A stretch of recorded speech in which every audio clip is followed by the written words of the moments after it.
Ooh, what's happening, guys? Welcome to another eclectic edition of PWT Live Show. Yeah. And a big old dummy yeah for your boy Phil, who thought he started the stream, but he didn't start the stream. Yeah. Dummy, yeah. Technical issues, Phil. Yeah. So, of course, it is your boy Phil Marks. I am here with my main man, Hairline the Heater. And we're coming at you live tonight. Chumina, yeah, let's hit that theme again, baby. Dude, I did the whole intro. I fucking botchamaniac, guys. I did the whole intro, and we weren't even live. I was reading the comments in the chat. Yeah. So, thanks, everybody, for rocking with us. I'm feeling that groovy beat. I hope you are all having a good time. Myself and Hairline are both having a few libations. He's cooking some food. I'm eating a big giant sandwich.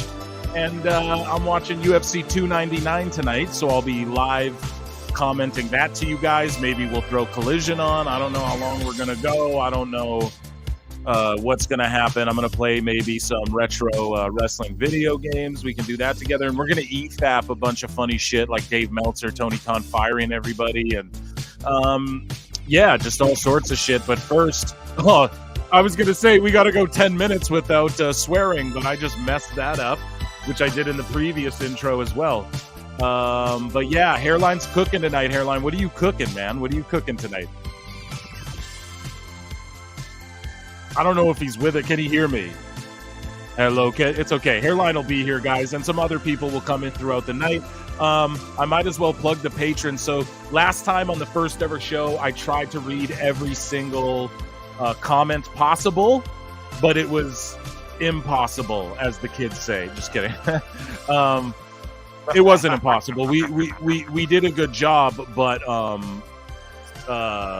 it was a lot. So patrons, YouTube members, it's 99 cents. Get a YouTube membership, 99 cents, or super chats. You get your comment. I'm trying not to cuss, guys. I'm trying not to say shit. I've been having a few drinks, you know what I'm saying? So you can have your comment shown and guaranteed read on the air. If not, I can't promise I'm going to read it. We will still read and react to other people's comments and chats and that throughout. But to get it shown on air and to have us guaranteed react to it, cop a membership, 99 cents, or become a patron where you get a bunch of bonus content, or just do a little super chat. And we love you guys. Thank you all so much. The free way to support the show, though, you just go click that like. As many live viewers that are in here, we need as many likes. And I'll be looking for admins and shit too. So, and I keep cussing, man. I was trying to go 10 minutes. Couldn't go 2 without cussing. Taylor Phil. Yeah. So before we get into things, let me shout out the patrons. Speaking of them, Deseret, Cruz Madrid, Chris Killis, Ashley V, Russ Paxson. You all get an air horn. Oh, it's very quiet. Getting used to the new studio, dummy, yeah. And you all get a yeah. And so, guys, before we get into things, also, I did an appearance on the Susio Boys podcast where I didn't talk wrestling at all. If you guys want to hear that, make sure you go check them out. Shout out my guy, Marty McFlyer. Hairline the Heater, baby. How you doing, man? I'm so happy you're here on this live show. What do you have going on tonight on your end? Right now I'm just cooking some dinner and whatnot and hanging out with the good old PWT universe. Nice, dude. What are you cooking for dinner? I'm making some hamburger helper. Tonight's flavor is the extra cheesy cheeseburger mac, because I am poor, and that's part of my my poor privileges. Anyways, there you go. I'm also enjoying some extracurricular activities. Yeah, so, a few brewskis. So folks, if we disappear, Hairline might be cooking. We won't be gone long. Or I'm grabbing a beer or something like that. But just hang out with us. I don't know how long this is gonna go. We're gonna go as long as you guys want it to.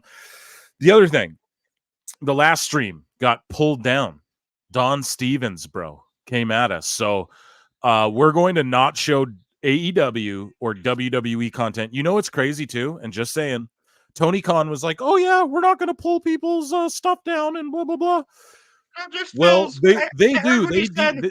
They'll DMCA strike your ass. WWE will just block it in parts of the world, or like make you split monetization, or they just won't let you monetize or whatever.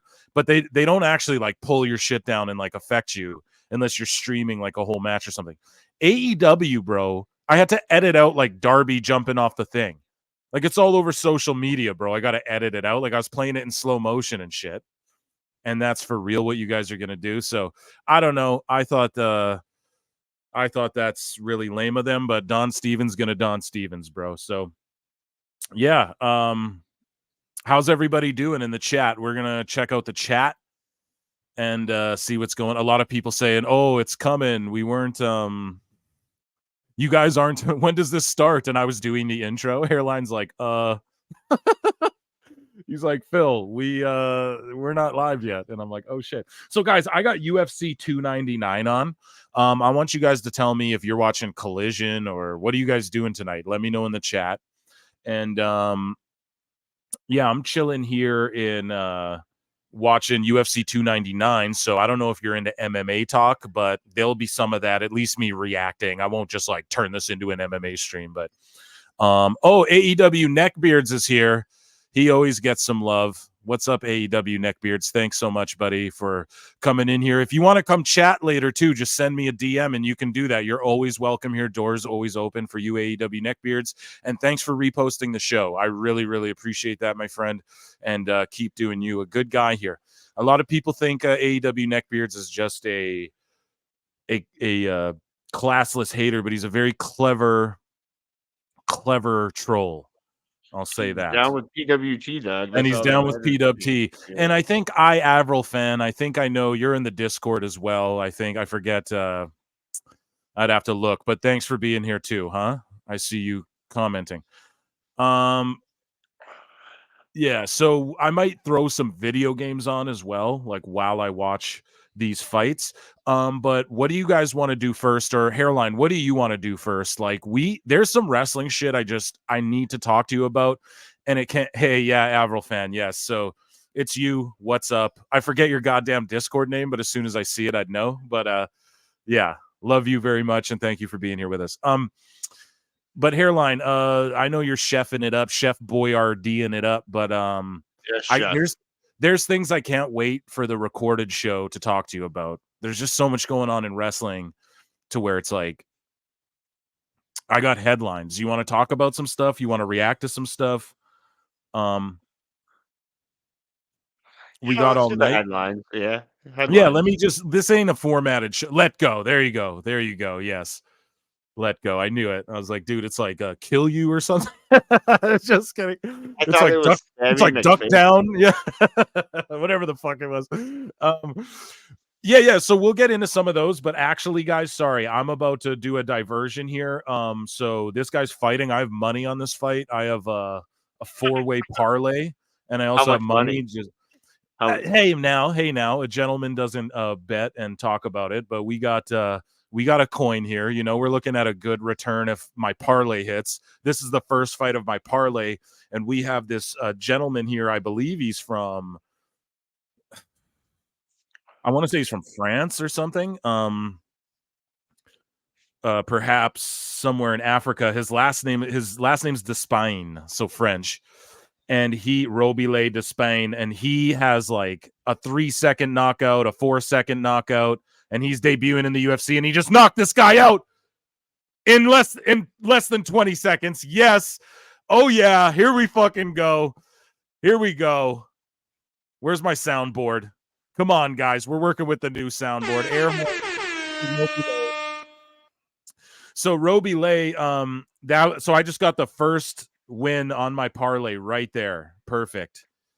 I got a 4-fight parlay. This was the first one. He knocked this dude out in less than 20 seconds. So for all my MMA fans out there, this is free right now. Like this ain't even on the pay-per-view yet. You know, you can just be watching this. This guy, 6'7". He's got a huge long reach. He's a big heavyweight, and he's like a Taekwondo guy. So he fights very for those who don't know, Taekwondo is like you're very light on your toes. You throw a lot of wheel kicks. Your hands are down. It's not very boxing heavy. You use a lot of head movement and then like spinning techniques. And so this gentleman comes in with this weird style for a heavyweight. Like it's weird for heavyweights to be light on their toes and kind of, free flowing at you. And that's what this guy's doing to these heavyweights. So he just he KO'd this guy and it went exactly as planned. So now I need 3 more fights, but I put money down on what is called a trebles. Now, I'm sure there's some betting experts out there who will just tell me I'm talking completely out of my ass.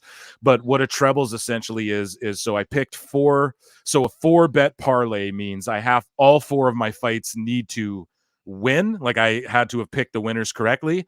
And then you win like a big chunk of money. It's a good way to bet because there's a big lump sum at the end if you nail it. I also put extra money on what is called a treble, I believe. And what that is if 3 of them hit, or is it called a Trixie? See, I'm a fucking noob. There's someone who's going to be like, you're a dummy. You're a dummy. Yeah. But anyways, I put some extra money on this. And what that means is it's a little safety, but the winning is even better if you hit. So it's like if 3 of my fights hit and then one of them doesn't, I get my money back plus a little bit more that I bet initially. So it's like a safety precaution, But if I hit all 4, the pot's even sweeter. Do you get what I'm saying, Hairline? Yeah. So I don't know. Can you bet on I would love to. I can't bet on WWE where I'm at. They don't permit that shit. Yeah, there's And I would clean DraftKings. house. So okay, DraftKings, DraftKings. Yeah, I don't use DraftKings. So but yeah, I hit my first fight on my 4 fight parlay there, so I'm very excited. And he KO'd the dude in like 20 seconds or something. Yeah, that's nuts. Yeah, it is. It's very it's dope. And also remember guys, UFC is owned by WWE or pardon me, TKO. It is merged with WWE, so this is relevant and topical, you fucking haters. Okay. Let's see what the chat's saying. We got a lot of people in here. So yeah, we'll react to a couple here. Happy to be here. Well, no new chats have come in, but yeah, we're at 19 people watching, so shout you all out. What do you guys what do you want to talk about? No, let's get into some wrestling stuff though in between these fights here. I got a bunch of stuff bookmarked, and basically, Hairline, you want to start with what do you want to start with, bro? You want me to what? Like, okay, this is the live show. We're free flowing, Hairline. Do you want to hear some WWE stuff, or you want to hear some AEW stuff that's hilarious and funny? Chat, tell us what you want in the chat. Let's ask the chat. Okay, chat, tell us. What do you guys want us to talk about? Right. You want to watch me game? You want to talk about some WWE news? You want to make fun of Dave Meltzer? The slap heard round the world. You want to talk about that? We can talk about the slap heard round the world. We can play the promo. We won't show it on screen, but I'll play you guys the audio. Robbie C, what's up? Shit. We got Robbie C in the chat. Hairline was waiting for that. Yeah, dude.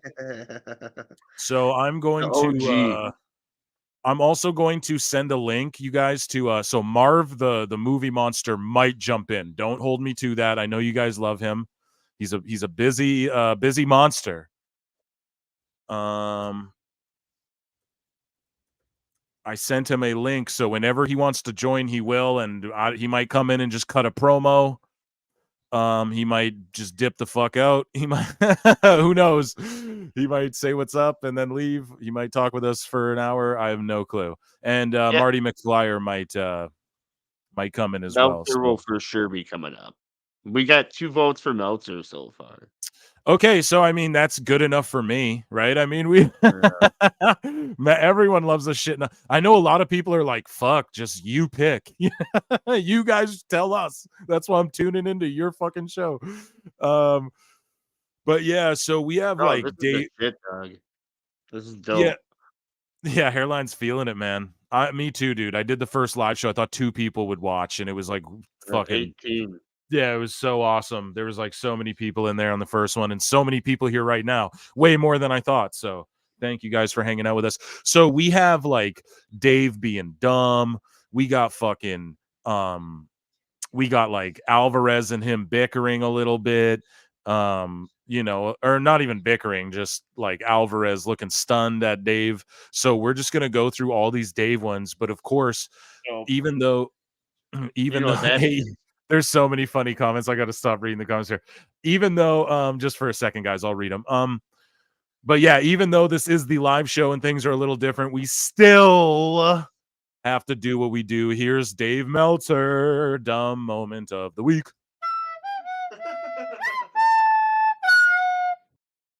So I'm gonna share my let me share my my screen with you guys. This is my Uh personal favorite part of the show. yeah, Hairline likes this part. Well, look at my Twitter. Oh, we're not gonna show DMs. I definitely just showed DMs on the live show. That's all good. No, it's just me telling people to join the stream. So enjoy leaking Better all not that. let that play. Yeah, exactly. Yeah, don't show people Sean Ross Sapp being unhinged to me, guys. I don't show that. So, where do we start here? Let's start at the bottom and work our way up, like you do in life, folks. So, at unpaid__critic, shout them out. Dave Meltzer has gone completely mad. Any one random guy can now send emails to Dave, and he will publish that as a story. No proof needed, proving every day that these people aren't real journalists. So here's Meltzer at Dave Meltzer WON reacting to sorry, I was just reading the chat for a second, reacting to this guy at Steve Peterson 4 saying at Dave Meltzer 1 canceled my subscription. The news in quotations in daily updates saying you heard there were racist WWE fans at Revolution is not news. From newsletter to gossip, shit talk paper, done with it. And so Dave Meltzer responds to that and goes, you can cancel. When a subscriber for years recounts racist fans making very racist remarks sitting by him in 2024, to me, that's news. And what Dave said was that fucking there were people shouting racist shit at AEW Revolution. They were WWE fans, though. Like there's AEW fans at an AEW show shouting racist shit, but those are actually WWE fans. That's what Dave said, and then he goes, "Cancel your subscription if you don't like How can my you confirm bullshit." that? He's a fucking idiot. He can't confirm that, dude. He's a Dummy. dummy. Yeah. And like to me, I just I don't know. That's the first one. It just kind of upsets me. It's not even like a dummy thing. It's just like, how dare you be this pompous? You know. Yeah. Or So yellow journalism. what are your thoughts on that? Like there were people in the crowd at Revolution apparently yelling racist shit, and they said that they were calling wrestlers like Claudio and Daniel Bryan by their names, like Cesaro and Daniel Bryan, so they know they were WWE fans. That's what Dave went on to elaborate. Like, what do you think about that? That's the evidence. Exactly. It's That's like you mean proof. Daniel Bryan's not more famous as Daniel Bryan than Bryan Danielson, you know? Crazy shit to me, man. So moving along here, I'll unbookmark that one. That was just funny as fuck.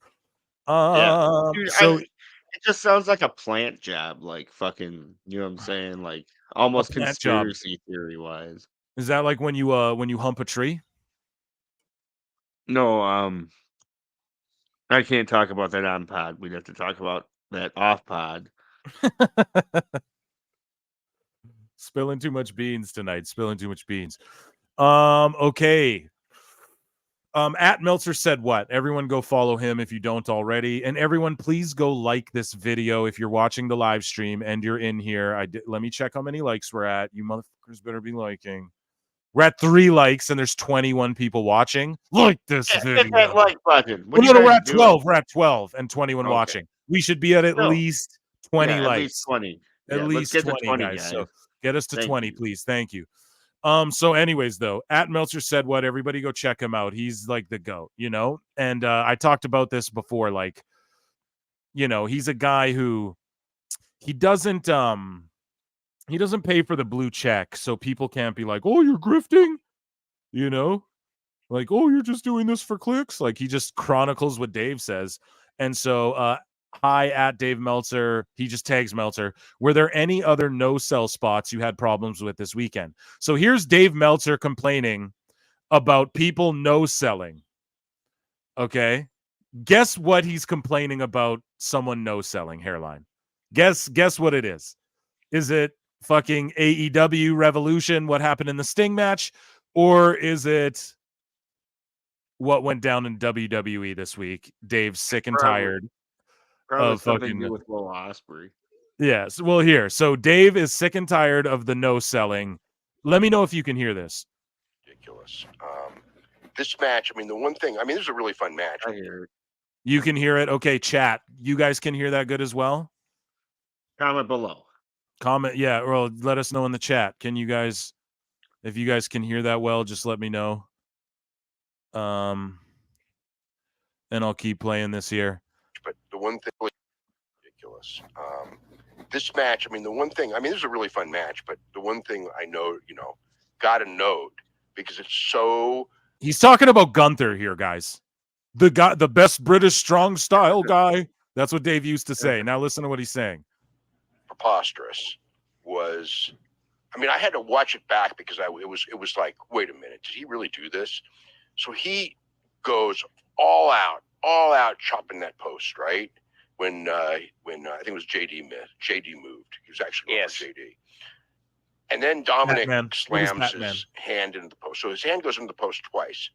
And the rest of the match is essentially almost everything Gunther does is just chop the fucking hell out of him as hard as he could with the idea like he wasn't hurt at all. Like, it's like so whatever, you know, it's like it, and it was like, I mean, he did not do a chop for about 20 seconds, but the rest of the match, all he was doing was chops with the same hand. I thought, you know, he's going to probably switch hands. It's like, nope, nothing. Not, you know, not wincing when he's throwing the chops, not fighting through the pain when he's throwing the chops, not taking something. Dave's telling Gunther how to sell, guys. That's what's going on. Pardon me, I'm eating a sandwich that my gorgeous girlfriend brought me. Off of the chops, like, oh, he doesn't have the power in the chops. Nope. So I thought that is, it is what it is. I mean, it's not the first time. Talking about no selling chops, bro. Aren't you hanging out with Eddie Kingston and John fucking Moxley? Jesus fucking Christ, man. He's done that. But I do know that when he was in PWG and he did the same. Hey, Dave.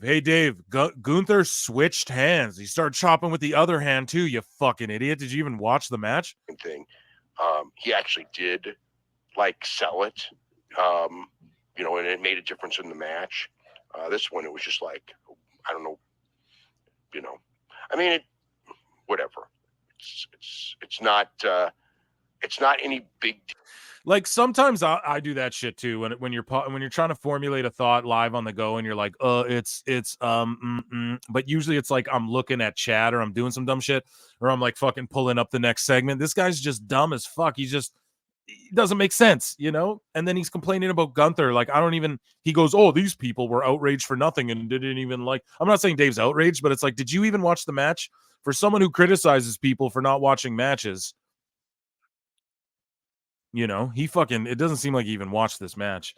Okay, and then UFC 299, Michelle Pereira just fucking choked out, just gooned this guy, man. Got a hold of him and just strangled him in a rear naked choke.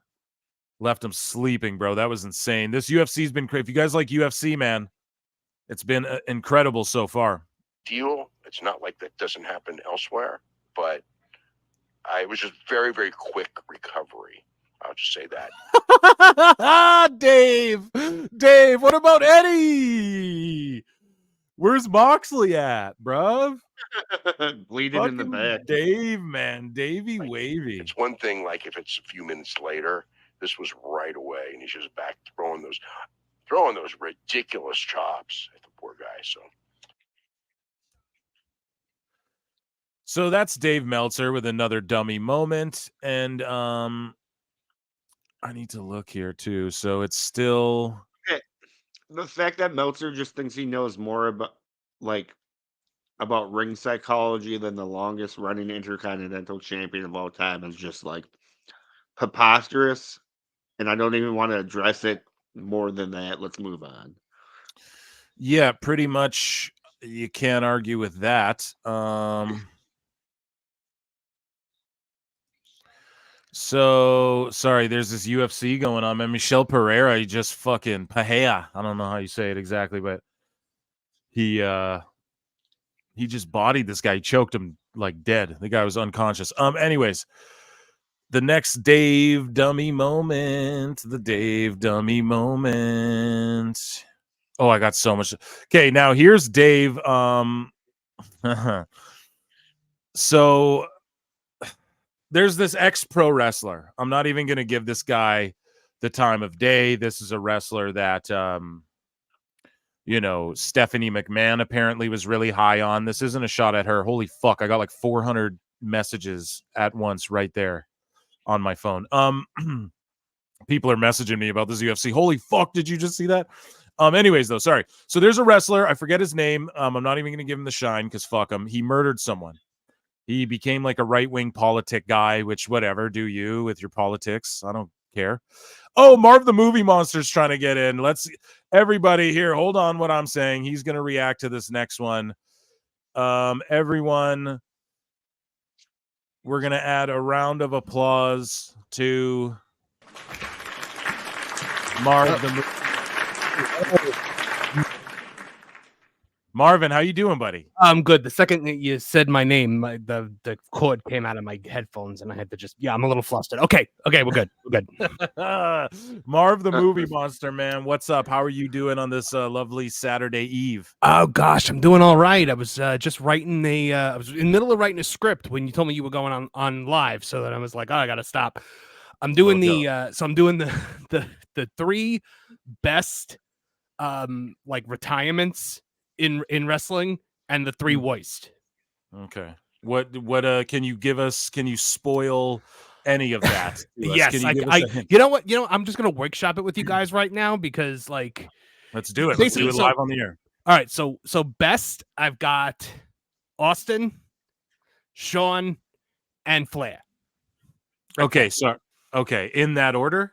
Yes, in that order, with Flair being the best, because that you can't beat that WrestleMania retimement. And then yeah. I was gonna say though, what about how he came back and all that shit? Well, now worst, I've got Foley, Kurt, and Flair. Yeah, so Flair's on both. Yeah, ends Flair is number 1 on both lists. Oh my goodness. Yeah, I think. Well, talking about worst, because that's what we do. So yeah, I don't know. I would agree with that. Yeah, I mean, those are good. You seem to have it narrowed down there. I would definitely say. Hairline, what do you think? Ric Flair number 1 for sure. But I agree. I think a lot of people are gonna scratch their heads at the Foley thing, but for me, Foley's retirement match is not the Hell in a Cell match; it's WrestleMania. Right. So that was garbage. Refresh my memory. Sorry, what was his retirement match? So first he wrestles Triple H in the street fight at Royal Rumble, and it's awesome. Everybody loves it. Then he does the Hell in a Cell with him at No Way Out, and it's good, but it's not as good as the Royal Rumble match was. Mm-hmm. And then he retires at the end of that show, and then a couple weeks later, they're like, "Oh, and by the way, this WrestleMania 2000 main event is a 4-way with Mick Foley." Yeah, it was. I was like, "Why would you do that? Why would you bring him?" Because they had to have McMahon in every corner because we had to have someone for Linda because God forbid we don't have Robo Linda out there. Jesus. And then so that kind of and then what so are you counting he goes to TNA and all this shit? Is that factored? I mean, into... I'm trying to not look at the the afterbirth of the retirement as much. I don't know. I got to decide because I mean, yes, Mick did go to TNA, but I don't hate his TNA run. Yeah, I don't think his TNA run was bad. I think he had some good stuff there. I think him and Sting was fun. I don't think it deserved its own autobiography leading up to a countdown to Lockdown. But that book is hard to get through.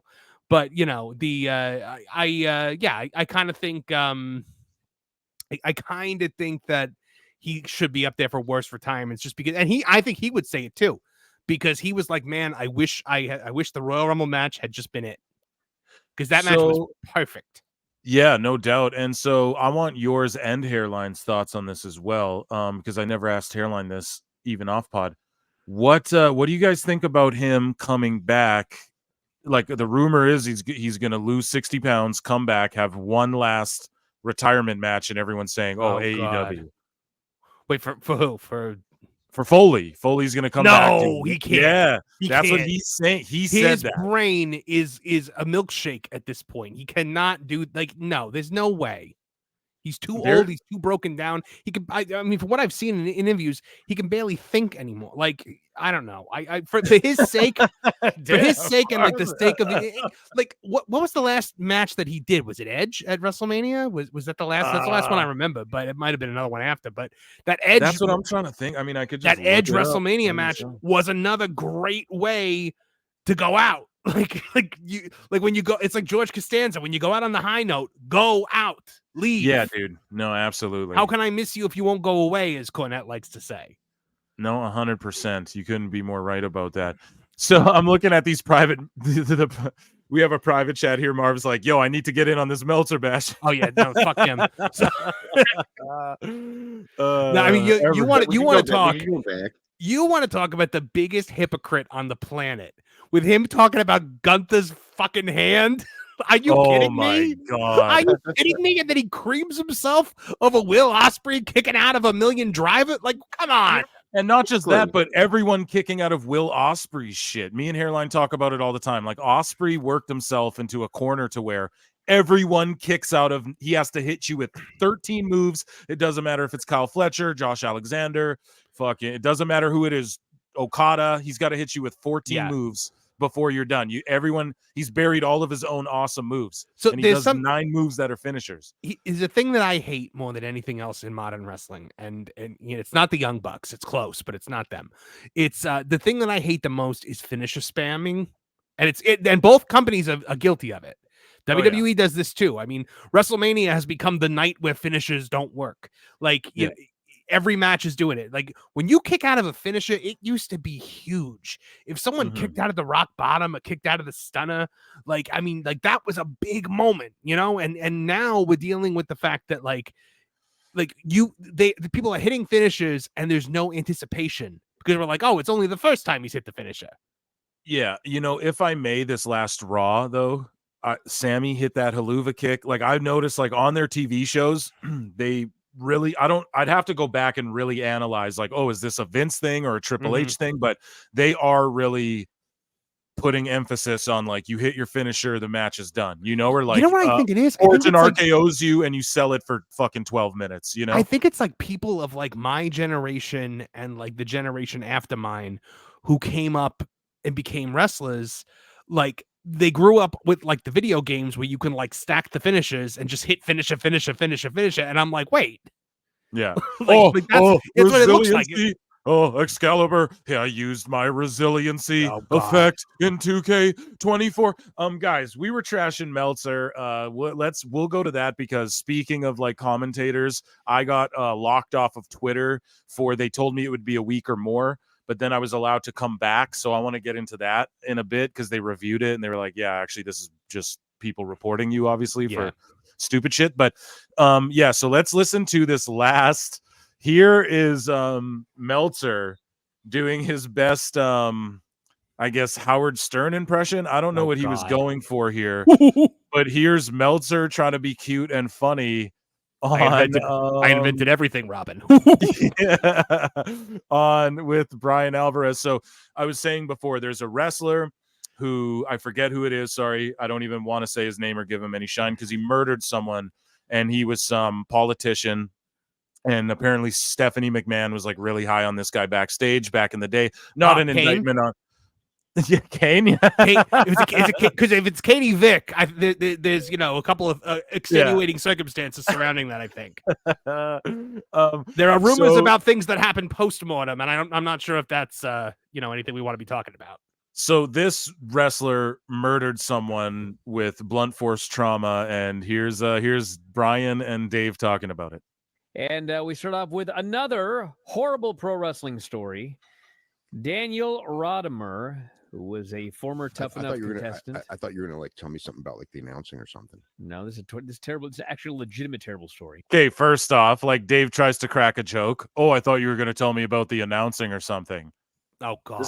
And he knows as soon as like Alvarez says the guy's name, Dave obviously knows that he's going to bring up that this guy murdered someone because Dave knows everything. I know all the wrestles, so like I don't know, dude. This is already Dave's like cracking jokes. Like, what are you fucking? Who are you trying to be? What are you, Opie Hughes, buddy? What are you doing? Oh God! No, this is terrible. It's actually a legitimate terrible story. Okay. Daniel Rodimer wrestled as Dan Rodman on some house shows, some episodes of Heat. Stephanie McMahon was very high on him at the time. Big, blonde.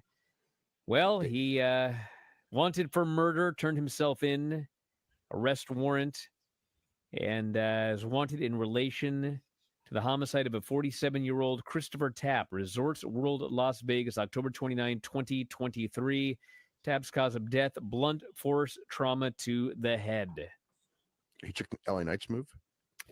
I don't know. It's not good, dude. Is he really like making jokes about like the murder there? Like, I don't mean to laugh, but just Dave. What?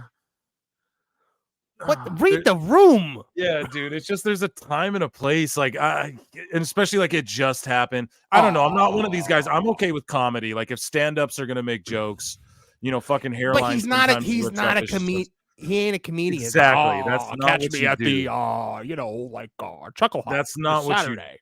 Yeah, bro. That was, and it's just like, oh, he took a LA Knights move, and then Alvarez is just like, no, this is pretty serious right now. Like, this guy probably has a family and shit. Just chill for like a minute. You know what? The thing that I can't stand about Meltzer more than anything else in the world lately is that he makes me like agree with Brian Alvarez occasionally. I know, me too. I'm like, am I baby facing Brian Alvarez right now? Yeah, you are. I've done it too. I've quote tweeted Alvarez and gone, the fucking paradigm shift of, that WWE shifted the fucking axis when I'm agreeing with Alvarez. Well, and then in the last in the last month, I'm like, I've agreed with Alvarez and JD from New York. Like, what is my life right now? What did JD from New York say? I don't even remember what it was, but it was something about AEW and the problems that they're having. Like, he hit the nail on the head, and I was like, oh wow, like this is surprising.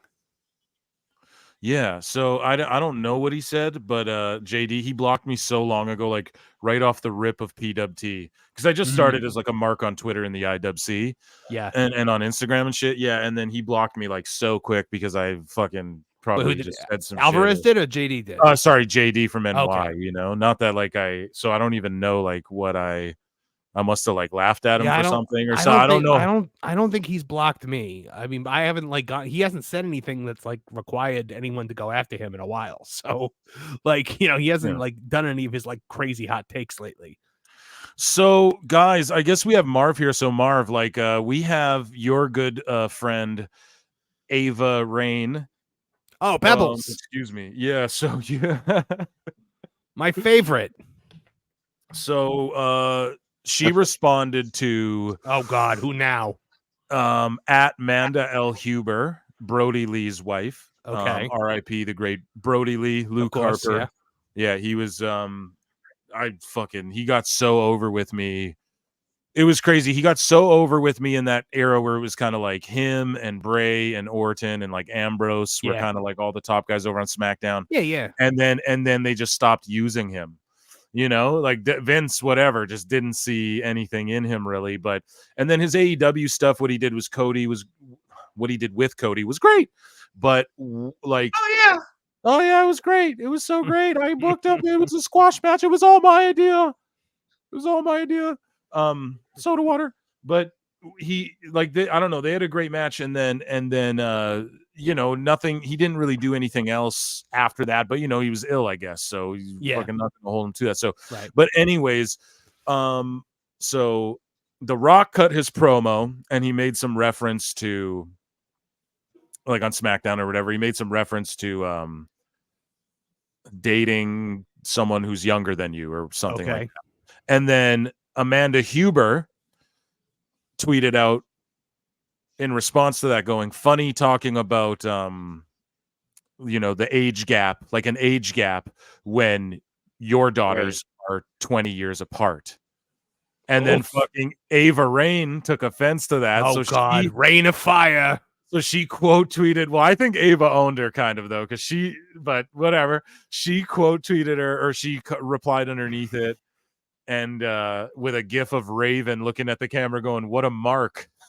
And then, I don't know, I think she may have How does that even fit there? I don't know. It's just she's calling her a mark. Like, I don't fucking know. It's just funny that's the kind of joke that's the kind of joke that you make when you're just not a funny person. And so I don't know. And then Amanda responded back with a gif of the rock going, it's not real. So I don't know. It's all funny, but fun and games. But they kind of went at each other. I wanted to share that with you because I bookmarked it, and you had a little tiffy with. Wait, she's back on. She's back on X now. Yeah, she's back on, and like she was on for like 2 days, and then this happened. Okay, so she's back for 2 days, and she's attacking a widow. Great. Yeah. Oh man. But don't you dare say anything because she's living her dream, God damn it, and she's entitled. Oh, here's her exact tweet. She said, talking about an age gap when your own daughters are almost 20 years apart is a weird choice. I mean, look, did she need to be responding to The Rock's promo No. as though she did not? That was stupid. I don't think so. But at some point, like, when I don't know, like when you're a widow of like a beloved figure that died in wrestling, I don't know, leave her alone. Guys, we're at 31 people watching. I will start reading some chats here and stuff, but I need you guys to get those likes up to like 20. We're at 34 people watching, so get those likes up to above 20 at least, please. Please, you guys. So what do you guys want to talk? Okay, well, let's talk about, like, I gave a sizzle to this. Were you about to be Cody Rhodes? What do you guys want to talk about? Yeah. That's the old. Love him. I love him. I hate that line. I hate that. Do you hate that line? It goes right through me. Okay, because it got over. It got over. I get. It got over. So I got over. So I get why he does it. But like, I have not been as annoyed by something that somebody does on a regular basis since Edge started running to the sides of the entranceway when he came out. Oh, dude, that's one of my crazy or the side of the entranceway in AEW. every time, I'd be at my buddy's house and we'd be watching the one side. I mean, we'd be watching like the like his music would hit, and I'd just be like, "Don't run to the side, don't run to the sides, don't run to," and he would do it, and I'd be like, "Ah!" I don't know why. Oh my goodness. I don't know why that goes through me, but it does. No, that's fair enough. So we got stuff. So what? Okay, I gave the sizzle to the steak earlier. So I got locked out of my Twitter, and they were like, "It's going to be a week, could be longer for violent speech." And basically, all that happened was Tony Khan, which we're going to dive deeper into this aspect of this as well in a moment. And as I'm watching UFC 299, Ion Cuchalaba is coming out. The Hulk, not Hulk Hogan, folks, but Ion Cuchalaba. Anyways, though, so Kevin Kelly got fired from AEW. So this is via PW Torch. According to sources, Kevin Kelly's posts on social media last weekend cost him his job, where he accused Ian Riccaboni of sabotaging his career, libel, and was also expressing the dissatisfaction with his usage. Now, you can go on Pro Wrestle Times and at Pro Wrestle Times on X, and I was saying this before he got fired. I was like, before PWT reported, or PW Torch, which is another PWT, shout them out, reported it. I was saying that. I was like, dude, he was saying that Riccaboni fucking sabotaged him or whatever. Like, I was tweeting that out. You can go read it. So, because I read those tweets, like I saw them right away, and I was like, what the fuck? Like, this is serious. Like, he accused Riccaboni of libel, like, in a tweet. So apparently Riccaboni like undermines Kevin Kelly backstage when Kevin Kelly's like, yo, we need to explain the stories more and that sort of shit, right? Apparently that gets undermined. And so he was released because of his tweet, where he doubled down. Someone was like, wow, you should delete this, Kevin Kelly. And he's like, why would I delete the truth? Where he brought up saying libel about Riccaboni or whatever. So they fired Kevin Kelly. I tweeted out and said they fired the best announcer in fucking AEW, the best color commentator, pardon me, in AEW. And the fucking IWC melted down. I got 8 million comments, the same reply going, ooh, literally everyone's better. Excalibur, Taz, Shivani, everyone's better than Nigel McGuinness.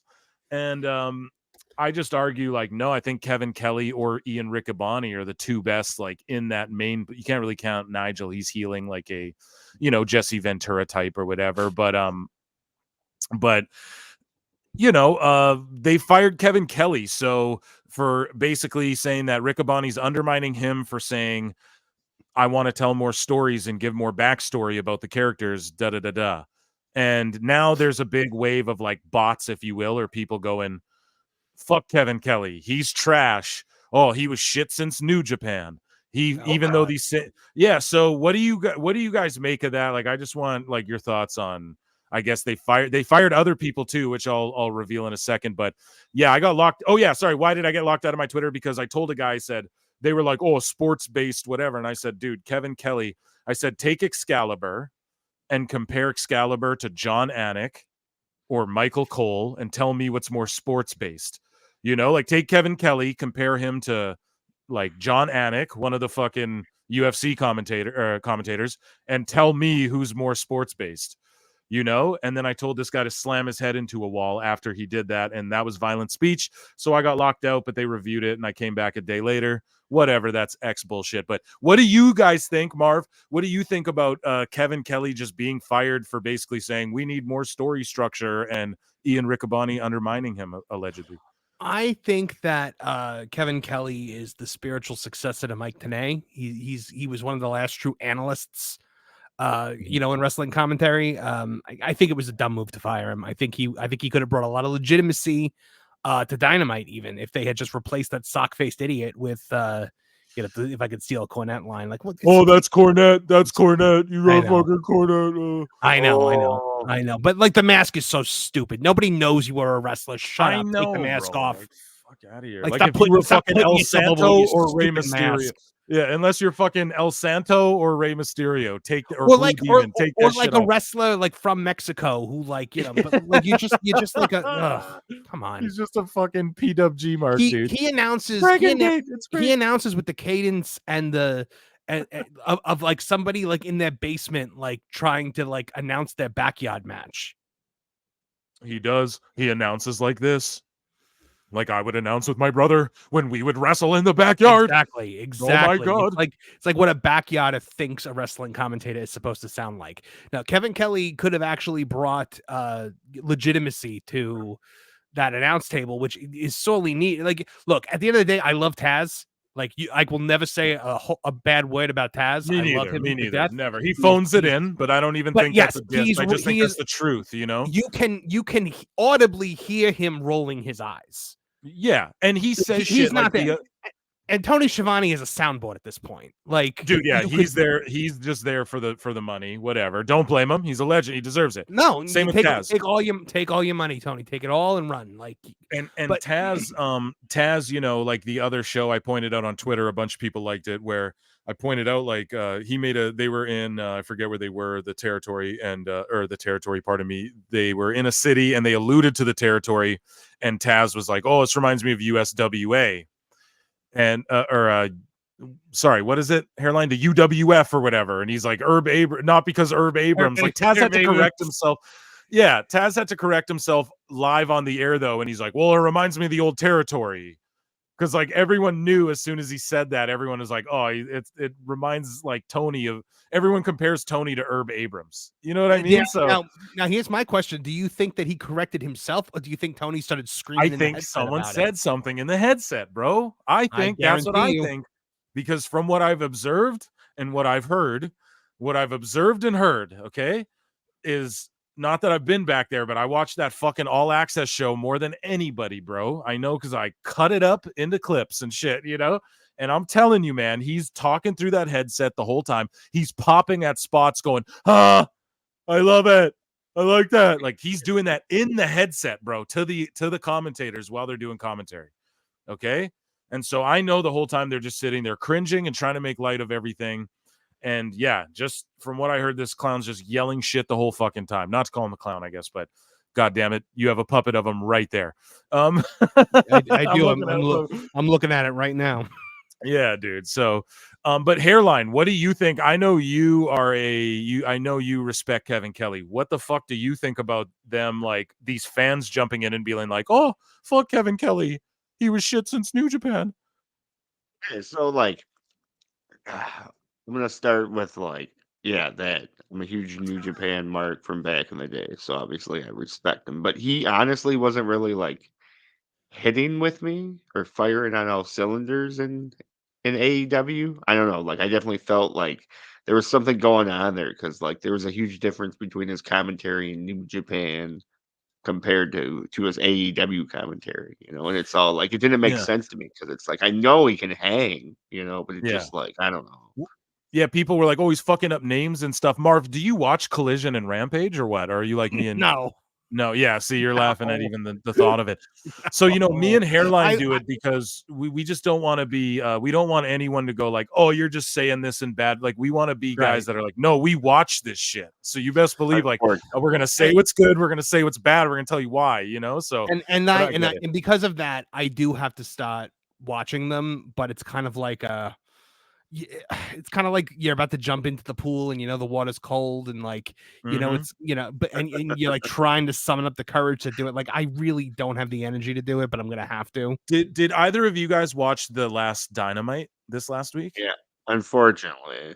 Okay, but wait though. Was that not like an okay Dynamite? Like I thought the Dynamite was actually okay. It's gonna better piss than last week's. Yeah, some of the top pod, the PWT listeners, I'm gonna give you guys a yeah. And I'm gonna read some chats in a minute, guys. Keep them coming. We got Marv here, so we're deep into the discussions. Okay, I like the Bucks, man. I like this gimmick they're doing. They should have did this with Punk. They would have drawn tons of money if it was them with Kenny doing this with Punk and FTR. At that moment in time. This was the gimmick we all wanted them to do. Instead, they did their little bullshit, and then now they're doing it with whatever. But then Okada comes in, and he actually I knew he was going to kind of align with the Bucks. Like, I didn't know what was going to happen, but I didn't think he'd just start fighting the Bucks. But he aligned with the Bucks. I popped. I went, okay, this is smart. They're doing different. He comes into AEW, and he's not just, oh, the Rainmaker, Okada fighting Eddie Kingston, even though he did literally fight Eddie Kingston for a minute. Yeah. Kingston comes out. He gets his dream mark match, whatever. But Okada did something that popped me. Now, some of the matches, not some, like all in fucking AEW, they go way too goddamn long. But this Dynamite's pacing, it started where a vehicle pulled up, the Bucks get out of the fucking limo, they're being all schmarmy, they come back to it later. It was, the new set looks nice. They have white ropes now just on their basic show, so they're just fully copying W, which I tweeted out. I said, I was about to say, it looks nice. It looks like Raw and SmackDown. That's exactly. And I was gonna say, like, their strategy to that could be like, if someone's flipping the channel and they see those white ropes, they might think it's WWE. So I'll give them props. That's 100% what they're doing. There's no other way. They move the commentary table. They change the Tron. They have like they even have the things on the side of the ring, right? Like the screens on the aprons now. Yeah. They just made Raw. And they gave it the color scheme of NXT 2.0, which everyone's going, oh, AEW's back and AEW blah blah blah blah blah, and it's like, yeah, they're going. They got new ropes.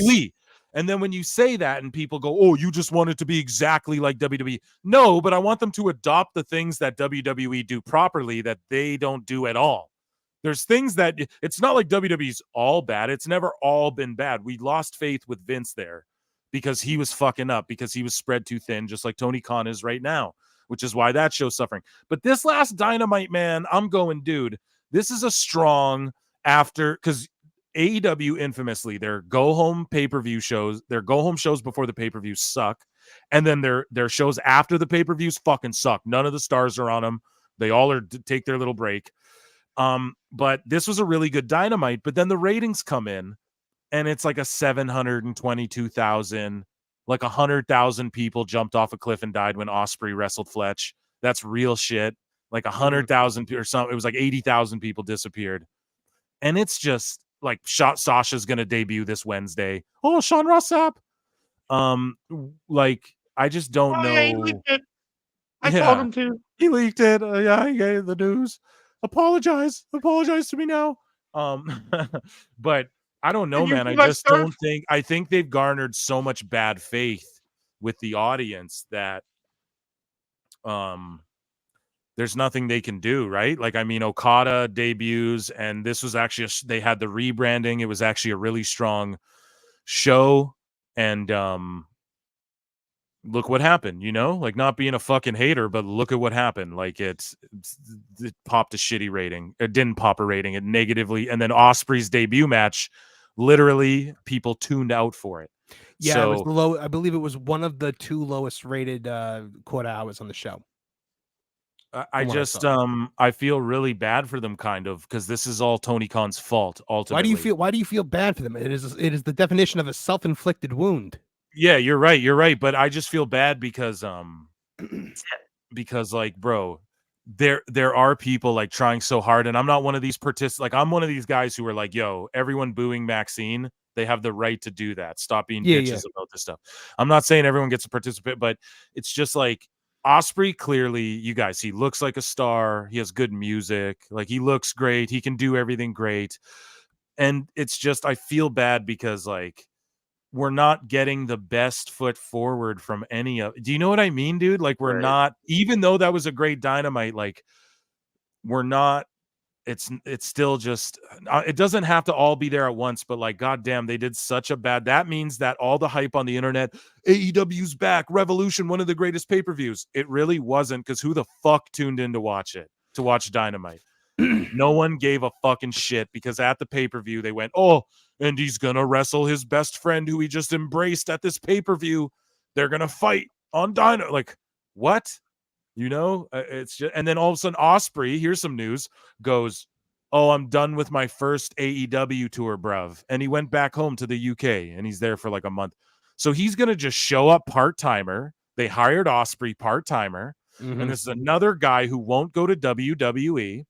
And me and Marv on X today, we are disagreeing a bit about Kenny Omega, as it were. You know, I'm like, he needs to go to WWE. I think they would hone and harness him, he would break. He would Do you break think? Physically and mentally. He would break. He is not a big enough draw to get the part-time schedule. But they'll turn him into a draw. They'll Jade Cargill his ass. He doesn't not with a part-time schedule. You won't. But do you think he would be part-time, or do you just think they'd like? No, punk, I think him. Like, he'd do a house show and then he'd do. I think they just see him. I think he's entirely. His body is entirely too broken at this point to withstand a full schedule like that. I mean, you see it. He has never. I don't think in AEW he has ever gone one full year without being out. I mean, you might be right about that. Yeah. I'm not 100% sure on that statistic, but like, the more I think about it, maybe the first year or something like that. But I feel like he is always injured, and it's always for a long period of time. I don't think he'd be able to handle that schedule. He would definitely need NXT. And when they sent when they sent him to NXT, the internet would devour itself. They would be January 6ing Titan Tower. Where's Jericho? Get Jericho on the phone. Once again, Jericho's wife would be there. But where's Jericho's wife? No, I think that I think that he would not be allowed to do whatever he wants, and he is very used to doing whatever he wants. And I do not think it would be a good fit at all. Oh my God. You might be right about that. Guys, I'm going to run a 1 minute, not even an ad. This is just a little partnership we have with WWE Shop and Fanatics. So yeah, I'm going to run that, take a piss, and I'll be right back. So enjoy this little advertise. What's happening, Pro Wrestle Times listeners? Phil Marks here, and I just had to interrupt myself babbling for 1 second to talk about Pro Wrestle Times' affiliate partnership with Fanatics and WWE Shop. That's right, you can get your favorite WWE superstar merch, tees, caps, hoodies. We're on the road to WrestleMania, folks. There's so much at WWE Shop, and if you use our affiliate link below, not only will you be directly supporting your favorite WWE superstar, but you'll be supporting supporting PWT as well, and you'll be supporting your drip. Check your reflection, it'll look like perfection. And did I forget to mention, you'll grab all the attention by clicking PWT's official WWE shop affiliate link below and get you some digs now. Let's get back to the show. All right, had to see Jake the Snake about a rake. Everyone dipped out. It was a 1 minute fucking 9 people stopped watching the show. Oh wow, it was a fucking 45-second ad. Don't be doing that. I could have done a little soft shoe routine for a minute. Okay, well you can do. We got that in a bit. We got all night here, man. So you can do a little bit of that. I had to run it at some point, anyways. We're an hour deep, so I gotta get the plug in, anyways. And yeah, guys, at Pro Wrestle Times, everywhere. Marv, let's plug your shit real quick. So sure. Over on Tooneytown Wrestling here, I'll actually pull it up so the wonderful listeners and now viewers of Pro Wrestle Times can see how what your channel's all about here. So let's pull this thing up and we will share it. Where are we at here? Share screen. Okay. So Tooneytown Wrestling is the channel you see here. I don't want to play this shit and get so everyone go and subscribe to Tooneytown Wrestling. If you play it too long, I'm going to hit you with a copyright strike. Yeah, exactly, dude. No doubt. EMCA takedown. I'm going to Don Stevens you. My friend, yeah, dude, our last live stream got Don Stevens so hard. Now, as long as it's like you or other people's content who don't have like rank lawyers, they won't be able to do that. But Tooneytown Wrestling, Headlock Headlines, 2.08K subs. I gotta drop you some fucking air horns, man.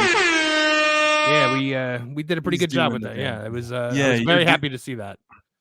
Yeah, man. And so everyone go subscribe to Marv, the movie Monster. 16 videos and 2.08K subscribers. Like, I don't know if you guys know how difficult that is to do.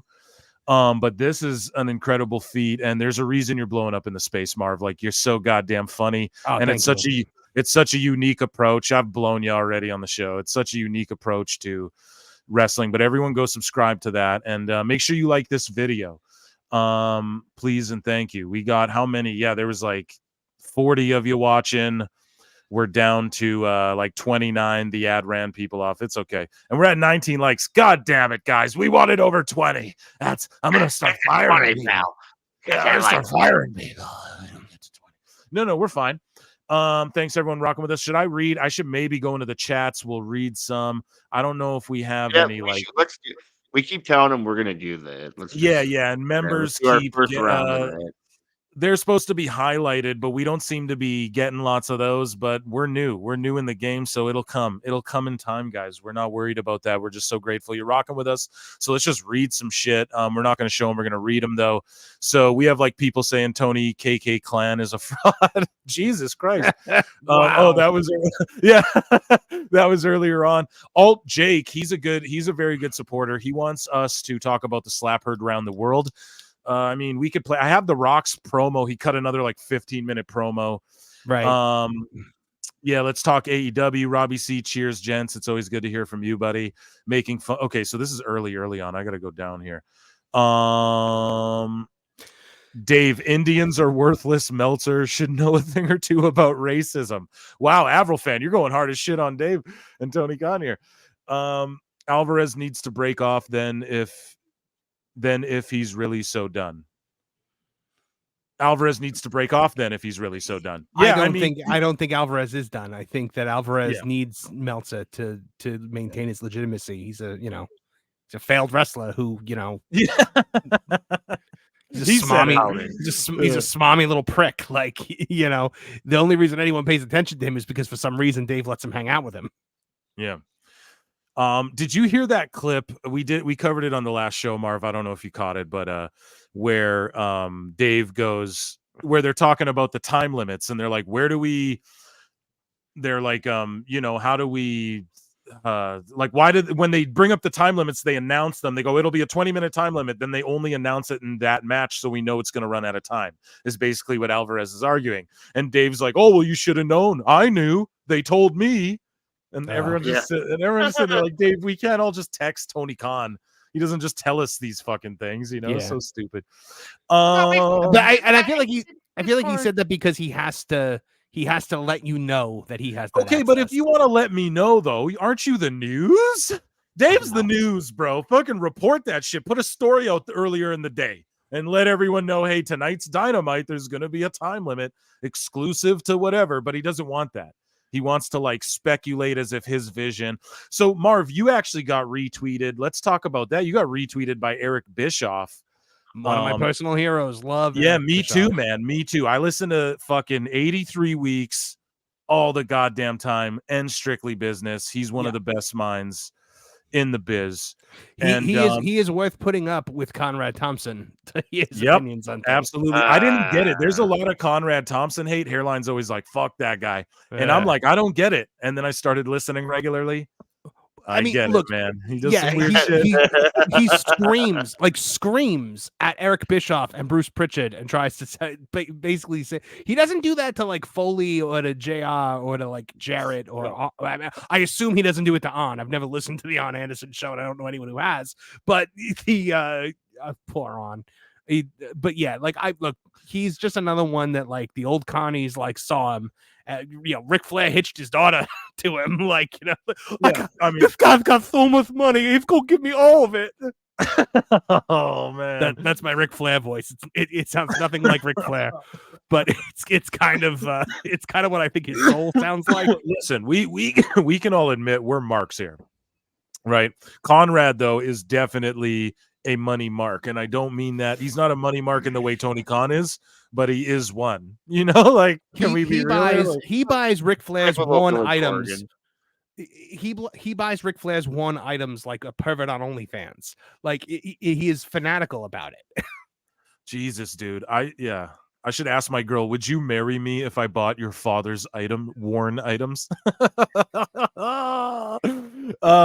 Robbie C says Alvarez seems fed up. Alt Jake says, we appreciate you doing these and interacting. Smart and thoughtful wrestling talk is too few. Man, you're always rocking with us. Alt Jake, you're the fucking man.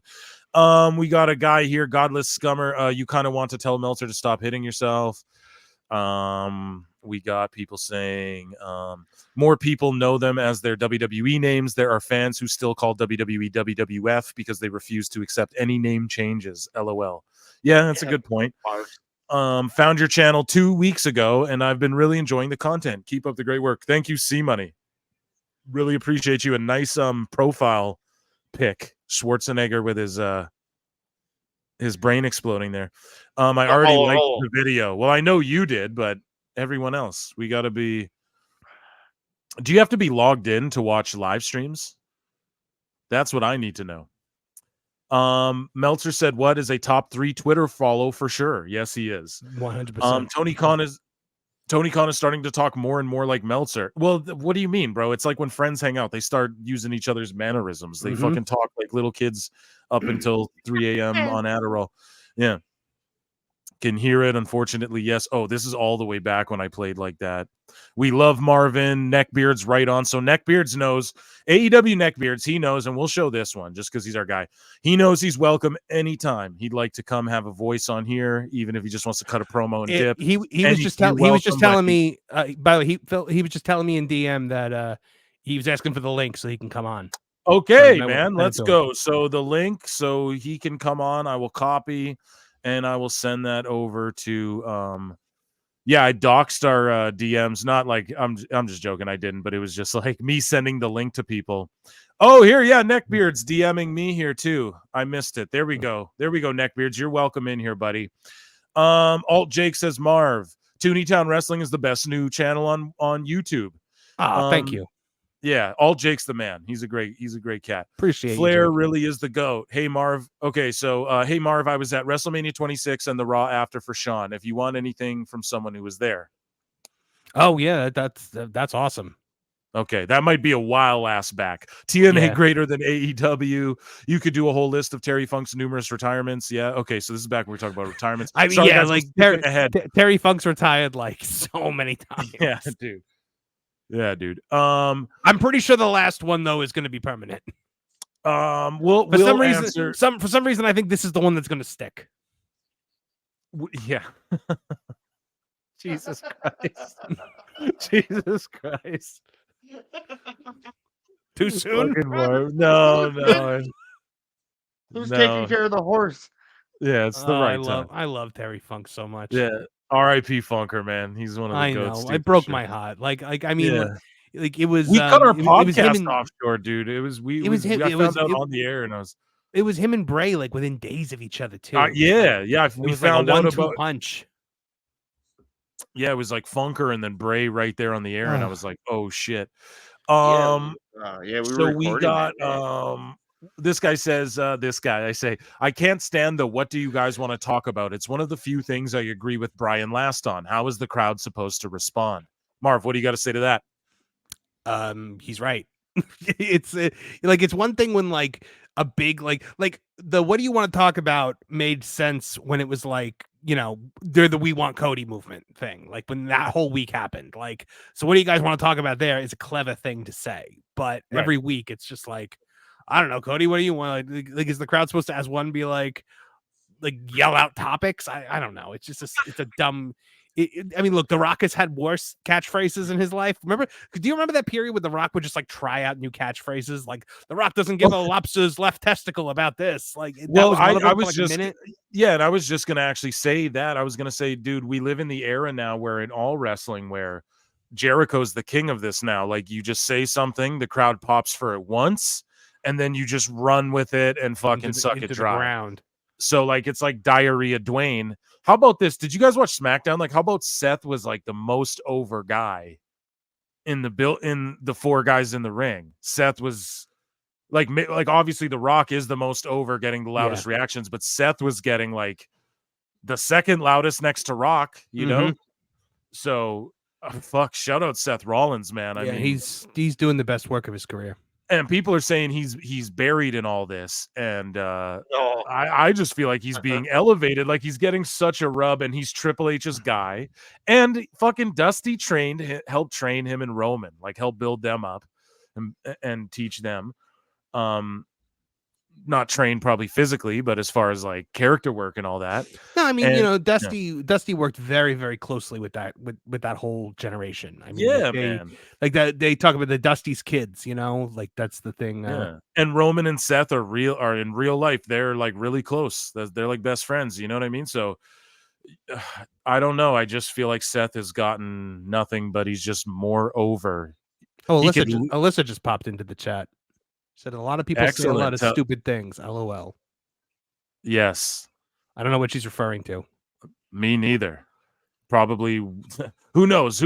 Where is that right now? I'm way back. Yeah, no, it's right. It's right now. I'm like current with everything. Okay, you're current. Yeah, she's welcome too, man. You fucking. I can send a link here. Well, where's Neckbeards as well? I sent him the link. Hopefully, he comes in. It's okay. He's got an open door. More of the goons only caring about AEW, but pretending they're actual wrestling fans. Yeah, I make this argument all the time, dude. People hate me for this shit. Just saying, you know, like I feel WWE's more sports based. I feel in WWE the wrestlers are the top merch sellers because people care about the wrestlers and are invested in the characters. Whereas in AEW is the top merch seller because they're just chanting AEW. But you know what? That isn't new. I mean, like we have seen that before in a way that people did not criticize. And the most famous, obviously, was ECW. Right, and I don't hate on it at all. And as a matter of fact, at live shows and shit. I've gone to WWE shows and I've started going WWE and no one follows along, but I've done it. Yeah, I get why, because that's stupid. Yeah, oh yeah, big time. You know, but I'm an Uber Mark, so what are we talking about here? You know, so Alyssa says she was referring to the people saying that Seth is being buried. Oh yeah, she's absolutely right, and then she laughed her ass off. Yeah, she's absolutely right. Yeah, she's right. Like, how is he it's literally called the rub. They call it the rub in the business daddy, you know? So but it's you know, so now what match do you build with Seth now? Do you build like this tag match, or do you build him you gotta still build him and Drew so he's in two storylines simultaneously, and I don't know how they work that. I mean, like but it's not like I think that they're not going to do it correctly. It's just kind of like I'm interested to see how you do this. Well, I'll give you my Will X-Files in, and we'll talk about it. What I think is the truth is out there. The truth is out there. Thank you, Hairline. I think that what they're doing is we're gonna get Seth versus Rock, Cody versus Rock, Rock versus Roman, Triple H versus Rock. I truly believe that. The Rock has he has direct monetary gain from helping to elevate and being in WWE. Also, as he cut in that promo, he's literally friends with these Netflix executives. They're going to Netflix. I predicted this so long ago, he's gonna pull the Adam Sandler, and especially with his last quote unquote box office flops, he's going to stop doing traditional Hollywood. He's going to take 70 million a year and just do Netflix movies. He's in the #1 viewed Netflix movie of all time. And I think he's just because Adam Sandler does not do traditional Hollywood movies anymore. His shit just drops on Netflix and they give him 100 million a year or whatever, right? And you know what? And when you're in WWE is going to figure this out as well. Like when you're on Netflix, you don't have to worry about box office numbers. You don't have to worry. No, exactly. None of that. The whole Rock's thing. Everyone goes, "Oh, Black Adam flopped." Well, I got something to say too about that. And Marv, here's the thing, Doug. Black Adam was not that bad, but just the superhero fatigue was real at that time to where it was like, okay, I've seen all this shit last week. I don't think it was the superhero fatigue as much as it was just like Black Adam alone. If they had made him the villain in the first Shazam, or even part 2, or even part 2, and then spun him off into his own movie, it would have been better. Yeah. But like nobody knows who Black Adam is. They were banking on people knowing it's The Rock and going to see it because it's The Rock. Like I'm a mark, so I'm like, oh, Pierce Brosnan is Dr. Fate or whatever. But it's like, I mean, look, I loved that he was Black Adam. I remember my buddy Kevin and I were at a comic book store when World War III was coming out. It was a big Black Adam DC thing going on. He's like ripping people's arms off and stuff. And I remember saying, like, wouldn't it be amazing if The Rock played Black Adam? Doesn't he look just like him? And then when it happened, we were like, oh my God. Wow. That's such a good call, dude. But yeah, I think The Rock takes that route, and I think however you want to say it, and I think he just takes and then also those movies go on his schedule. So hey, I need a month off because I need to be on every Monday Night Raw in 2025 in the month of January. I can stop filming whatever because it's on Netflix's time because Raw's going. Like, you got to be fucking high on meth if you don't think you got to be a Phoenix, Arizona crackhead. If you don't think that that The Rock's not going to be on like that debut Netflix Raw and all that shit, probably. What I mean? No, I'm sure he will be. But and the Netflix deal also kind of opens up avenues for other people that I think have been kind of itching to get into Hollywood, like Roman. It's been obvious that Roman is ready to move on and he's ready to like follow his cousin into that. And I think I think it's an avenue to also get Cena in a bunch of Netflix movies. And I just watched Ricky Stenicki last night. I just watched Ricky Stenicki. It wasn't what I expected. It held up. It was funny. It's not the greatest movie of all time. But yeah, Cena's new flick. It's on like Amazon Prime or some shit, Paramount Plus. You know what movie I love him in is Bumblebee. The Transformers movie.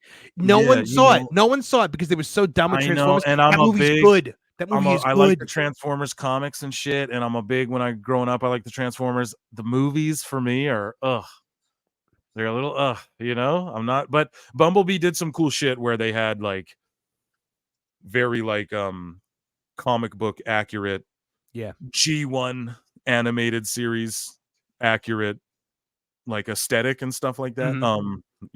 But otherwise but yeah, we were I don't know. I think The Rock, I think The Rock, we're gonna get all these different matches with Seth and Cody's gonna fight The Rock and all that. So what I think is gonna happen is they laid out the stipulation. If the Bloodline wins, then there's like it's Bloodline rules on night 2 or whatever the fuck, right? Yeah, it's like so I think no holds barred. I think Cody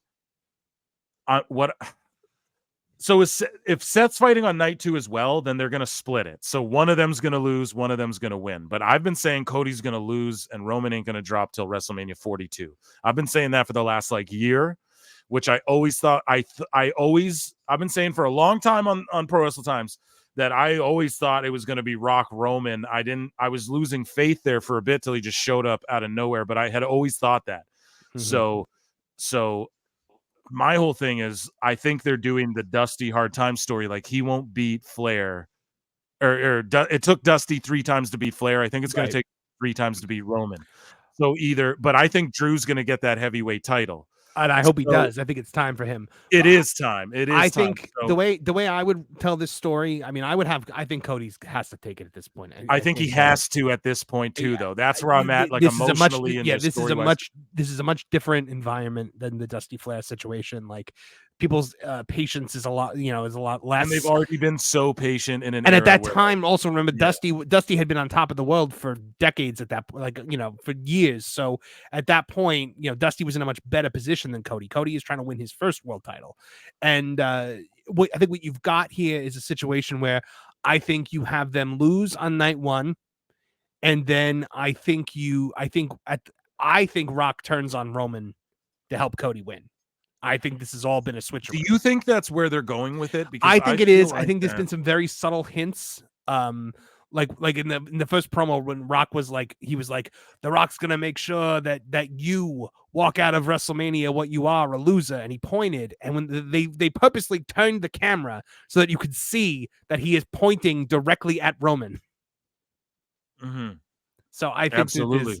I think that Alyssa just said Cody takes the pin in the tag match. Yeah, I'm reading that right now. Rock betrays Roman, Cody wins, set up Rock versus Roman. Yeah, I think that's the way it has to be. Yeah, because Rock and Roman has to happen. But here's my whole thing is that I feel like we have to get Cody Rock and Seth Rock out of this. They wouldn't be like, oh, you walking clown emoji. Like they wouldn't be doing all that either. Yeah. But I agree with you too. And when you see the Rock, he keeps putting up the L and then putting up the 1. And then if you notice on the last episode of SmackDown, Heyman was staring at The Rock while they were all putting the 1s up. Like Heyman wasn't focused with everyone putting the 1s up. He was staring down The Rock over everyone's shoulders as well.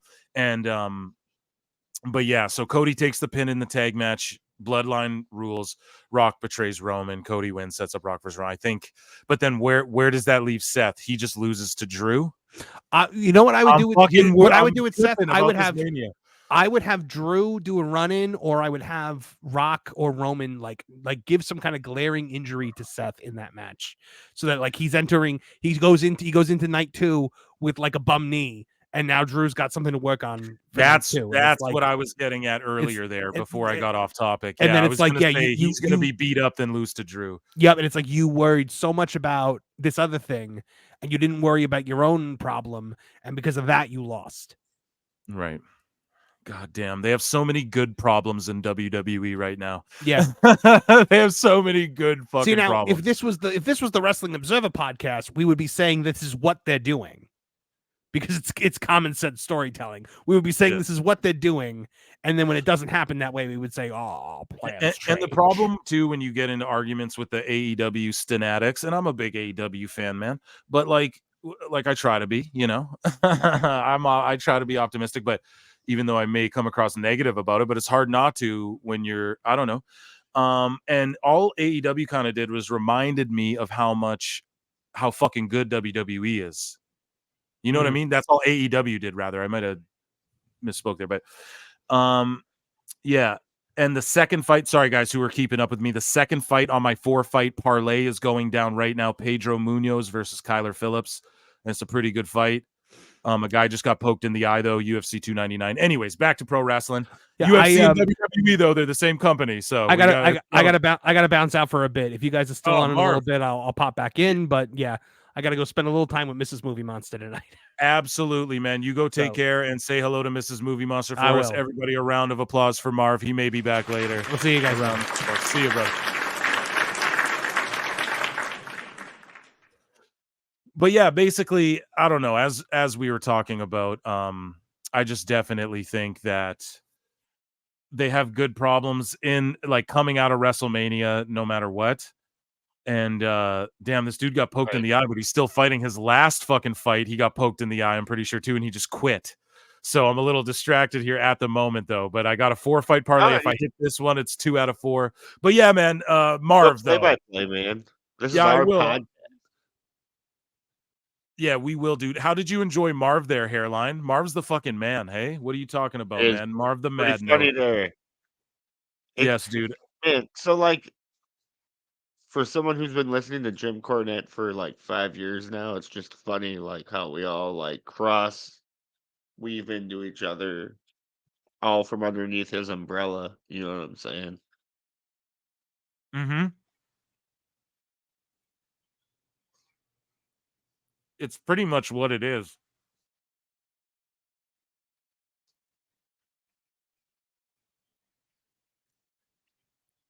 And people who listen to Dutch Mantel. Dutchman, yeah. Honestly, I need to give that shit a try sometime. I should check out Arn Anderson too. So we had some other stuff we were going to talk about there. Marv wanted to jump in on the Meltzer trashing. I guess we didn't play out the music. We should. Sorry, guys. I'm munching a sandwich. My beautiful, lovely girlfriend made me a giant sandwich. I mean, it's cool. I was just going to quickly play this. We have to play the segment now, which we didn't do.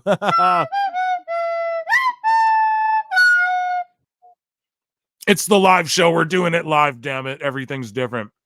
No, I got a good buzz on, man. What are you sipping on, Hairline? What are you drinking tonight? I'm drinking a Blue Moon, which is right a on. Belgian white.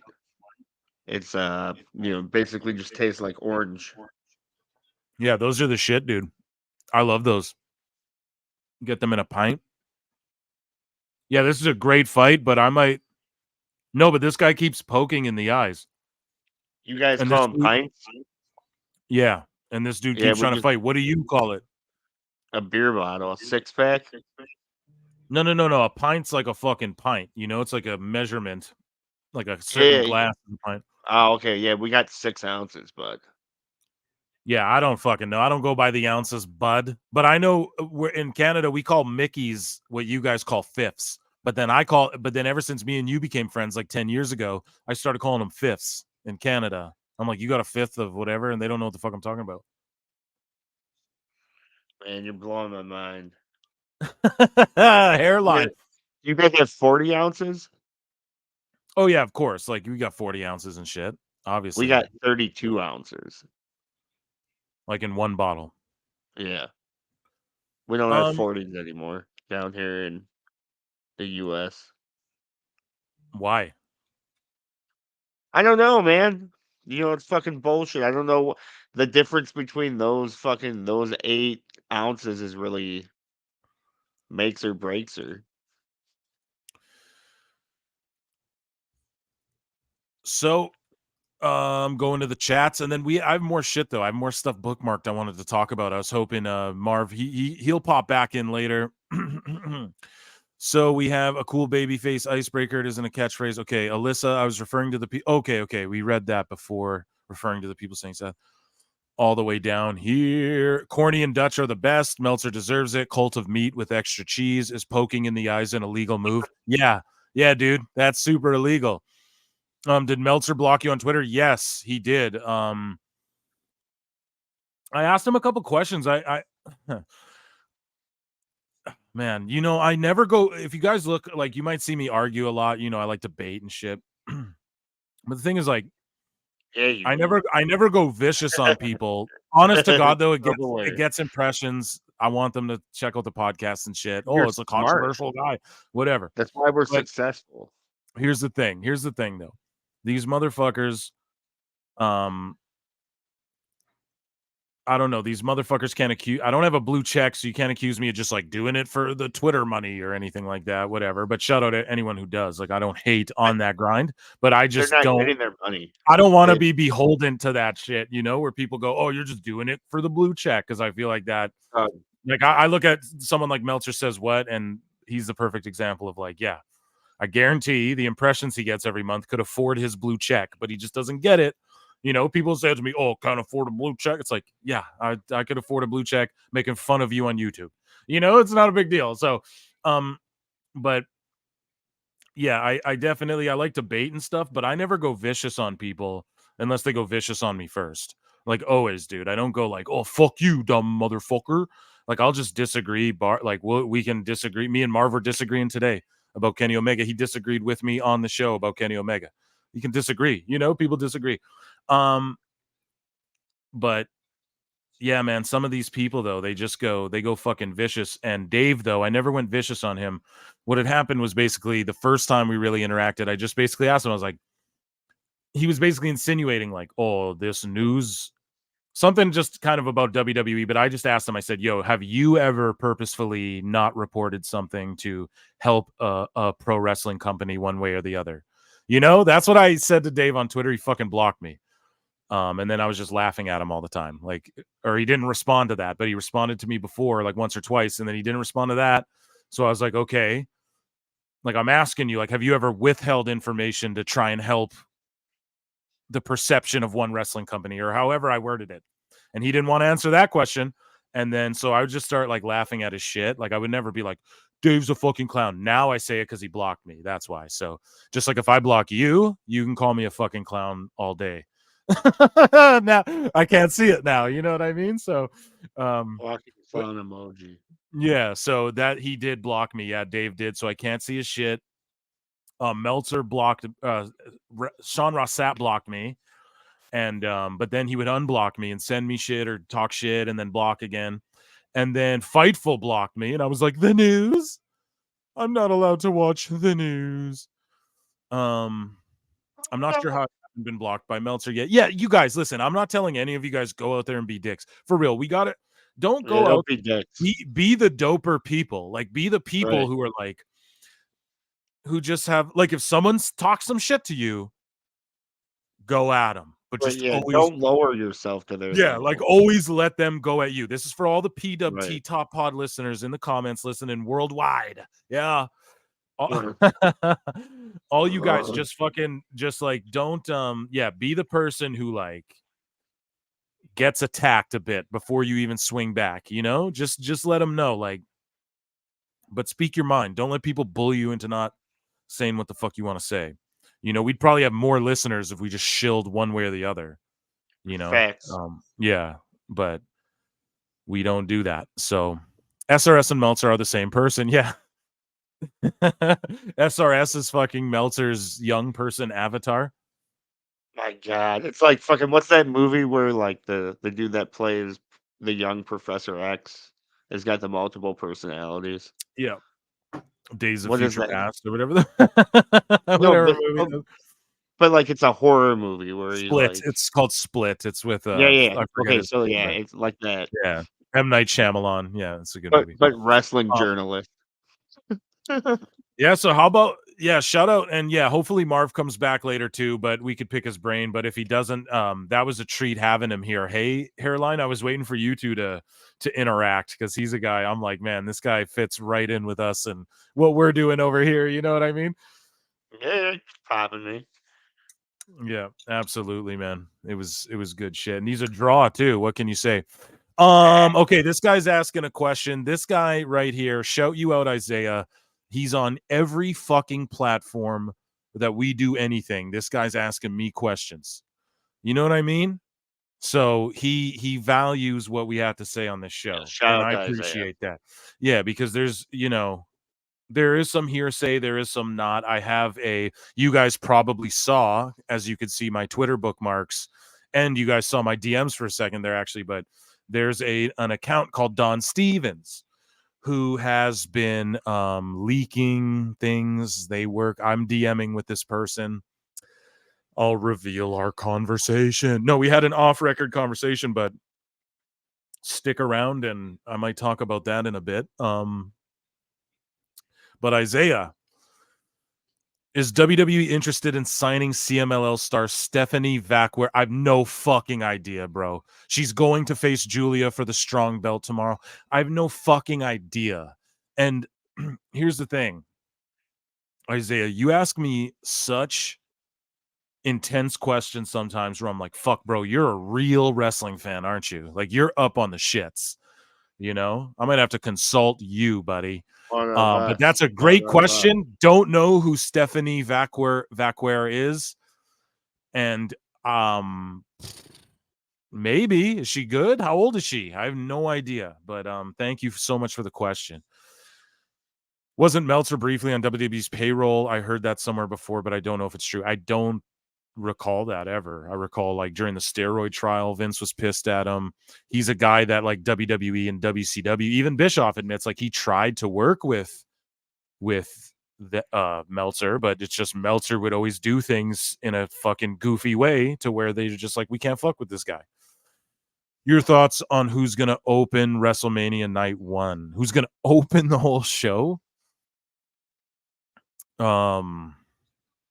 Wish you the best, Pro. Happy to help. Wish you the best and hope your channel grow. Also, look up Walter Clyde. He's a good booker when it comes to prediction. Awesome, man. Thank you so much. What is your first language, Isaiah, if you don't mind me asking? And Pro, I told you, bruv, my name's Phil, and this is Hairline. So, but don't worry, don't apologize. Just, I'm Phil. Your thoughts on who's going to open Mania Night 1? I don't know what kind of question. I don't even know. Like, I don't know. It's all down to the who's got the pencil. That's Triple H. And I mean, I could see Logan Paul opening. Yeah, that's a good one. I would maybe agree with that. Someone big, but you got to think they'll, with the amount of talent on their roster, I could see them doing like one match on the kickoff show of each night of Mania. So each night there'll be a kickoff, and then each night there'll be a match on the kickoff before. I could see them doing that because the roster's so deep right now. English, African American. Excellent, my friend. Oh, I could see Logan Paul opening. Yes, I could too. Question. There's a lot of NWA wrestlers like Nick Aldis and Matty Renkowski still. WWE sign more NWA wrestlers down the road. I mean, why not? If they're young and they're good, yeah. If they're like Nick Aldis, I could see them giving him like a match or like a moment or something, maybe like a tag match or something down the line. But I think he's just good in this role he's in now. But who's in NWA now? EC3? Like, I'm not hating, but who's in NWA? You know, like Tyrus is still there, not hating on Tyrus. There you go. Yeah. So I just don't know. There's Violent no, I was just asking, bro, because the last couple of questions I was like, I was Violent a little J and confused. Vampiro. Yeah. They kind of made the opening match into a mini main event, especially when Brock was part-timing. I mean, is that a thing? Hairline, is that correct? You tell me. Yeah, no. Okay, one more time. So Sorry, Robbie guys, C says they have kind of made the opening match into a mini main event, especially when Brock was part-timing. I'm trying to recall. Is that true fully? Yeah. I know they did it last year, but who opened the year before? I don't want to say Robbie C's wrong, but my more or less assumption with Brock is like he just wants to like get his shit done with and get on the fucking plane and head back to good old Saskatoon there. Yeah. Right? Regina, Saskatchewan. Yeah. He's laughing. Yeah, roll. Yeah, bro. What's up, Robbie C? Yeah, guys, we appreciate you all rocking with us so much. This is crazy, man. This has been so awesome. We're just gonna keep going. Well, we can e-fap some videos too. I might do some gaming. Like, I don't know. We got time to chill. We got time to kill, right? Facts, it might have just been a Brock special. Yeah, it could have just been one. So, Hairline, do you want some more? Like, we were going through bookmarks. We were talking about do you want to hear some Stephen P. New, Brian Last, Meltzer said what? You want to hear some stuff about that? Yeah, let's just keep chucking through everything we got, man. Okay, well, at Meltzer said what says Brian Gerwitz getting the A material ready for Bix when Kevin Kelly when Kevin Kelly shows up to interview The Rock. So here's Bix and Span trashing Kevin Kelly, who we were talking about earlier. By the way, I already dislike. This is David Bix, who's got me blocked. He says, by the way, I already disliked Kevin Kelly personally before he started with AEW because of that time where he sent his followers after me for pointing out, even in character, that lead announcers shouldn't be saying they hope nobody cancels NJPW World over House of Torture's antics. With hindsight, and then he says, with hindsight, I think it's pretty clear that he was freaked out because the English New Japan Pro Wrestle feed isn't monitored by the office, so he was normally able to say whatever, but a vaguely prominent at the time verified Twitter account pointing it out made them more likely to find out. So he's just basically ranting like a little bitch. Like So Tony the great Brian Last responds and says, Yenta said the same thing about us. We, quote, sent our followers after him because we dared to respond when he was being a cunt. He wants badly to be an online bully, but immediately has a meltdown and tries to make himself the victim whenever anyone fires back. Just ask my lawyer. Sounds about right. And then Stephen P. New responded to that and was like, I'll be happy to something, something, something. You know, he said something or another, got his little bit in. What do you think? Some people think Stephen P. New's a little geek for sticking his nose in this kind of shit on Twitter. What do you think? Well, first off, isn't the guy that initially did the first tweet like being a little dork on Twitter? You know? I don't know, man. We're all fucking dorks on Twitter. Yeah, we're all a bunch of fucking marks. I don't know. It's like a mark calling another mark a mark. We're all fucking, you know. Yeah, that's why we call you fucking marks. Okay. Yeah, you're fucking marks. Bixen Span is the worst. Him and Wrestling Otaku. I keep trying to get Wrestling Otaku on the show. I'm like, come on the pod, dude. Because he's such a little fucking guy, man. I can't wait to get SRS on here. I would love it. I would love to That'd be just great. talk to him. Yeah, because I know he'd freak out and be like, "Oh, you little bitch! You think fucking," and then I would just be like, chill and like, okay. So like, are you good now? So like, and then I'd just play him the clip and be like, so you did say this, and then a month later you did say this. Then I'll play him the other clip and go, so is that not flip flopping a little bit, bro? Little bruv? And then so you did say the Charlotte thing's a rumor and Sasha Banks did get attacked because you said you heard a rumor and then everyone reported it because they think you're the news. Right, Sean? You got it planned out. You got it all ready. Right, I do. I would just tell him, like, bro, we got to keep it real for a second. Like, you can call me a bitch and apologize. You can say all that to me all you want, but like, we can. I'm not the one who reports the news. Yeah, we're just two marks. Me, not me. I can't see either of us ever like trying to get into a ring to like take time away from the boys. You know, the only way I'd ever get in a ring is they'd give me the money and then I'd donate it, and then they would. Okay, hold on. The decision, and then someone would have to beat my ass. Hold on. The decision for this fight. Decision. Fuck. Incision. Yeah, the decision, dude. The wrong guy won, but I still have my I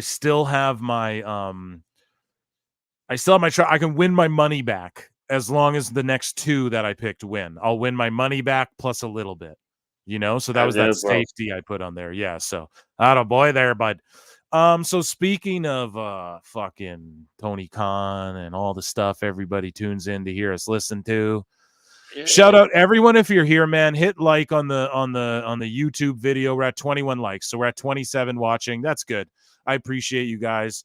And yeah, everybody, make sure you check us out on X and all the places if you don't follow us already, and just make sure you're talking in the chat, saying what's up. Anyways, all of that. Moving along. Per Fightful Select. Mike Santana from Proud and Powerful, Santana and Ortiz, is now gone from AEW. His contract expired and he did not resign. Interesting. What do you make of that, Hairline?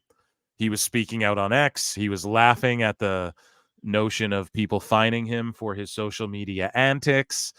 He was he just basically, him and Angel Ortiz got in a fight because Santana, I guess, wants more, and he isn't comfortable just sitting around and getting paid to not, just chilling catering. Whereas Ortiz is like, hey, man, I'm getting a check and I'm not beating up my body. And they got in like a physical altercation, and then they worked it into a match that I think they had it on like fucking Rampage or something. Like no one gave a shit, and then they've just been not on TV ever since. Which is so dumb. They were in your main faction with Jericho, weren't they? Right. Yeah, they were. So, like, well, what the fuck? So, I mean, there you go, buddy. So now Santana's gone. What do you think and about that? And they used to be a tag team in GCW with, what the fuck was his name? Ed Impact. Yeah, that too. with Homicide and shit, like Hernandez, and it was Yeah, they also were did called that. LAX. Yeah. So definitely fucking. I guess seasoned vets in a way. Like Do you not think he tries to go to WWE, or do you think he just goes the indie route?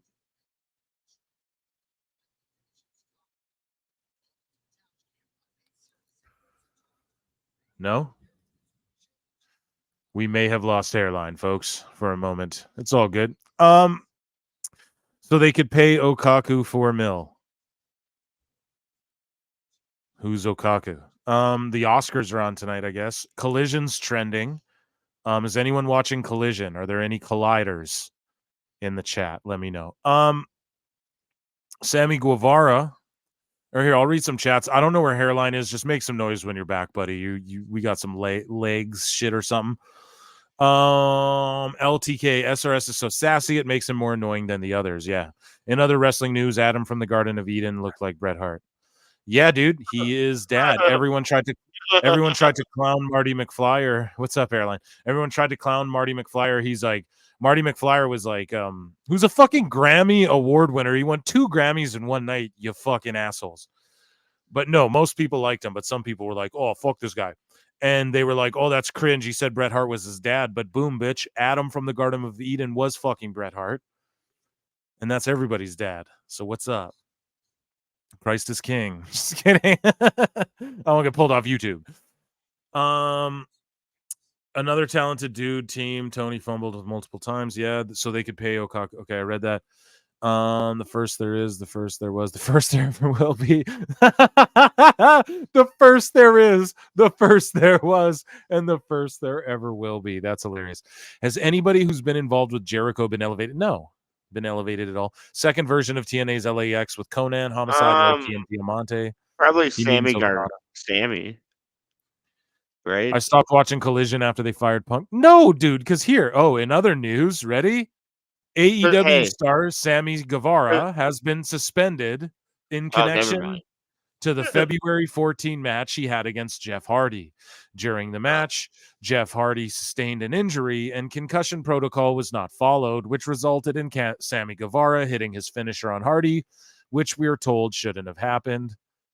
This is per Fightful, and it definitely has nothing to do with Sasha Banks coming in this week and Sammy saying he would R-word her. Your thoughts on that, Hairline? So Sammy, no, he ain't over. You're trying to say he's over? Everyone agrees with me, bro. He can't be face or saying. No. You said the listener asked if anyone had ever been elevated from working with Jericho, and I would say Sammy, because Sammy was the guy in the panda hat that opened AEW's like first show or whatever. You know what I'm saying? And now look at him. He's injuring Hardy's. And he's the guy in the vest wrestling on fucking Rampage, injuring Jeff Hardy. Let's talk about this. He took out both fucking Hardys, concussed them, and then kept wrestling them. So you're telling me he hasn't been elevated? That's all I was getting at. Okay. Yeah, fair. I'll give you that one, bro. Jera Hogan, yeah. That version of LAX ended up feuding with Kingston, Hernandez, and Homicide, who turned on them as the OGs. Sammy was supposed to be one of the strong points in AEW for years to come, but nope. SMH. Sammy and Darby were my favorites in early AEW, and man, how the greats have fallen. Yeah, they fucking fell, bro. You know what, dude? Name any star. People say Darby and MJF, but name a star AEW created that like turned them into like a draw or anything. No one. And I know it's only been 5 years, but Tony should have started humble. They should have did those big ass shows to start, and then they immediately should have sized down and then built up to that big fucking. And just having weird like, our WrestleMania's like double or nothing, but then it's actually like all in, but then a week later we do a show called All Out. It's like have some branding, have some every year he has a new pay-per-view. So we're just like, I guess new pay-per-view, several press scrums, and a tournament. There's gonna be very many tournaments. Hairline, we're gonna e-fap our own video of 10 minutes of Tony Khan. Let's e-fap that together. We'll do it in a moment. Hairline, I want you to talk to the good folk for a couple minutes, and then we can e-fap that video / keep firing through more news. But I have so many headlines that we can just keep going through them as the night progresses as well. But yeah, Hairline, talk to the people, read some chats, and fucking respond to them if you like.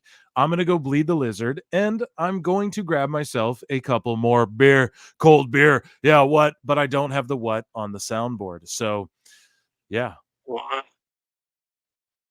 All right, so into the comments we'll go here, guys. All right, so 17 says the version of LA. Oh yeah, he read that one already. My bad, guys. Anyways, we'll start with Robbie C then. MJF until they buried him and the whole devil thing. Yeah, I agree. They they fucked that all up hard.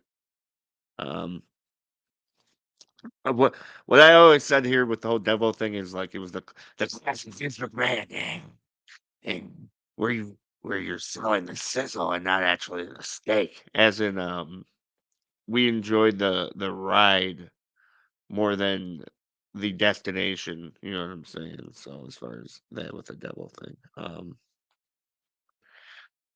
and whatnot. There, I'm sorry, you guys. My screen went black. Anyways.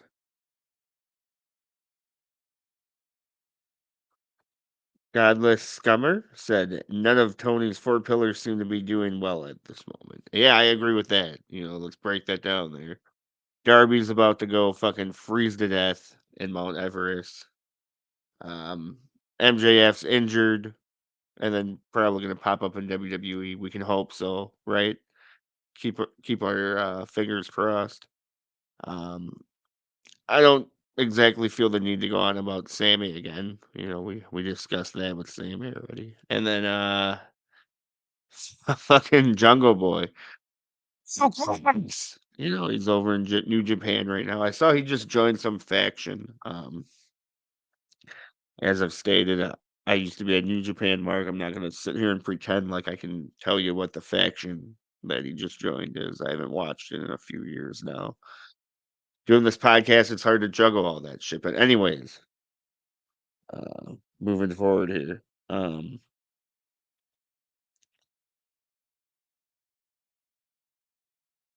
The Real World Championship storyline was the best thing on television. Yeah, pretty good. I enjoyed it. For as much as you can enjoy some fucking AEW, Um,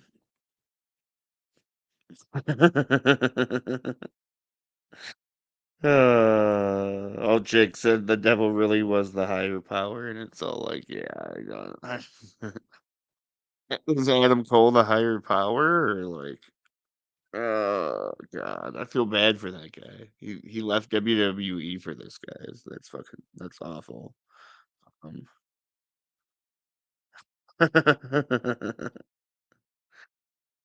LTK says Jungle Boy really put the boy in Jungle Boy.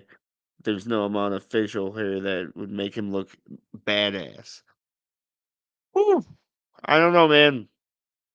You guys, all right. Let's break this down logically. It is, however, impressive that the 6 to 8 months he was gone, he did grow those patches that he did grow. Correct? However, they aren't impressive. It is impressive that he grew them. Smell what I'm stepping in. My man 17 says Jungle Boy joined the House of Torture, which is Evil's Japanese Bullet Club side group. Oh, that's dope, dude. Yeah, so back to making it about me. The last New Japan shit I watched was actually it's our show, bro. Make it all about you, dude. That's what you got to do. Which I am. Would be the Naito versus Evo feud, and that's back when like it was all like there's two different Bullet Club factions. It was like Switchblades versus Evil's fucking Bullet Club and whatnot. So it's cool that fucking Evil's still doing his thing. Unfortunately, it's not cool to hear that he's rocking with fucking Real Glass.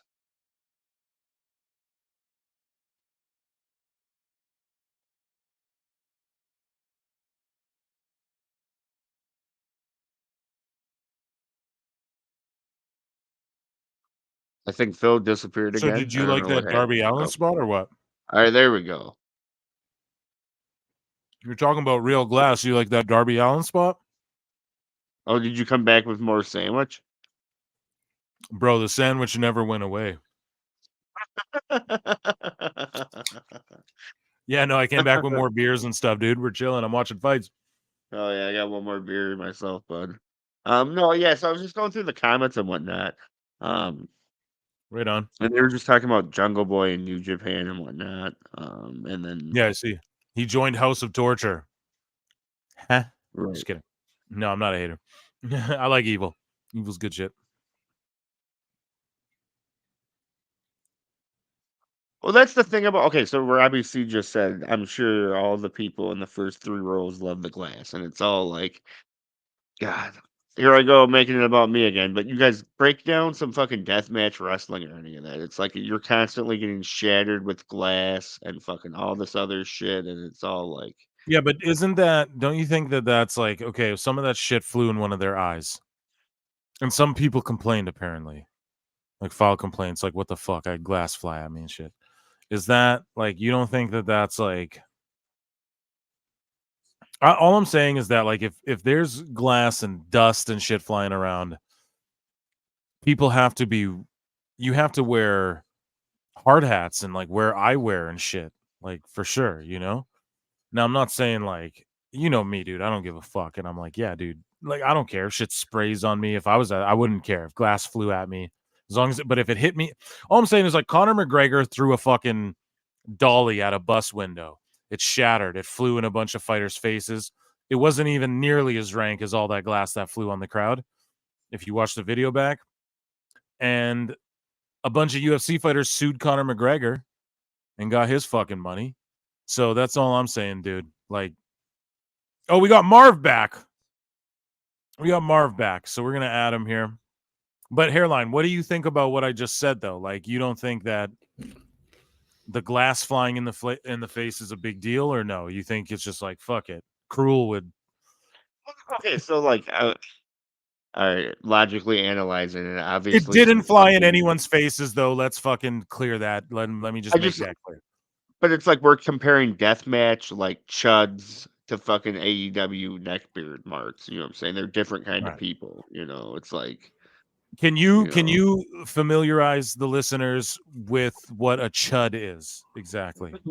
Like, you know what I'm saying? Like the chubby guy with the piss jug that's fucking, hanging ringside. Fucking, it's like just a term for like the deathmatch marks. You know, like it's the people, like the subculture, like the 30 people that travel around the country going to all the shows and whatnot. So what do you say to Alt Jake and Godless Scummer here, who say that death matches aren't normally in front of 16K and financed by a billionaire? I'd be calling Stephen P. New like yesterday. And that glass flying about is a lawsuit waiting to happen. What do you think about that, Hairline? That's like, kind of more or less where I was going. It's like we're comparing, chuds to neckbeards. Like they're two different. To like a woman who like, right. Yeah, doesn't Metallica, really care about the wrestling Megadeth, without a front row seat because, yeah. Yeah, I mean, it's hard to argue that. I mean, it's not something that triggered me. What I tweeted out was, and I went and did the Susio Boys pod, and we didn't talk much wrestling, but off of the air, we did talk wrestling, and dude goes, "Yo, I was about to come at you." On Twitter, he was like, "Cause I saw you said that the security guard." Now, Hairline, you've buried that security guard, that big jack one who like, yeah. So I was like, it's crazy. He was just sitting there after that glass flew everywhere, and he didn't like check on anyone or anything. Now, someone like, I don't know, the guy in the suit, Sloan. His name's Sloan. Actually, shout him out. He's 1/3 of the Susio Boys pod. And he off podcast though, he was like, yeah, I was gonna come at you on Twitter for that. He was like, what do you expect him to do? And I was like, I don't know, man, but like if all that I would have at least just like looked at the front row and been like, you guys are cool, right? And then they say yes, and then that's on camera. So that I can then go and say, because now people apparently have complained about the glass. So it's, and they're like it's saying in the chat here, there could be a lawsuit. So I would be like, I don't know, if I was the security, I'd have at least been like, you guys are good. They tell me yes on camera. And then it's kind of, maybe I'm thinking about it too deep, but it's like, I'd have at least checked on them. I'm the security. You got to be like, yo, are you guys okay from the glass? And then it could prevent a lawsuit. Who knows? I'm not saying Tony's going to get sued and they're going to, but it's just some shit he could settle anyways easily. But all I'm getting at is like people did complain. So I don't know what you think about that. But yeah, these guys are saying it's a lawsuit waiting to happen. If the glass hits someone in the eye, Conor McGregor got sued for that same shit, you know? So I don't know. I don't know how much they're warning before the show saying, oh, you're responsible for your own shit. If any items fly at you, it's like, you know, it's like if a piece of a table flies at me and I lose an eye or something, like, no, you're responsible for that. So welcome to AEW. May the odds be ever in your favor. Yeah. So what do you so Hairline, what do you say to that? Like what I just said? Or are you just like, nah, dude? It's or like at this level, or what you're saying, like at this level with 16K people in the building, you got to maybe take more precautions than like a deathmatch indie show, the Carnage Cup. Well, no, yeah, for definitely not a Carnage Cup level, but like, as like listen, nobody's responsible for shit that happens at a Carnage Cup. Okay, yeah, that's on God. That's on you and God. So as far as the right, to all three people at the Carnage Cup, as far as the security guard at the AEW show, it's all like, Doug, you're punched in. He was just sitting there. It was like, you didn't like look at anybody, go like, hey, are you okay? You know, I don't know. That would have been my first instinct as the security. But yeah, I don't know though. It's not something that triggers me tremendously though. Are you talking about the glass doesn't trigger you? No, it doesn't trigger me tremendously as far as like the glass flew on the people. That's fucked. But I'm like a weirdo, dude. Like, I don't know. There are two concerts, people spit shit on me, and I'm like, I mean, I believe there are two uncontrollable elements that should never be involved in wrestling. Fire. One of them is glass, and the other one is fire. Yeah, we've had this when Masada burnt his face off. We talked about it on the pod. We were like, I mean, how many of these indie guys do you see now that actually are like lighting themselves on fire and doing like a frog splash? Do you know who said that on our podcast? The one and only Rev. Yeah, of all people. Dan Wilson, who invented the Phenomenal One moniker for AJ Styles. He was on the podcast and he brought that up, and he's participated in like the death of like Tremont and Cruel, like death matches. He's been a part of shit like that, and he's like, yeah, glass and fire make me nervous. Like even he said it because they are uncontrollable. You can control a table, you can control a chair, you can control, but like once you start involving glass and like the light tubes. I mean, I don't know if they use the light tubes as much anymore, but like in the early 2000s, that was like, oh, the light tubes and the thumbtacks, you got to do it all. Like, yeah, they do the tubes now. Oh yeah, it's probably worse than ever now. I saw a match one time. It was called TLC 3. Okay. Yeah. And so instead of just tables, ladders, and chairs, it was tables, tacks, and torches, ladders, light tubes, and light bulbs. Okay.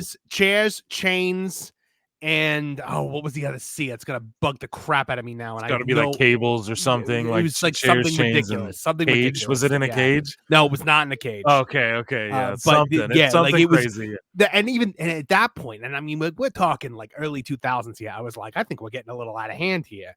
Like it's the escalation is what I've always talked about with wrestling. Is that Mick Foley jumps off a Hell in a Cell, right? It's the most amazing, insane thing anyone's ever seen. And don't do it again, pal. Yeah, now we have to top that. We have to top that to get another big thing. So now the Hardys and Edge and Christian go out there and do a ladder match, and they do all these crazy things. And then we do the TLC match, and then TLC 2. And now the indie guys who are now growing up on this, they are taking it to the next level and escalating in a much less controlled environment. and in back, don't even get me started on backyard kids. I mean, I don't think there's as much backyard wrestling now as there was in like the early 2000s. I don't know if there is either, but yeah, I used to backyard wrestle. I didn't get too hardcore, but we did a little bit of hardcore shit, you know? Yeah. But I didn't get too crazy with it. I mean, they used to have those like best of backyard wrestling like VHS tapes back in the early 2000s or DVDs, and you watch it was just people, oh my gosh, it was like it was bum fights basically. I mean, oh my god. The Robbie C says, haha, I was just about to say tubes and glass make me think of backyard for sure. Yeah, it does. Do you guys remember when AEW did the fucking Nick Gage match with Jericho and he was pizza cuttering him during the Domino's commercial? Okay, oh, can I make an admission here that is going to probably shock the audience a little bit? Let's hear it. I kind of like Nick Gage. Dude, I don't hate on him either. Hairline's gonna body him. I know Hairline's. Here's the thing. I'm cool with him. I don't hate death matches, but I don't think it's wrestling. Like I don't watch a death match the way I would watch a pro wrestling show. I watch a death match the way I would watch that superhuman kid who jumps into like the TVs and like light Hairline thinks like he's trash too. You know what? Hairline has showed me some sophisticated respecting my culture. Yeah, Hairline is like a sophisticated deathmatch guy, and he's shown me some shit like the Carnage Cup, which he's like, no, this is just trash and funny. You know, he's like, some of it's good, but it's just trash, funny bullshit. You know, and then he showed me the Death of, which is like a cinematic match where Tremont fucking dies. The death of Tremont. Spoiler alert. It's been out since Halloween, but fuck, man, it's like good shit. It's like Dusty versus Kane in a forest. You know, that's what it reminded me of, and it was like an old slasher flick cinematic type match. You know, so I don't know, man. There's levels to it. Definitely, Hairline can point it out better than I can. But to me, I kind of agree with you. I have to brace myself. And over on the Patreon, we'll watch some deathmatch shit, and Hairline will be laughing because they'll be doing spots with like gussets where they're sticking the gussets. Make me cringe, dude. And they're sticking gussets in their chest and shit. And I've seen guys with like literal machetes, like hacking. Yes, the machete board. What is it, Hairline? What is it? Yeah, the knife board, the machete board. The knife board. They slamming them on knife boards. Mouse traps. Mouse traps was one of them. They would like set up the mouse traps and then they would like body slam the guy in them. Yeah, Hairline. What were you watching? I was watching some UK death match earlier, and they had a coffee board. You know, instead of the knife, they had coffee cups. Fucking nuts. UK death matches. I'm like even trying to like I'm trying to decide whether it's like a joke of like it's like a very polite death match, like oh yes quite, or if it's like the Scottish soccer hooligans where it's like give us a kiss, laddie. Yeah, dude. Oh my god. Again, bro. Yeah. Get the light shoot, bruv. It's getting hardcore to get the tables. I mean, like, look, we've all seen like GCW or whatever that is. Like, when Nick Gage. I watched I watched the Nick Gage Moxley match from GCW. Or Cardona does good shit, but he's had like two death matches. I mean, look, I dedicated an entire lyric in the Jericho song about Matt Cardona because he was doing an amazing gimmick on the Indies, and Chris Jericho stole it for AEW. Like, and what was that? The demo guy, the indie guy? No, it was the like I'm a sports entertainer. Right. Yeah. Like he was doing like the I'm a sports entertainer thing in GCW, which was like a super overheel thing.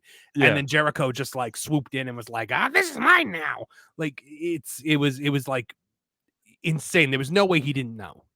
There was no way like Cody didn't say to him like, hey, this is Matt's thing. Jericho is wilding out. What do you guys think about him like wrestling all these random CMLL guys? Like tomorrow he's fighting Titan, and the week before he fought Atlas Jr., Atlas Senior's son, who Jericho feuded with back in CMLL as La Corazon de Leon, the Lion. was it you? Thing. Yeah, are you guys ready? You guys want to know a secret? I'm about to drop a secret. I'm as big of a fucking mark as Excalibur, but I objectively understand that the way he does shit is not appealing to people. You can't do that shit, dude. So I know every move too. Tope con hero. I know every fucking thing ever, but it's just, you can't, that's not appealing to the masses. If you can't objectively admit that, and all these people, I get my Twitter blocked over Kevin Kelly. Why? Because he's realistic, Phil, was it you today who said something about like, oh, AEW Dynamite is being sponsored by Google?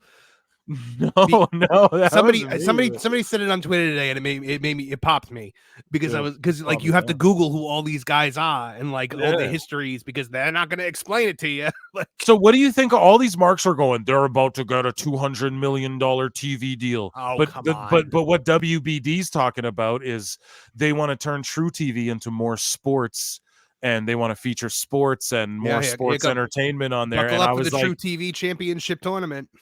There's a quote where it was like, I can't remember who said it, but they were like, if it goes to True TV, like I would rather not be on TV than be on True TV. That's what someone famously said. Can't remember who the fuck said that, but yeah, if they put AEW on True TV, I mean, that's fucking TNA level, Dixie Carter level. Oh, Phil, got some breaking news. What's up?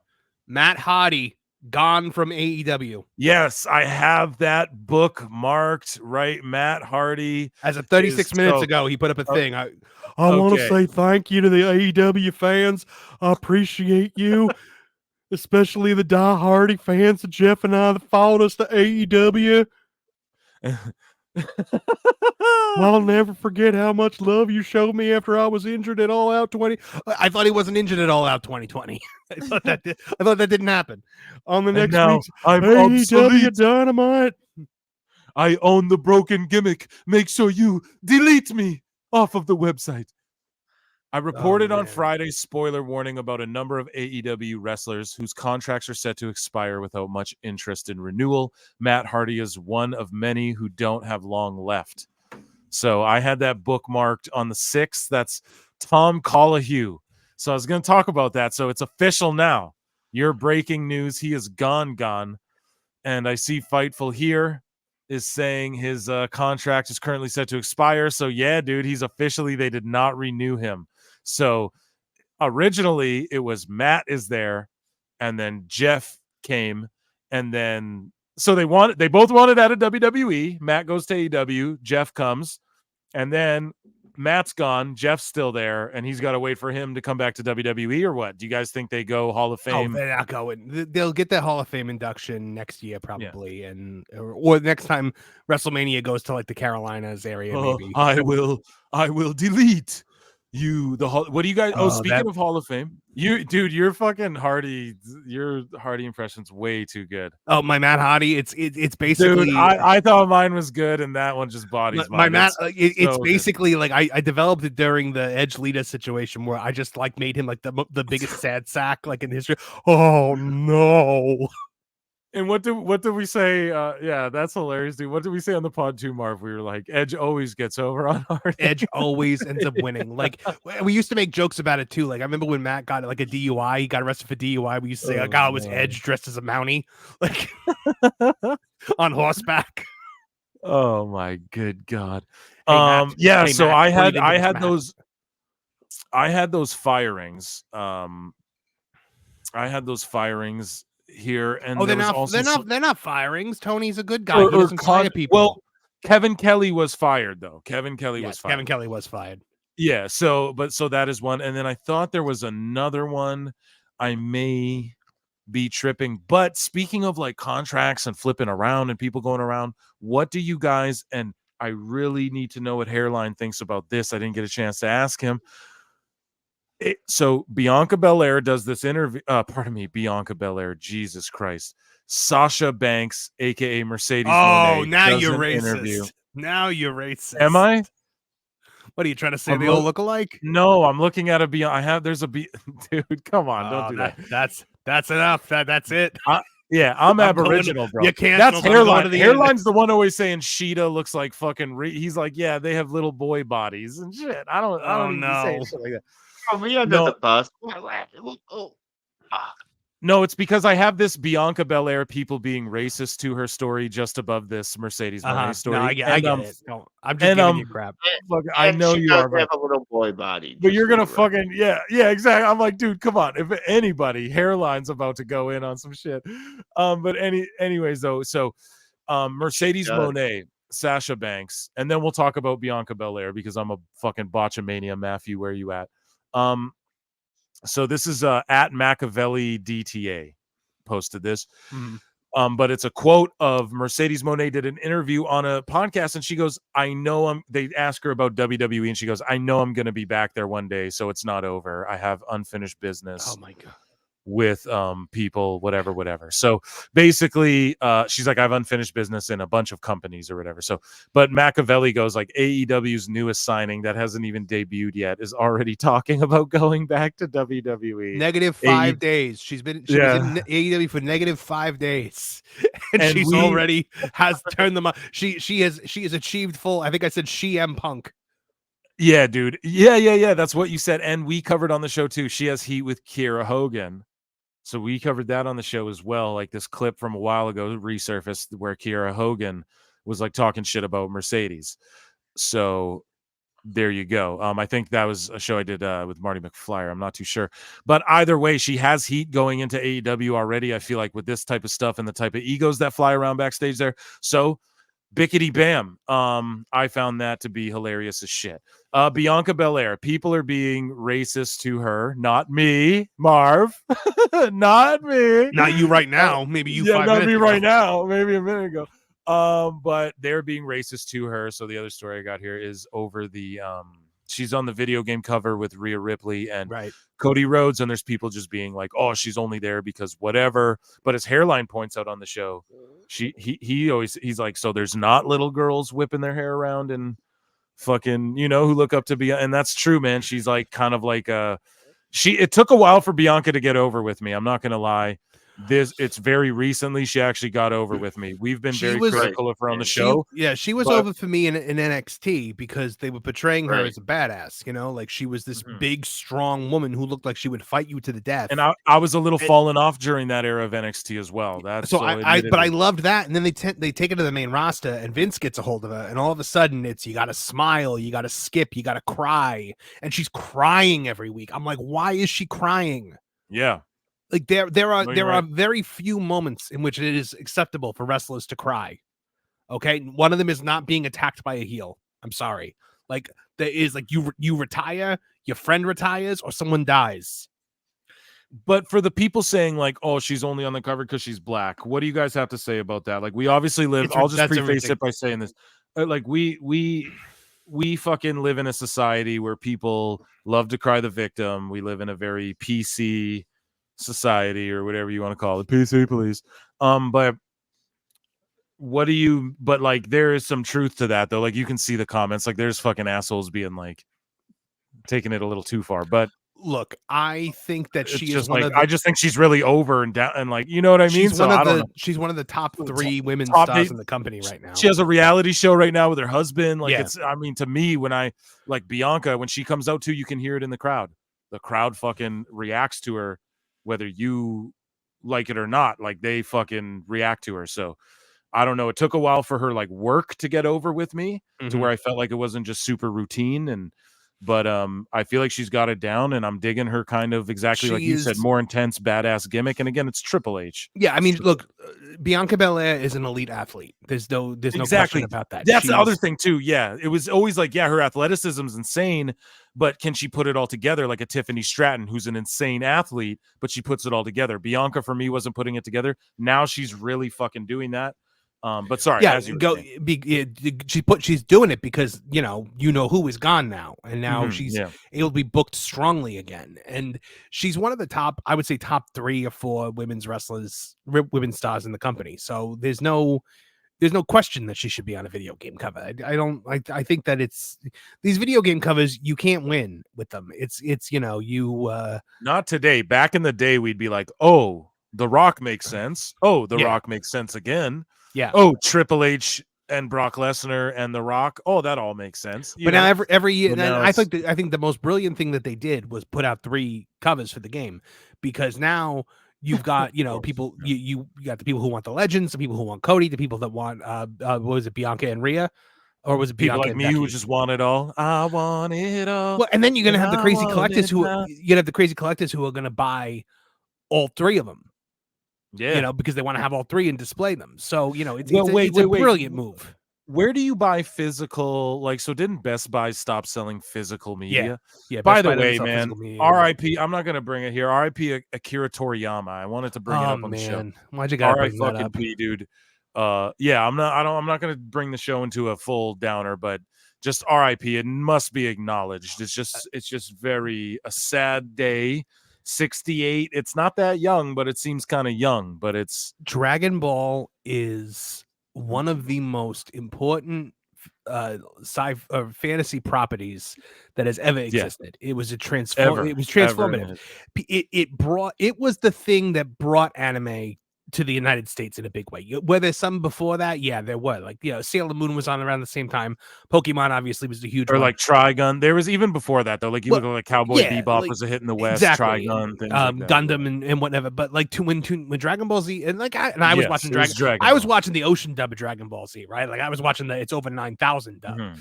Like that where people didn't die, they were sent to another dimension, to home for infinite losers instead of hell. But I mean, it is so important to so many people, and it transcends generations. It transcends race. I mean, look, there's nothing that I love more than how black guys love Dragon Ball Z. Like they love it. Yeah, it's the best. Like I love watching these videos of like, a bunch of guys like getting together and watching. Like one of my things that I will routinely go back and do is I will watch reaction videos, because I find fandom and passion to be like invigorating and like exciting, and it helps get me excited for things, to see other people excited. One of the things that I will always put on is like compilations of people reacting to the finale of Dragon Ball Super with Goku and Frieza versus Jiren. And I mean, it's just like you can't beat it. It's so and, good. Like, the things that Toriyama did, his artwork. I mean, like you gotta consider he was a gag artist. Like he was, he was a comedy artist and comedy writer. Like, and then I don't think he intended for his creation to take this like very serious turn to become this like superhero show that it did. And but it did, and it's iconic and big as a certain guy from formerly from New Jersey would say, big bucket of win. Good, man. I like Kevin that. Smith and dude, and shout out Kevin Smith. I watch his pod too. It's a must watch, Fat Man Beyond for me. But yeah, let's give a round of applause for that speech and a fucking air horn for Akira Toriyama. And a big double middle fingers to that guy from Sweet Baby Inc. who trashed Akira Toriyama. So I saw you afterward. I saw you saying something about that, and this is like pro wrestle anime now, but it's all good. But I saw you saying something about that. Now, I want to ask you about that, but before I do, I just wanted to say personally, I've been trusted with shit that guy's created, and I'm very grateful for that. For Akira Toriyama to have existed, for that man to have existed. He's a great man. That guy's touched people in ways that just, yeah, exactly like you said, and just changed the whole, like, now, I don't know, whatever. We could get into it all day about the transformations. I could talk about Dragon Ball Z. Yeah, we could go all fucking day about how even just like that one show revolutionized, like changed shonen anime series for like ever and shit. I don't know, whatever. The thing that I also love manga is catching up to that shit too all the time. If I can make one more point about Dragon Ball that I love with Toriyama's writing, is that Goku, I think a lot of people try to make Son Goku into this like heroic figure, like this figure that's like fights for truth, justice in the American way, but he's not. And Toriyama was very specific about that when Super came around, where he was like, there's this sickness there that he just has to go for the fight. And that's what puts the entire universe in danger at the end of Super. And I love that. I love that. And that's what makes him such a unique character. And that's what it's all about. Like you have to just ask those questions about people. It's like, levels. It's layered. It's just it is. And it's so simple too. It's just subtle. And I mean, like you want to talk about character work. You want to look at Vegeta, look at Piccolo, like these guys are just absolutely. Yeah, absolutely. And just yeah. So shout out Akira Toriyama and fuck. God damn. What I was saying with our spirit bomb fucking hands right now. Oh yeah. Like, like and just I don't know, prayers for his family and all that. I'm not sure even like did he have a wife and all that? I'm not even sure. Did he leave children behind? I never looked into that. I'm one of these guys where like You'll look up a celebrity or something for like, let's say you're doing work, you got to look up like, oh, I got to look up Chris Hemsworth, and then the first thing Google pops up is like Chris Hemsworth wife. I'm like, I've never looked up a dude's wife. You know, I don't know. That's just me personally. I've never like thought of even doing that. But anyways, what were you gonna say? The guy from Sweet Baby Inc.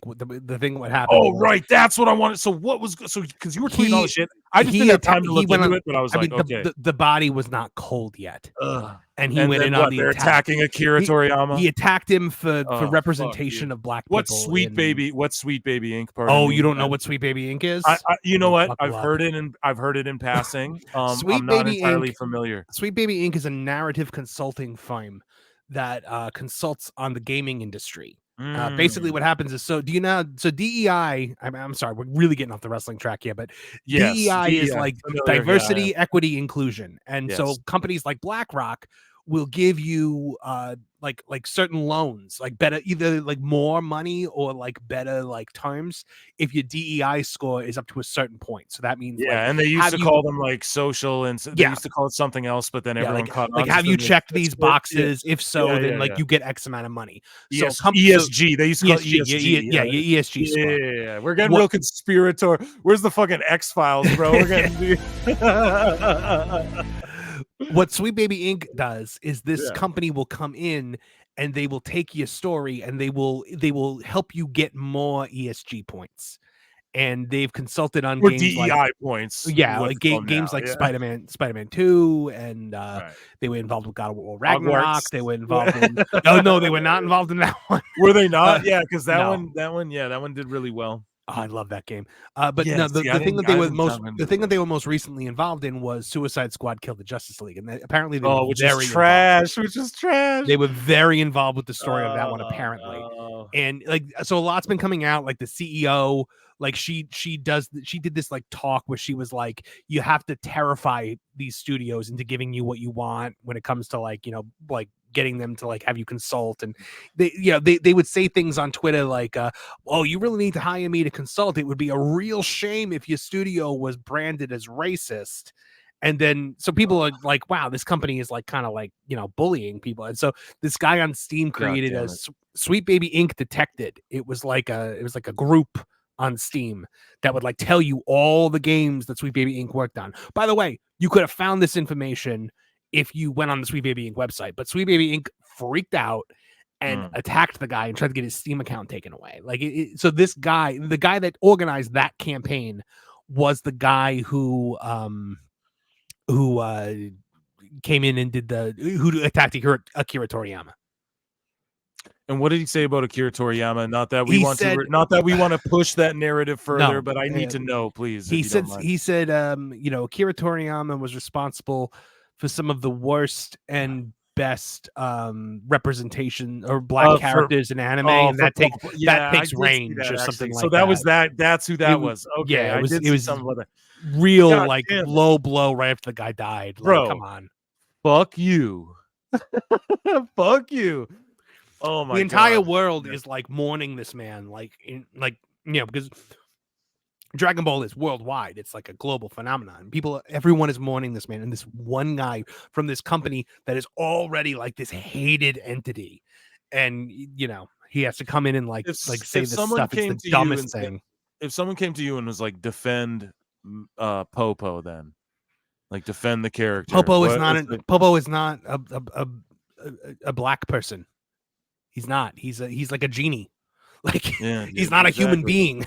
I never when I was a kid, I never looked at Popo and was like, oh, that must be a black person. Me fucking neither, dude. Not even me neither. Not even no. Close, I remember there was one black guy in the end of Dragon Ball Z that they put in like the tournament at the end, and he was like, I was like, oh wow, that's a like pretty racist like. I'd have to see it. I'd have to see it. I think General Black from the Red Ribbon Army, he was a little like he was drawn kind of weird, like with the lips and whatnot. But like Oob was amazing. Like Oob is amazing. Oob's just like General Black. You're right. Well, he just has big lips, man. I don't know. I got big lips too. Like I don't find it offensive, but maybe it's because I'm whatever. Yeah, because it's like a stereotype thing. It's like it kind of is, yeah. Like all I never saw. But they're not even like it. I never understood the Popo thing. Like Popo's not a human being. No, like I that, get it. No, you're like, right. Like, about it's like the trying to general say black. That's it's a like little, trying to that's say a little... it's like trying to say Piccolo is supposed to be a black guy, even though it probably is. But yeah. closest thing, badass, like stoic. I love Piccolo so much. Me too. And eventually, you know, like, so have you seen like Dragon Ball Superhero where like Orange Piccolo becomes so? And that's the other thing too, is that one thing Akira said, man, Gohan Beast, that's the most powerful shit, you know. So we'll see how that gets approached. Moving with Daima, I'm like, it's weird that he brought them back to children. Me and you were DMing about that. It's weird that he brought it back to children or whatever. I don't know if we're DMing or just tweeting, but Dragon Ball babies, it looks like. I was like, oh no, is that what they're doing with it? But Dragon then Ball he passed it. No, I'm babies. just like, it's gonna be great no matter what. Like, not to even be a stan like that, but it is like, I know it'll be good because he was so hands-on with all of it, like for certain, like top to bottom, you know, he named it, everything. So I don't know, whatever. RIP. And we got Robbie C. talking about ESGs, environmental, social and government. Okay, diversity, that makes sense. equity, and inclusion. I knew the DEI. I didn't know what same shit, different, same poop, different group. Robbie, and that is the ESG is environmental, social, and government, and then people caught on. So then it was like, oh, DEI, diversity, equity, and inclusion, or maybe they're two different things, but they're the same people push those things. Whatever. Don't want to get pulled off YouTube and be banished to Rumble forever, but nonetheless, Mr. Popo's literally an assistant deity. He's literally a demigod, nowhere near human. Thank you, G Coalition brother number 17. So let's get into some more. I have these things bookmarked. We were talking about Hall of Famers. So the U.S. Exchange is going into the Hall of Fame. Mike Rotunda and Barry Windham. Yes, sir. And I will play this clip for you guys. And then we also here, I'll play this for you guys. Let me just share while you key up the clip. Did you know that Real American was like Hulk Hogan's theme song was actually made for Mike Rotunda and Barry Windham? What? For the U.S. Exchange? It was made for the U.S. Exchange. I am a Real American. Express, was made for the U.S. Express part of me. I keep calling them Exchange. Yeah, sorry. It was made for the U.S. Express. If you listen to the wrestling album, you ever hear the wrestling album? The old, like, it was a record they put out around WrestleMania 1. Not like the old 80s one, but like when I was growing up, I had all the Attitude albums and all that. So but no, like, so the wrestling album, the one that was like the old one from the where 80s. Hulk Hogan says he had fucking Simon Cowell or whatever. Whatever. Like it's where they sing like Land of a Thousand Dances. And, like, all that. I'm familiar with it, but no, I never had that one. Yeah. So it was when Vince, Mean Gene, and Jesse Ventura introduce each song, and one of the songs on there is Real American, and it says that like Derringer made this song for Mike Rotunda and Barry Windham. So that is insane. And they play Hulk Hogan's original music, which as a kid blew my mind. It was like it's literally a piano song. Like it's on the piano. It's like bum ba bum bum ba bum ba dum bum bum bum bum bum bum. It was like, it's really weird. You should definitely look up the wrestling album. They might have it on Spotify or something. I will, man. And you know what? I just rewatched Hogan versus Andre, and then I rewatched Hogan and Macho versus DiBiase and Andre, and I rewatched Hogan versus Rock WrestleMania 18 today. I rewatched all of those today. And they played Real American after he beat Andre, which I forgot. I was like, oh yeah, because they don't do it right away. They like announce that he won after like a bunch of, whatever goes on, and then they start playing Real American. And I was like, oh shit, he had it all the way back then too. Like I didn't know if he was just coming out to like I think he did, or like he did have it back then. I don't think he had it at WrestleMania 1, but I think he had it. No, not 1, but 3 when he beat Andre. 3 he did. So, but that's crazy. You just dropped that factoid on me because I was just thinking about that song today. So here is Triple H talking to the U.S. Express. I was calling them the U.S. Exchange. U.S. Express. To both of you guys, I wanted to talk to you together. I want to talk to you about Hall of Fame. This year is a big year. It's the 40th anniversary of WrestleMania in Philly. You two were there to start it all. You two were in the ring at the very first WrestleMania. That means a lot. It means we wouldn't be where we are today without you guys. And I'd like to tell you today that we are going to induct both of you into the WWE Hall of Fame in Philly. Wow, that's awesome. Yeah. That's a great honor, obviously. But yeah, it's a great honor. Thank you. Oh man. Man. Absolute legends in this business. Two of the fucking man. Now, you know what's interesting? Barry Windham has now joined Sean Waltman as a 2-time Hall of Famer with not being inducted as a singles wrestler. Because he was inducted with the Horsemen and he's being inducted now. Bro, oh man. And dudes Waltman, like that, I'm not here tearing up, but like when dudes like that start cracking, you're just like, God damn. Yeah, I mean, you know, I get I'm just like, damn, it's still real to me, damn it. Well, now, do you think they're gonna put Bray in this year? Because will they put Bray and his father? I don't think they do it this year. I don't. And do you know, man? I'm so sorry, guys. So your boy Phil, I talked so much shit, and I was so confident about Goldust getting in the Hall of Fame this year. I know, but I don't think it's going to happen this year because I think Tony's tightening it up. But I'm telling you, and I know people can go do the research. Fucking Taker talked about it. Conrad talked about it. Everyone was talking about it for a reason. And some other shit I heard the other day. I wish I bookmarked it. I was locked off Twitter, so I couldn't bookmark shit. I couldn't like shit. I couldn't retweet shit. So today I was like scrambling, trying to get some notes together. But yeah, I tried to bookmark it though, but someone else said something about Goldust is a Hall of Famer or will be, or like will be. Like The Rock, it was like The Rock. There you go. That's what I mean. Like these guys, it was something they fucking discussed. I fucking promise you guys. Okay, I'm not talking out of my ass on this one. It was Goldust. If Tony Khan would let him, he'd be in the Hall of Fame this year. Maybe he's stuck in Tony Khan, I think, until July. I don't know. I don't know that, but I just know that it's been fucking talked about for sure. You know, like it's something that could happen still, but I talked mad shit about it because I was way more confident. But now I'm less confident because I think Tony's like really hugging what he has right now, you know. But anyways, though, the US fucking Express Hall of Fame, they deserve it. They deserve it so much. They tear up a bit. I don't know. I don't want WWE to pull me down. I'm not gonna play this whole fucking thing, but like the last show. But Bull Nakano in the Hall of Fame as well. Yeah, that was a surprise. I was surprised by that. So I tweeted it out right instantly. I went, yo, AEW fans, quote, name one Bull Nakano match. And that's exactly what they did. But she's well deserving. When I was a kid, one of the only female wrestlers that ever stood out to me. Not hating or anything, but it was really. No, I mean, it was slim. Stood the fuck out. Same with Aja Kong. It was slim pickings back then, and she was a bona fide character. So, you know, it definitely does stand out. I think WWE's doing more of like I think Lex Luger is gonna go in as well as I think he's like a shoe-in. They've been kind of featuring him more and more. So, but I saw people go, "This is why I wish I bookmarked it. God damn, I couldn't." This is why I hate WWE fans. Like literally those words. This is why I hate WWE fans because they don't even know a Bull Nakano match from Stardom or some shit or some stupid shit, some crazy shit. They don't even know matches from that, but they are happy that this whatever. And then you go to Bull Nakano that I bookmarked Bull herself and she tweeted out, it's such a great honor. I'm honored to be the first Japanese female wrestler to do so. She's honored. This is a great honor in her life, guys. Yeah. So it's just the bullshit that I don't know. The Bull Nakano bullshit. Bull Nakano. Like there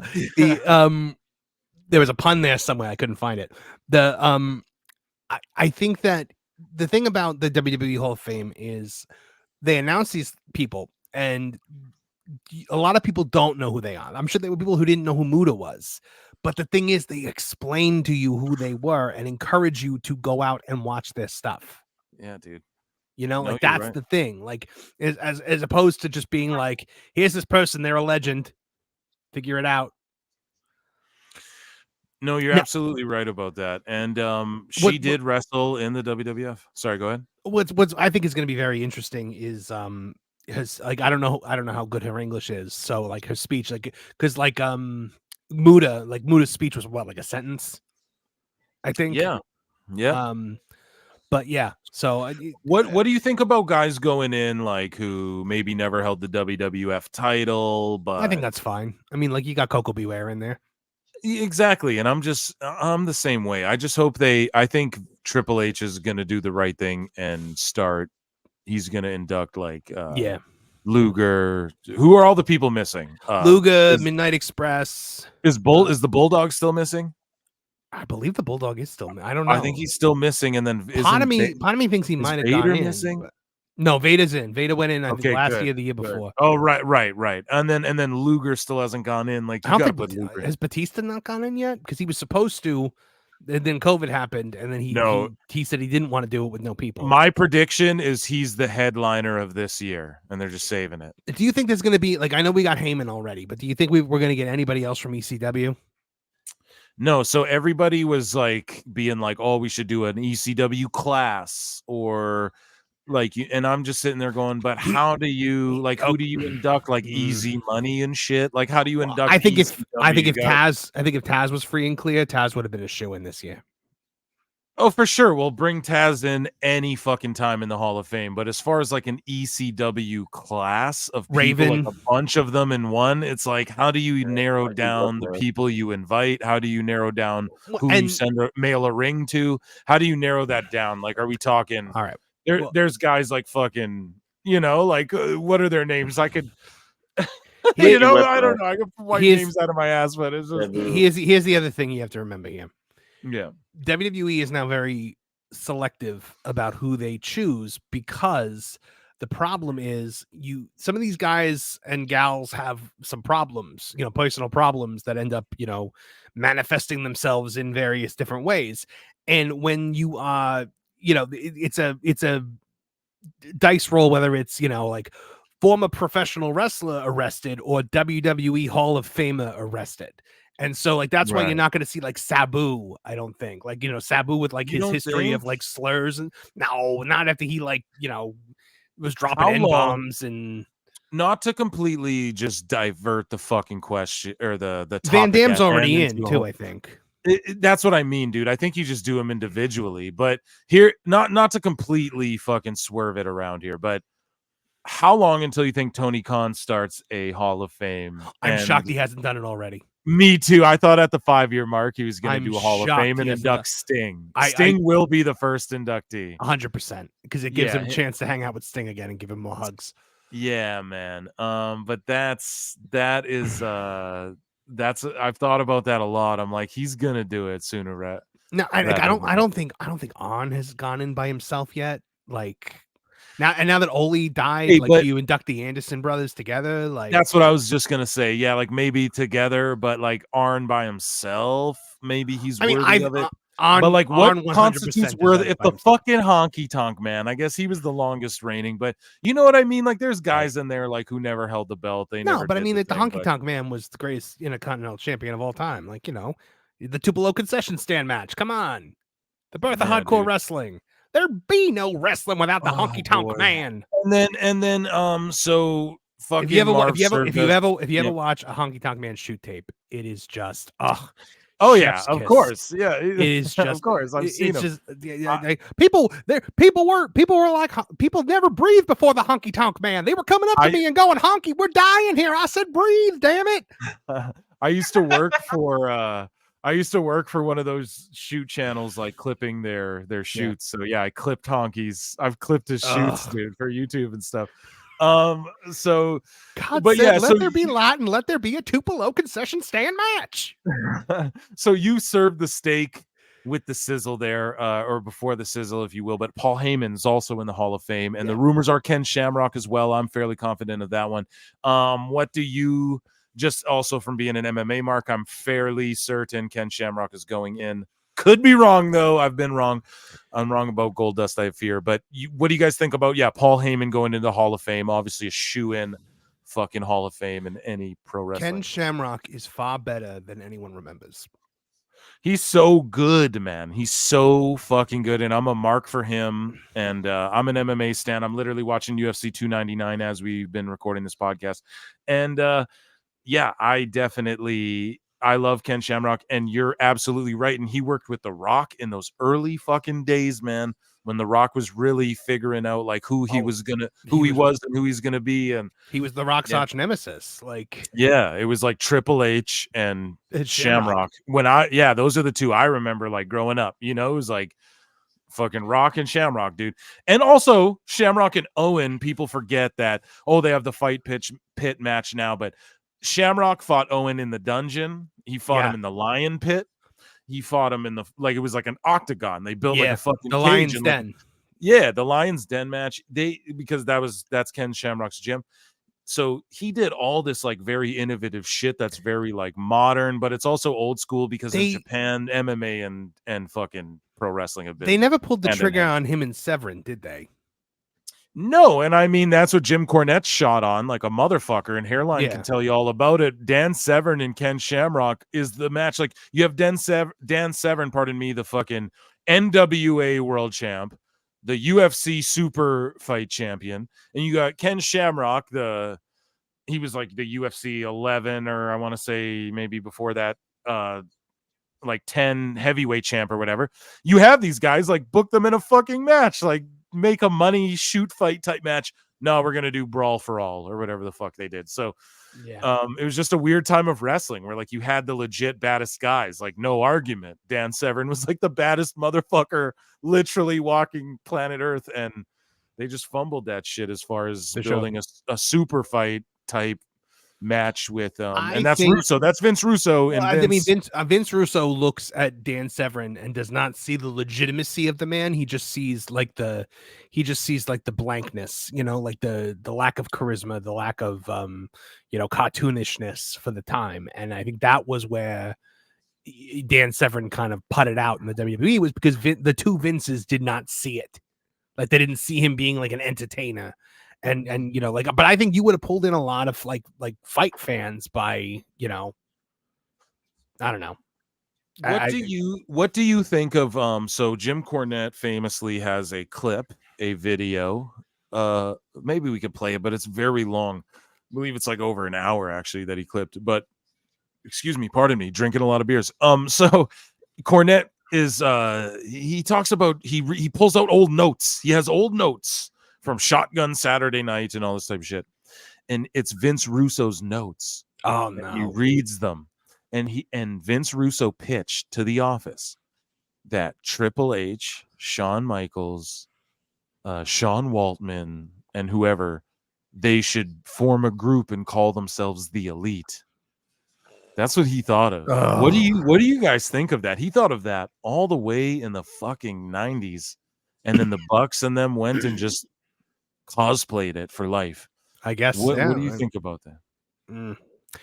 I don't know. Wouldn't that have already Hairline? I believe it. I mean, Triple H, Shawn Michaels, and Sean Waltman. Wouldn't that have already been DX? Well, here's the thing. No, they weren't quite. I don't know if it was exactly Waltman and Michael. Like, goddamn, there's a long ass Cornette clip. Maybe one of you good listeners, one of you PWT listeners, I see you guys in the chat at Pro Wrestle Clips on YouTube and at Pro Wrestle Times on YouTube as well. The other channel's almost monetized, guys, so keep fucking watching those videos. But both of all of you motherfuckers who are in here, please, if you could go look at Jim Cornette's YouTube and search up, because I got so many tabs pulled up here. If you could go search up, he talks about going over Vince Russo's notes, and he invented the Elite, and he had all these weird ideas for these factions and shit. If someone could pull that up and give me like a timestamp, I'll play it on the show. Now, here's the thing, though. I mean, that one's all well and good, but have you ever heard them talk about Vince Russo's idea for the show, Bitch Slap?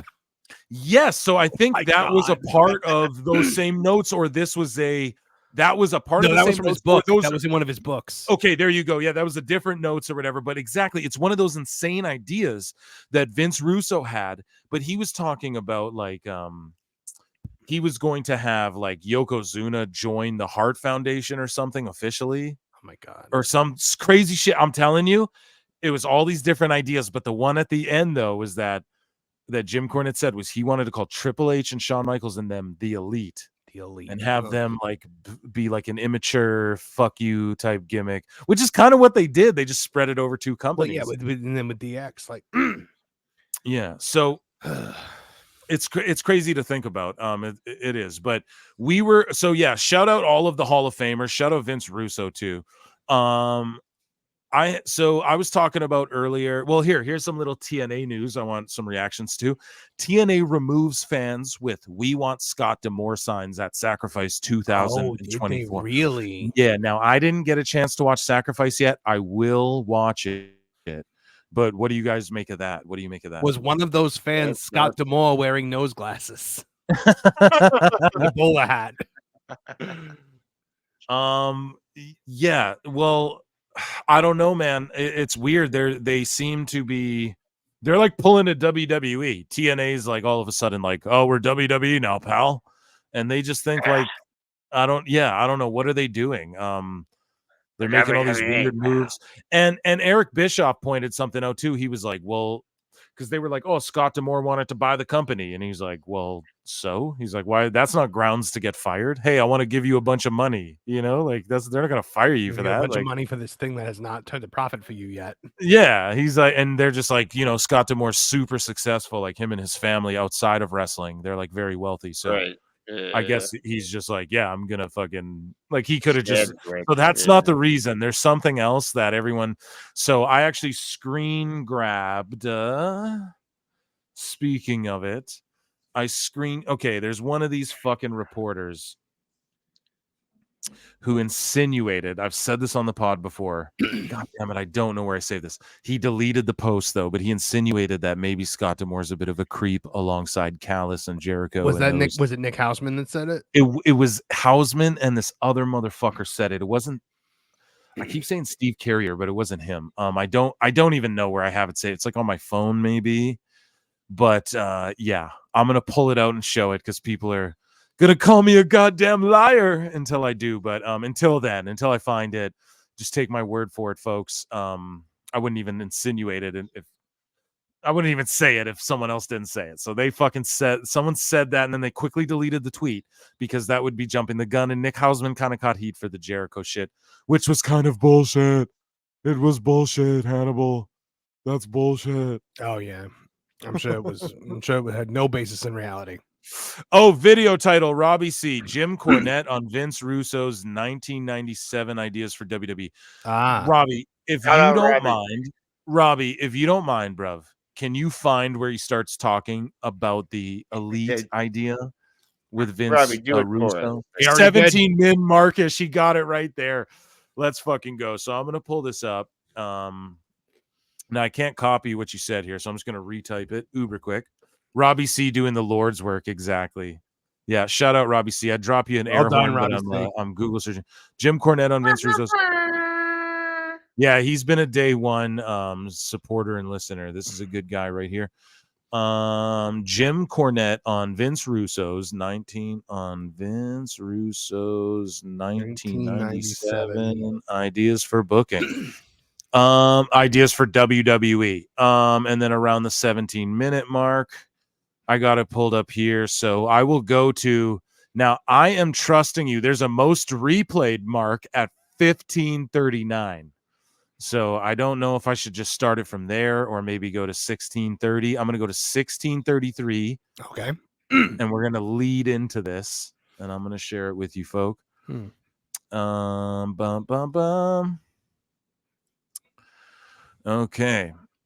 And we are going to like that. Oh, I remember this thumbnail. I just never watched it. Yeah. So here, like, you know what I mean? Yeah. See, he had Yokozuna in the Hart Foundation, and then he was going to bring back the Destroyer as like in the Hart Foundation. Was it? I thought it was the Patriot for a second. The Patriot, pardon me. Did I say Destroyer? Yeah. The Patriot. And so, yeah, let's just listen to this and let's see if Robbie C led us down the right path. And if not, you're fine. Yeah, Wyndham and were the new Jacks, which did wonders for the hair dye industry, but not for either one of their careers. Have him turn on Bradshaw and make him a modern-day redneck bounty hunter. Maybe the hit was made because somebody puts a bounty on the head of the Blackjacks. Little does Bradshaw know, but his partner Wyndham was the one paid to do the job. That's all they were paying Barry Wyndham to do at that point was the job. So Barry Wyndham, make him a bounty hunter, whatever. But Eric Watts Eric Watts was still under contract from that techno team thing, right? I forgot. Oh, Eric, yeah. I forgot Eric Watts Chad was Fortune.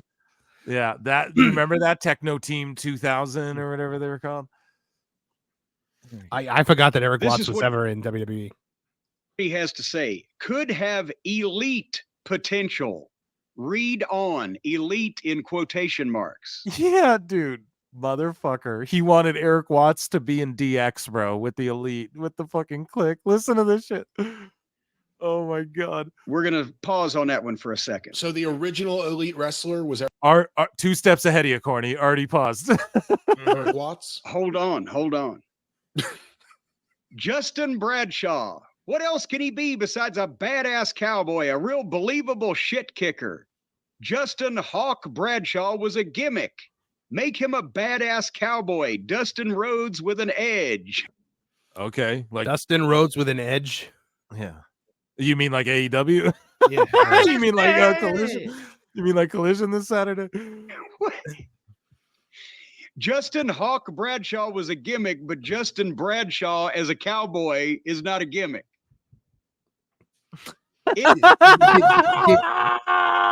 Did he think? Russo. Did he think that Bradshaw was driving the herd like after Oh, Monday Night Raw? man, this is legendary. Anyway, Now he didn't spend a lot of time at the bar with the wrestlers, right? no. And So in terms of trying to figure out who Bradshaw was for real versus the gimmick, what his knowledge would be with I don't want them to pull us. I'm just gonna skip ahead a little bit here because I don't want Cornette to fucking hate us, even though we share listeners. Fucking PWT Cornette crossover coming soon. join forces with Furnace, LaFon, and the Patriot, the soldiers of the rising sun. Yeah. So the Patriot was gonna go with the Japan guys and be That like makes the, sense. So yeah, I don't know. Russo's Foundation. crazy. Here we go. what history? That they'd wrestled each other, I guess, which of course would become Billy Gunn and Road Dogg. Okay, here. So Which, let's of back course, this up a bit. This is where And this. Jesse James. But anyway, the last two names, Here we go. Rockabilly and Jesse James, Oh, which of course would become Billy Gunn and Road Dogg, the right? New Age Outlaws, yeah.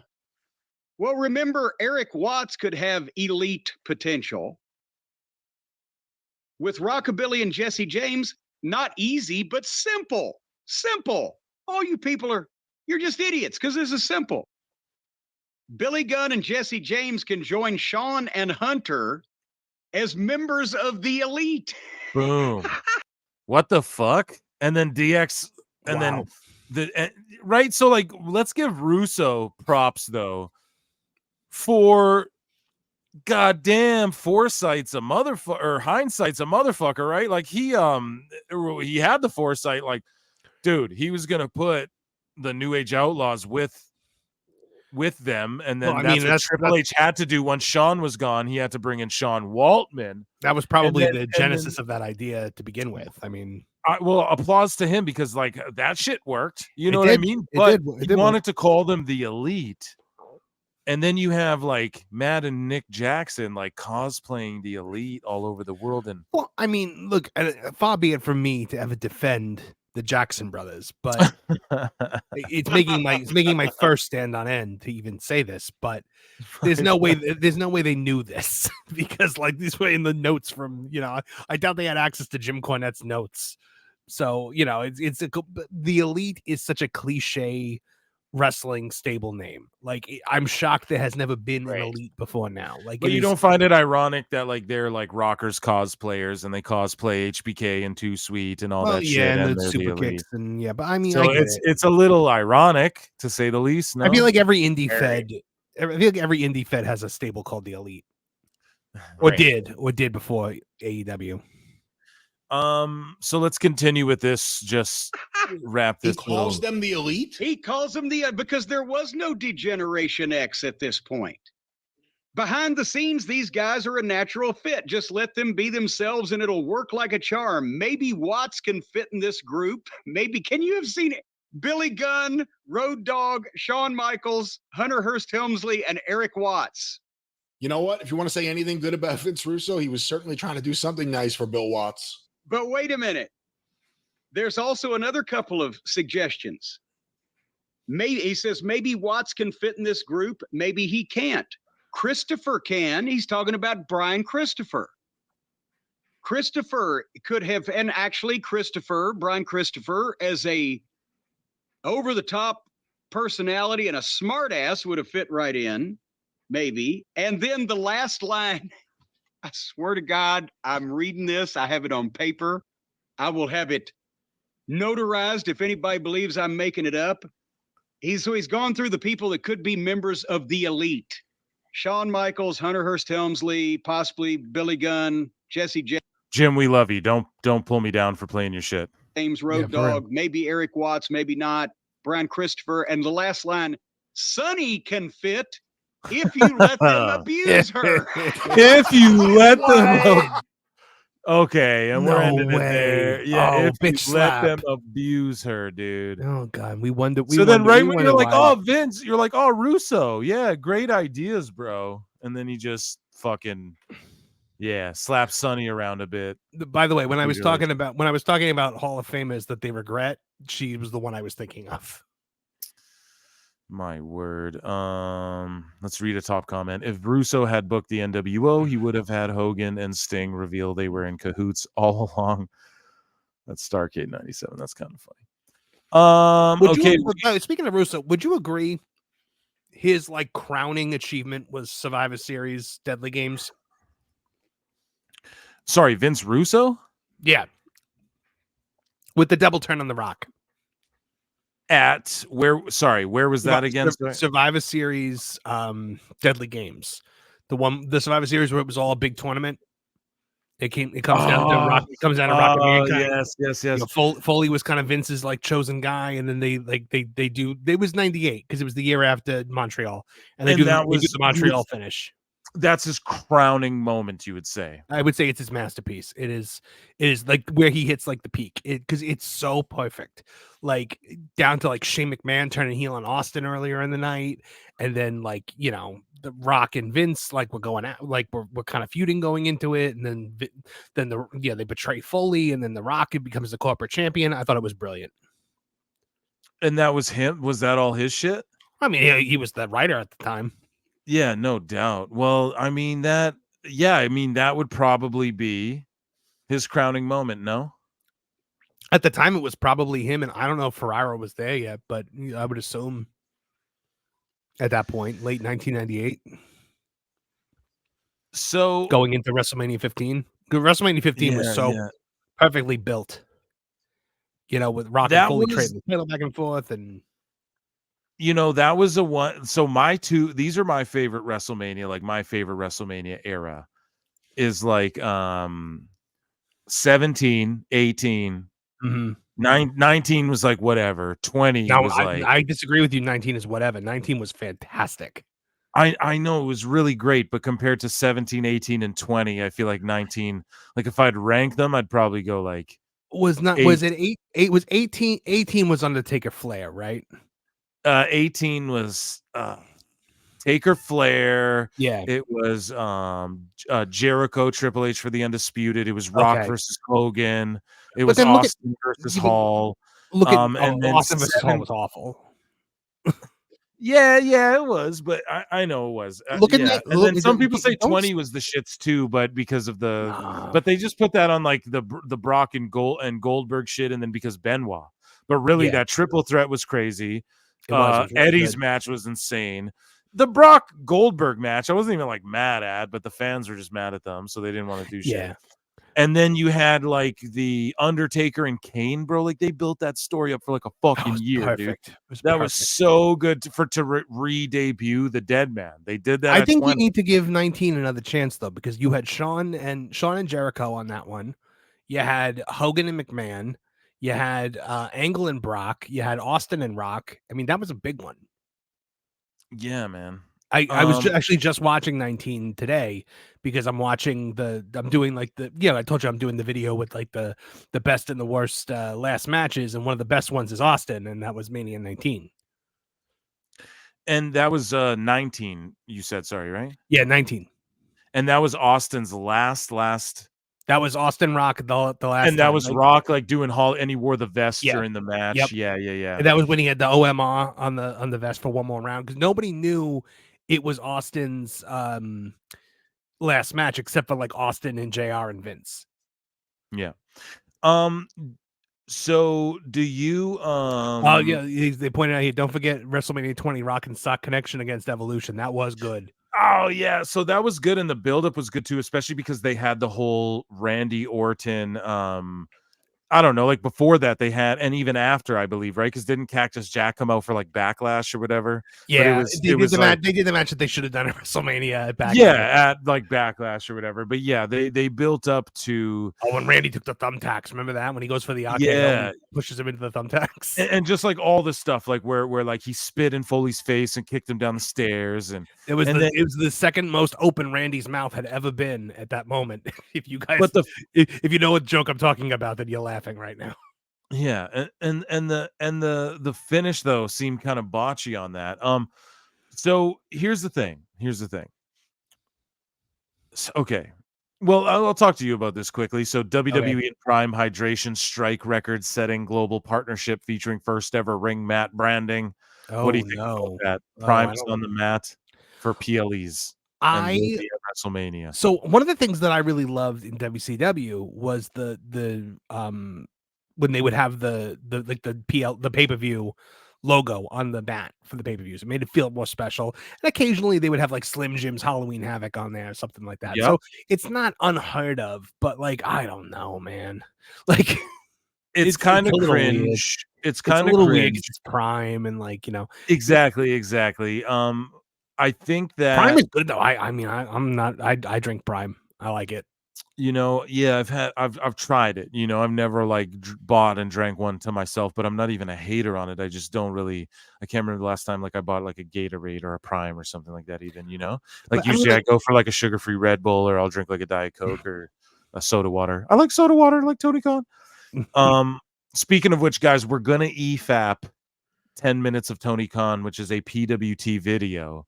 So we'll be safe to e-fap it. We're gonna e-fap it in a moment here. But yeah, dude, I don't know, the Prime thing. I just think it's a good way to get heat while also still doing like a brand deal, I guess. That's the way to do it. Yeah, I mean, like if you look at it with like sometimes I think they get a little overboard, like the oh god, what was the Bray LA Knight match? Was it like the fucking Mountain Dew match? Yeah, like yeah, it was that Bray's last match too, I think. Was the Mountain Dew match? Poor Bray. Was that Bray's last? Yeah, it was against LA Knight. Yeah, because he talked about. Can I admit about something that I think would surprise a lot of people about me? Yeah, go ahead. By everything that I say, like on a daily basis, you would think that I did not like the Firefly Funhouse and the Fiend. I love it's like my favorite thing that's ever happened in wrestling. It's such a guilty pleasure for me. I loved all that shit. I love Bray. I loved the Fiend. I loved every bit of that story. I mean, me too. My fantasy mark booking was always the Fiend gets involved somehow with Undertaker and Kane and Demon Finn Balor, where one of them like takes control. It sounds so corny and Markish. You guys are like, what the fuck? But I know. And I'm always like sports based and realism, but I for do some like reason when it came shit. It works as long as you do it right, you know. So my whole thing was like, they battle over that fucking urn, and then that's what retires the Undertaker, is when like Bray gets it from him, and then that takes control of Kane and then fucking Kane and Bray team up to fight Undertaker, but then Undertaker's like, well, I got a demon too, and then he unleashes fucking demon Finn, and then it's, you know, and then like maybe maybe Bray gets control of him, and then you have them fighting some up and maybe the Wyatt family or something. I always thought of some weird shit like that, but I just don't know. The spooky shit though rubs people the wrong way. You know, they do it in AEW, and it's like House of Black, and they're fucking. I think that what you saw with the Firefly Funhouse, it was a lot of really great character work, and Bray had a lot of involvement in that. I think the main writer on that was, I believe, Nick Manfredini. I think I'm saying his name right. And you know, it was good stuff. I'm sorry, like even back then, like I wasn't exactly watching wrestling every week back then, but I would still go to YouTube to see whatever Bray did that week. because I was so fascinated by it. Like it was just, and the slow build they did on the Firefly Funhouse, I thought it was brilliant. I mean, it really did. And he was in like lyrics. I remember, like, who was it? Vinny Paz was rapping, and he's like, "I'm Bray Wyatt, dummy. You ain't too eager to wrestle," or something like that. I don't know. It's just there's this video, and we transcended. There's this video that it's on YouTube, I know, but it's like Superstar Ghost Stories or something like that. Yeah, and it's years before the Fiend, right? I'm talking like probably 6 years before the Fiend shows up or something like that. I don't know if it's 6, but and it's Bray in the woods, and he's telling this story about him as a kid. And like Abigail warns them all about like the man in the woods and like do not approach the man in the woods. And Bray comes in contact with the man, and he says like he's like, you know, he's huge, he's massive, he's got this blonde hair that like comes down his back in braids, and his white face is white as a ghost. And then like he says like he turned and like he looked at Bray, and he looked, and the man in the woods was holding Bray's slingshot. And so Bray ran back home. And Abigail sees him, and he's like, and he was like, oh, I saw the man in the woods, and she said, well, what happened? And he goes, he was holding my slingshot, and she goes, no, it's his slingshot too. You are the man in the woods. And the way they describe it, the man in the woods was the Fiend. Like the description is the Fiend. I mean, I love it. You know, it's just that I had chills like telling you that. Yeah, no, I get chills just hearing it. I'm like, dude, and it just makes me, and just like, oh man, just thinking about his dad being told like, hey, you're gonna be in the Hall of Fame. Yeah. And then him getting emotional, and then you have Bray, like he just passed like out of nowhere, so young, like out of absolute nowhere. Biggest tragedy ever. Yeah, man. And so just to hear things like that, and just how everyone said it, like, you know, and you know, I hate to trash Vince all the time, but you know, Vince McMahon, like, he's like, I want you to be the Firefly Funhouse again, even after that kind of took its course. And the thing about a story like that is you have to understand when to walk away from it. Yeah, but Vince he didn't. He didn't. It was like fucking Tony Khan with like one of those like Andrade, Matt Hardy, family foundation gimmicks or whatever. So we got in the chat here. Blah, blah, blah. It's kind of crazy that AEW wants to be sports based, but yet you got people like the House of Black doing spooky stuff. No, you're right. Demon Warfare, put it in my veins. And then we got here revamped wrestling. I want to talk about Logan Paul equals trash. Bray was overrated. Hot takes. I think Bray was underrated and misused. See, I agree with Robbie here. They burned through a decade worth of story arc in like 3 years. Yeah, I absolutely agree. The whole, even just the Wyatt family, like adding Braun Strowman and then breaking up, that's like years of shit that they just. I honestly think Vince just did not have the patience that Triple H has. Not at all. Triple H is not afraid to let things breathe. He started on the indies. Well, I mean, when you look at like when you look at like Sting, like the silent, what I think is the greatest story ever told in wrestling is Sting and the Silence. Well, yeah, it's the top two because Undertaker and Kane is the other one. Sorry, go ahead. The Sting, like when Sting was silent, that was for a year and a half. They built that match for a year and a half. Like that's crazy. Like that's something that people don't have the patience for anymore. Oh no. Well, except for like the Roman, or I guess the Cody story. Exactly, and that's why when Cody lost last year, and Tripp was like, you know, relax. We're in like, you know, we're still in the opening innings here.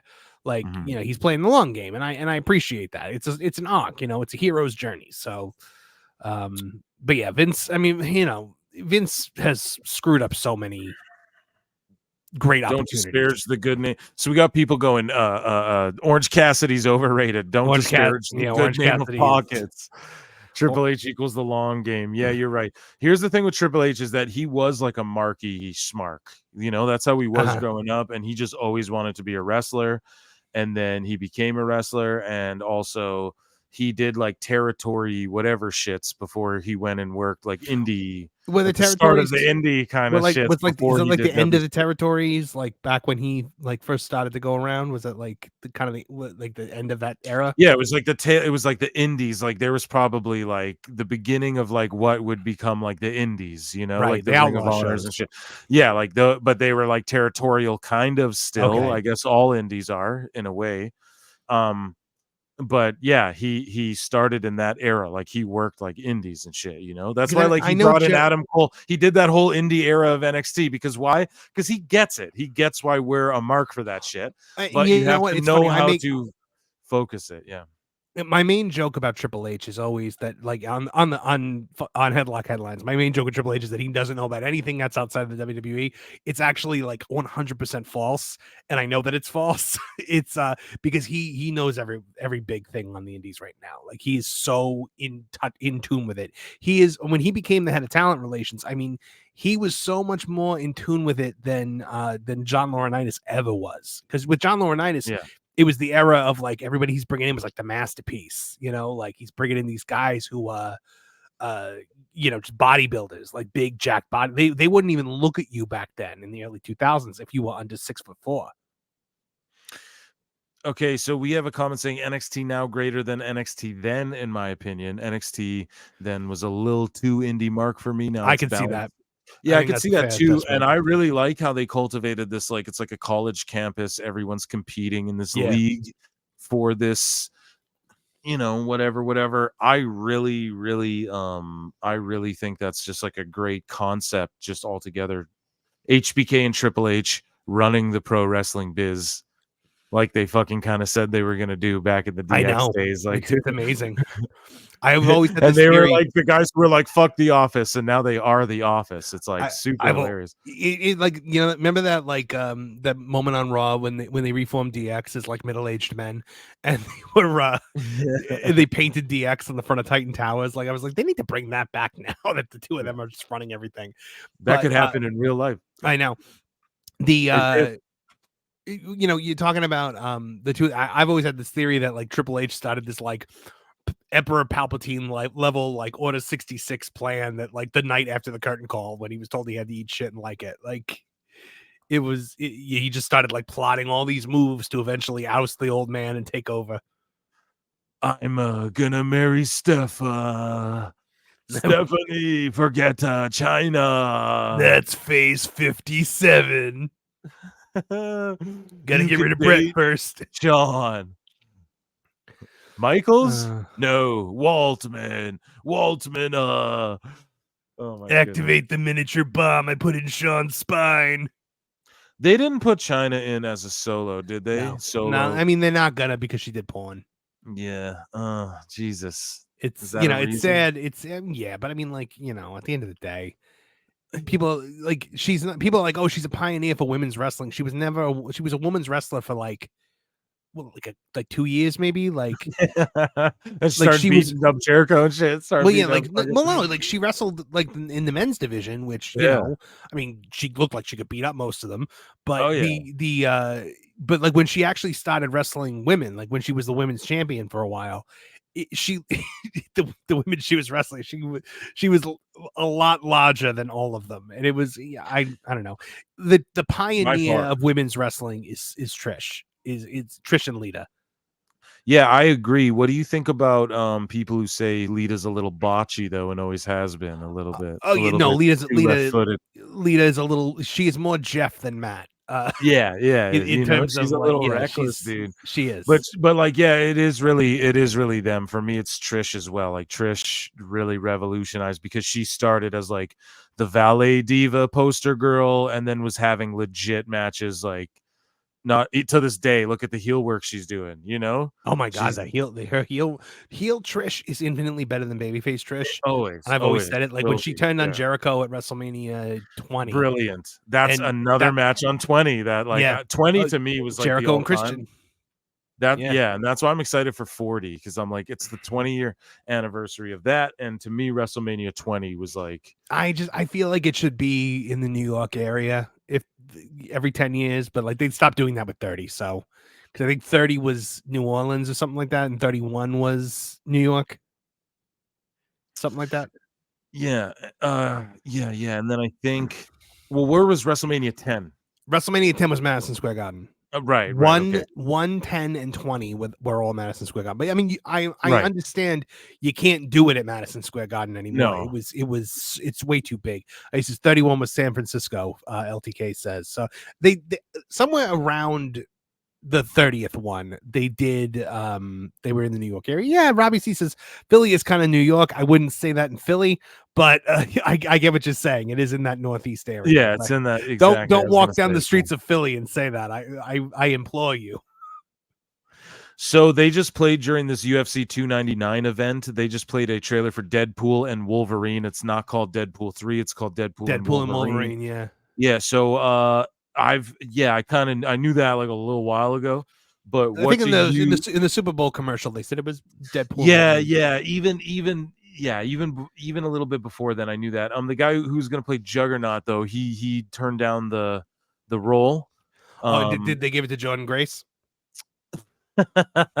But what do you think about just to take it a little comic booky MCU-y? Go ahead. It is how they're going to merge the Fox X-Men and all of that into the MCU. What do you? I think that. How you feel? Okay, I think that this is the one MCU property that I am actually looking forward to. Look, I was the biggest MCU fan on the planet. Me too. Up through Endgame, and then No Way Home was tremendous. But everything after Falcon and Winter Soldier was solid. Loki 2 was solid, but it was a little slept on. I think Falcon and Winter Soldier was garbage. Did you? I thought it was. I thought it was. I thought it was solid enough. The Falcon can't get a loan. The guy saved the universe. You're not giving him a loan. I know. Yeah, no, you're absolutely right about that. You know, you are. Can't get a loan. No, I'll give you that. And then at the end, that's what fucked up She-Hulk for me too. Was just how like seemed out of universe. It seemed out of place. Like, and then at the end when he's like, "You got to do better, Senator," I'm like, "Well, how?" Like, and the senator's like, "Well, what?" And he's just like, "I don't know, better." Like, it was a bad script. I kept waiting for an actual villain to rise up. Like, I was like, well, it can't be this. I know. Yeah. They fought like, girl, yeah, it was not, that was bullshit too. Yeah. I just thought they did it. I just felt like they introduced like US agent in a way that like, okay. I was okay. Can I say something? They treated US agent like he was the scum of the earth from the second he shows up. And I'm like, what exactly did this guy do wrong?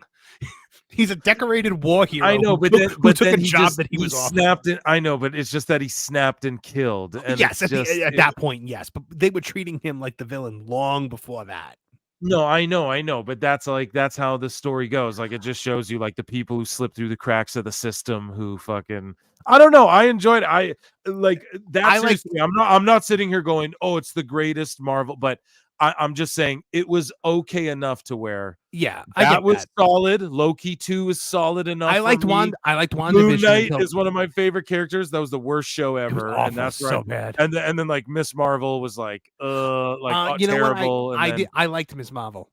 I actually it started good. The first 2 episodes were good. And then they completely diverted from what I thought the show was going to be. It was like her in high school with like little paper notes popping up of this is the gym teacher, this is the bully in class, this is or whatever. Like the first episode where she's like talking to her therapist and all that, or like her school counselor or whatever, that was all good. And then they just diverted too much.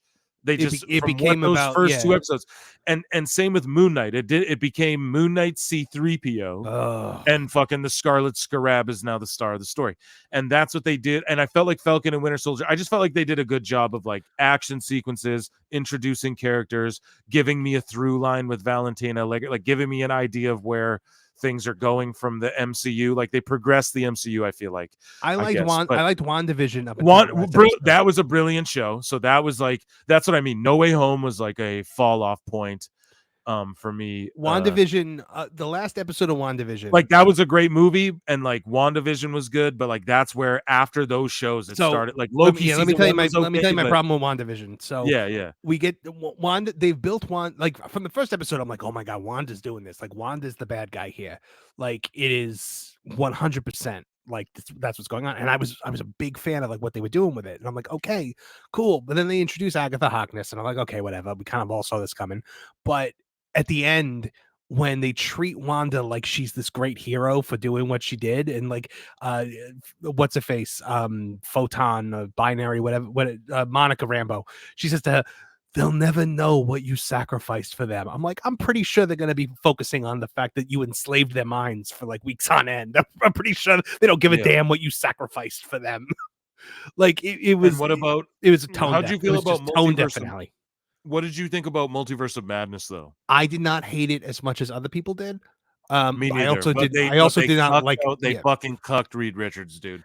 They cucked Reed Richards. They cucked Professor. When Xavier goes into like the astral plane, I was like, oh, here we go. Like we're gonna have like an astral throwdown with the Scarlet Witch and Professor X. Like I'm here for this. And then she just snapped his neck. You know, we got the fight, and the fight was, you know, Captain Carter and Captain Marvel. Like, you know, it was just I mean, look, I don't want to. It was MCU. That was what it was. Like Doctor Strange was a second banana in his own movie. To America Chavez. It was just, you know, and then they said, oh, here's the strongest man in the world, and then he just tells Scarlet Witch how to kill Black Bolt. I like, what the fuck are you doing? And I loved the Inhumans show too. Well, I know I didn't love it, but it was like, I love that they introduced those characters, and I love the people they picked to play, but I was shitting on it because I was like, dude, they shave her fucking hair right off the, I don't know, whatever. No one watched the Inhumans, so no, they didn't. But I did. I did watch. I watched the Runaways, all that shit. I enjoyed it to a point. Like I just enjoyed it. I don't know. Somewhere they just got lazy. Like even with the Inhumans, it wasn't the best show ever, but it wasn't lazy by any means, you know. And that's what I feel like the MCU just got lazy. It did. Well, no, what happened with the MCU was Chris Gore of Film Threat. He put this pretty perfectly. He said they tried to rebrand Marvel from a you know, like typically when you look at these brands, they are brands for toys. Like everything always goes back to merchandise and toys. So you've got girls brands like Barbie and, you know, things like that, and you got boys brands which were like superheroes and things like that. So they took this boy brand that women liked and they turned it into a girl brand that nobody likes. And that was the big problem. Was you took your target audience, like your main audience, and you basically said, this is not for you anymore. We want to call this new audience. That new audience doesn't exist. You look at the Marvels bombed horrifically at the box office. And who did they blame? They were like, why didn't men go see it? And then they ran the stats, and it was they ran the stats, and men did go see it. Women did. It was the majority women. And do you know why? Because women like Fast and the Fear. They like dudes with abs and hot chicks and shit blowing up, people making out. Yeah, they like all the same shit. Hey, but you guys they're just trying to. Yeah, it's been talked about ad nauseum. It's just like it's the Lego discovered it, man. It's called the biological play instinct. It's just the way we imagine things is different, or it's different, but it's similar in ways to where it's like you're trying to market this to some shit that doesn't want this in a way that they don't want it, you know? Because Disney purchased Marvel and they purchased Star Wars because they were like, we've got really good girl brands. We got the Disney Princess line, and that is huge with little girls. Like it's massive. It's like the biggest property for girls in the world right now, other than like Bobby. And so they're like, we need something for boys. Like, you know, because they were doing princesses and pirates at the time, and that wasn't working. Like boys didn't really give damn about the pirates. So they were like, now we got superheroes and we got Star Wars, and then they were like, no, these are for girls now too. And so you've kind of just like you sweat. Like this is the problem. They turn on their target audience. It's a matter of a target audience. You have to know who you're marketing to. The key demo. It's the key. It is your key demo.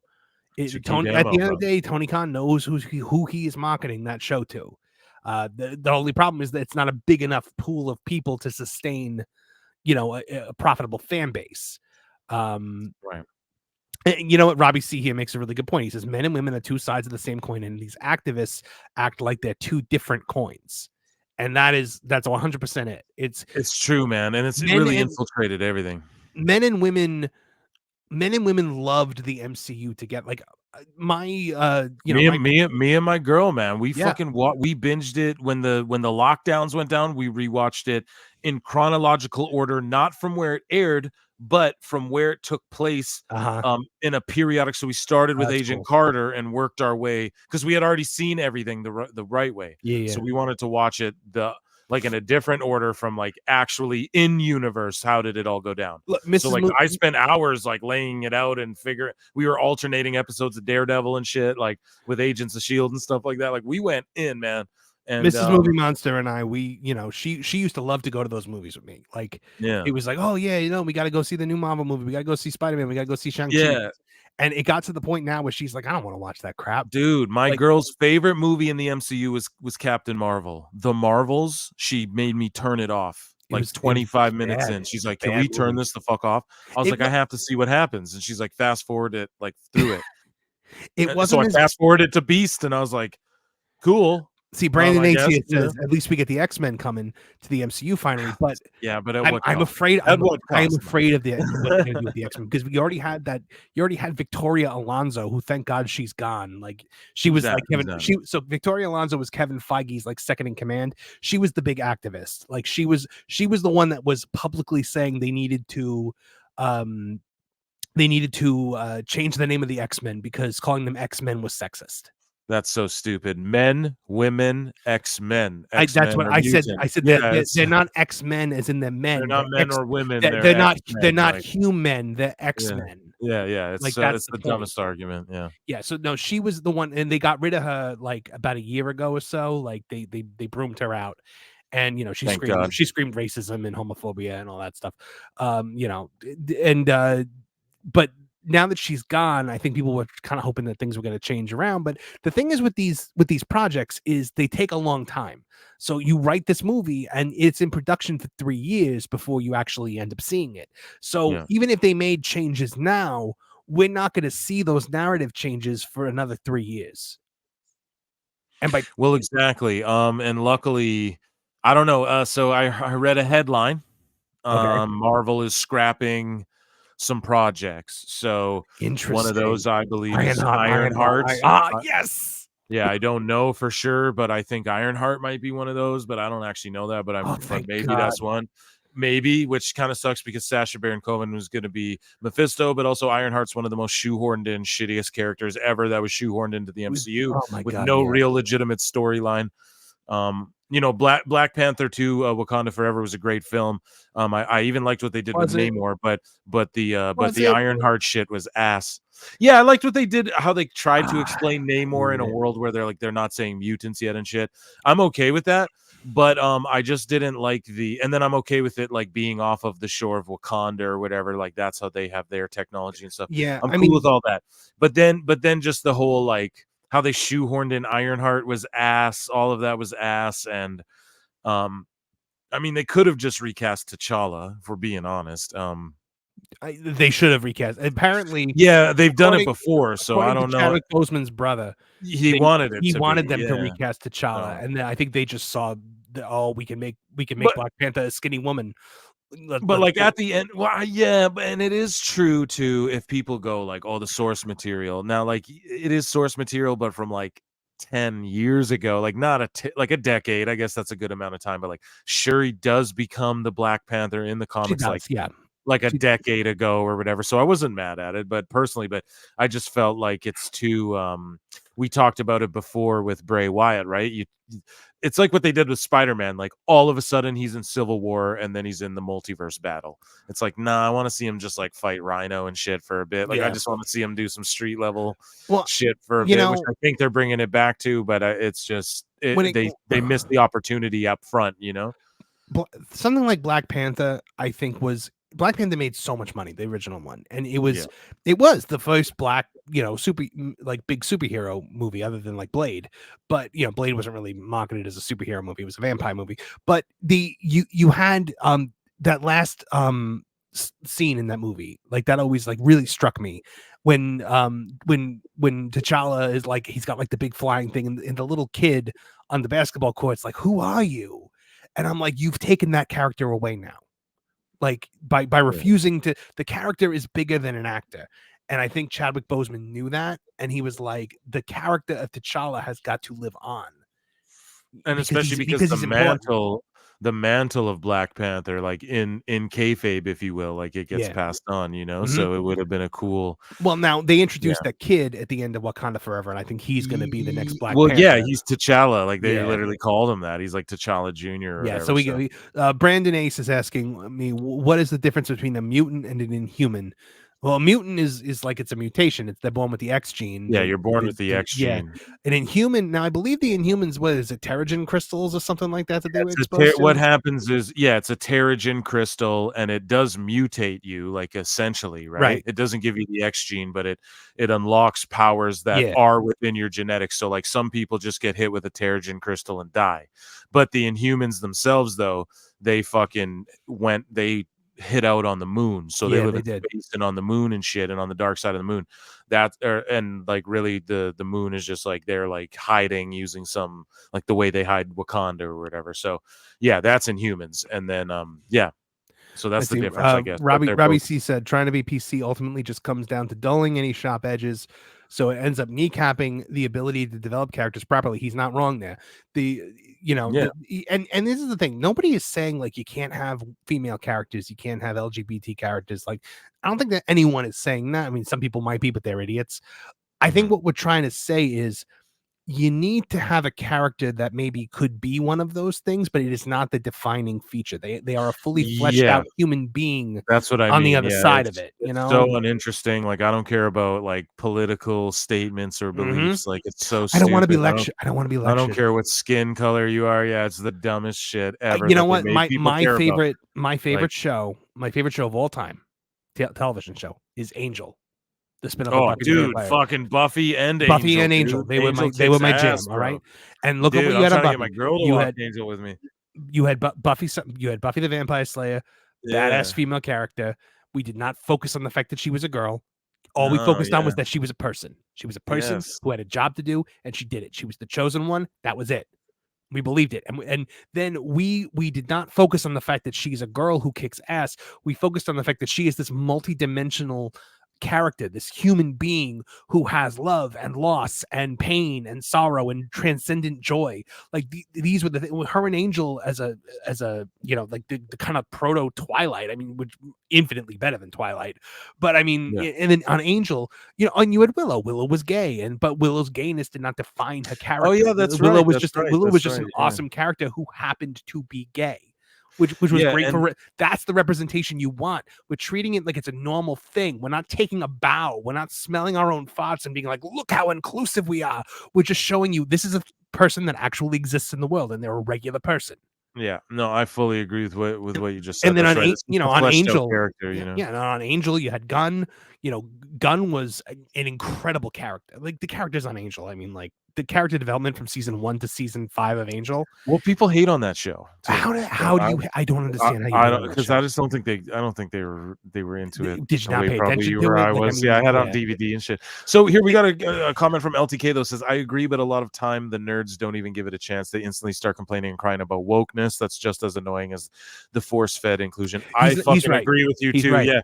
Instantly people write shit off. I try really hard not to do that. But I think that in the beginning they weren't writing that off. Like in the beginning, I think we were more open to this, and then I was so pumped for She-Hulk. I'm a huge She-Hulk comic fan. I know. I was super excited for She-Hulk. They slapped me in the fucking face with that one, dude. I know. I never forgive them for that one. But I think that we're now like so jaded by how many times we've been burned that it's like now instead of Marvel used to be like. I used to always say, like, no matter what Marvel puts out, I'm going to watch it because they've earned my benefit of the doubt. Like, Guardians of the Galaxy, I've never heard of that. Like, okay, but I'm with you, Marvel, because you haven't let me down yet. Now they've let you down so many times that it becomes... It's Tony Khan, AEW, bad faith, man. You can't have faith in it when it's fucking... It's what I always said about DC. I was like, Marvel will be like, hey, we got this space movie with a talking raccoon, and I'll be like, all right, bring me there. But then, like, DC would be like, we're going to do Batman, and I'm going to be like, that's going to suck. Yeah. And now Marvel's in that too. We're all like, that's gonna suck. And it does. He says, I'm reminded of all the crying people did about Miles Morales. I love Miles Morales.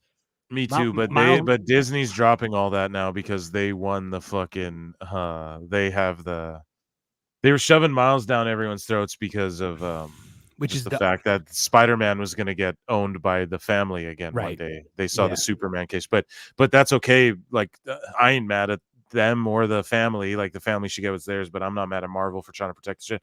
But now, like Miles is a prominent character, but I don't know if they push it as hard now that they like retain the rights. Some sort of deal was struck where Marvel. I gotta answer this thing Brendan Ace just said. He said the one thing about Angel I never understood is why Buffy never made an appearance. She does make 2 appearances on Angel. There's season one episode called I Will Remember You, where she shows up and basically like a demon attacks and the demon's blood mixes with Angel's blood and brings him back to life as a human. And now they can be together. And and at the end of it though, Angel realizes he has to turn back the clock and give up Buffy to become the champion that he has to be, and like earn his redemption. Like that was not earned redemption that he had. It was given to him. And so he's the only one that remembers like the 3-day period where him and Buffy were happy together and they had this future ahead of them. That was it's a tragic episode. Like if you can watch that without crying, like it's you are a harder person than me. And then Buffy pops up again at the end of season 1 when Faith goes to Buffy and Faith switches bodies with her, and they do that whole thing and she like bangs Riley, and then Faith goes to LA and gets hired by Wolfram and Hart to kill Angel.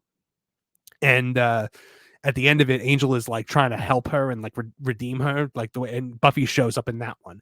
Buffy was supposed to be in season 5 of Angel in the episode where him and Spike go to Italy looking for her, but she couldn't because Sarah Michelle Gellar was filming The Grudge, and I also think Sarah Michelle Gellar wanted nothing to do with Joss Whedon ever again. Yeah. He's apparently a prick. Here, Godless Summer says Triple H's thoughts on Twitter X. He just quote tweeted Matt Hardy saying, "Lose my number." Is that real or no? No way. No, I would have to look into that. I would definitely have to look into that because I don't know if that's real or not. Triple H's thoughts. No, Triple H's thoughts. The Twitter account. The account. Yeah, okay. Used to be Vince McMahon's thoughts. Now it's Triple H's thoughts. Yeah, that's funny. Oh, is that what it is? He switched it from Vince's. Oh yeah, when all the Vince stuff went down, he became Triple H thoughts. That's genius because I actually didn't know that, but I was already following it. I was like, oh shit. Okay, so we have some. I mean, there's a few wrestling things. We want to e-fap this 10 minutes of Tony Khan video. I definitely want to from All Access because it is the funniest shit of all time. Marv, though, I'm gonna give you 2 minutes. You can just plug all your shit. I'm gonna go grab a libation. Oh, you go ahead and do that. I'll be right back. So you just talk about whatever the fuck you want to talk about for however long you want to talk about. I'll be right back. Okay, guys. Phil Marks is a racist, and I'm going to tell you why. All right. Well, maybe not that. No. So Tony SRS is going to clip that. He's going to clip it. It'll be the fucking intro to his pod, to Fightful's pod. I know, right? Okay, I'll be right back, guys. Enjoy Marv for however long here. 2 minutes. All right. So Toontown Wrestling on YouTube. We do, everything's done with puppets. It's kind of my goal was to kind of create the Muppet Show of wrestling. Where like we've got all these like things going on that's like zany and crazy. My goal with Toontown Wrestling was always to be like wrestlers or wrestling fans take everything way too seriously, and they're like threatening each other's lives on Twitter and stuff like that. And I was like, let's take a comedic look at everything and kind of like break down all the ridiculous things that happen and laugh at it and laugh at ourselves a little bit. So we do that with song parodies. We do the headlock headlines. We do the face lock features, which is a new thing that we're doing. So, check it out over at youtube.com/@toonwrestling. That is where you can find all that stuff. And, I'm on Twitter at Movie Marvin. People, a lot of people ask me, why are you Marvin the Movie Monster if you talk about wrestling? So I'll address that as well while I'm trying to fill dead air. Originally, the idea was to start a movie channel. And then you would have gotten a lot of the conversation like what you just got for the last several minutes with Phil and I talking about movies and TV and gaming and stuff like that. And I was going to do wrestling as well in there. And then I was looking at a lot of like tips and tricks for YouTubers and stuff like that because I was very new to this whole thing. And they were like, you have to have a niche, you have to like be focused. And then so then I was like, oh, you know what? I think I really have a lot to say about wrestling right now. I think a lot of people are talking about what's going on in the movies and TV industry right now. Not enough people are talking about what's going on in wrestling. So I decided to focus in on that. But I'd already established the Marvin the Movie Monster. I'd done a couple videos on the movie channel. I've taken them all down. There was a song parody about Kathleen Kennedy. But I took those all down, and then I Layman Gay. So I restarted with Toontown Wrestling, and then eventually, once Toontown Wrestling is a well-oiled machine that's a powerhouse, I'm gonna go back to do the movie thing. People ask me all the time why I'm Marvin the Movie Monster, and I talk about wrestling, so had to clear that up. Also, what was the reason of Spike coming back in Angel? I always felt like the ending was perfect. Yeah, they negated Spike's noble death because they moved Angel, I believe, to UPN that season, or he might have still been on the WB, but the network wanted Spike, I believe. It was one of the dude. Spike was such a hit. Like the fucking Whedon hated him. People just hated him and were like, "We're gonna write you off the show." Like that's what they told that dude.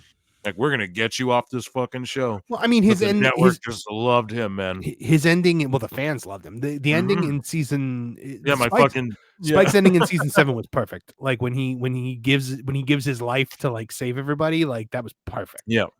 Fuck, that was a great show. My NDA is the bang of 2024. Thank you, Jake. That I enjoyed. My NDA is good. You guys want to hear like all of the songs that I've got like sitting on my like to-do list? Yeah, read them out. Tell the listeners like what you got. I don't know. Maybe that's not such a good idea.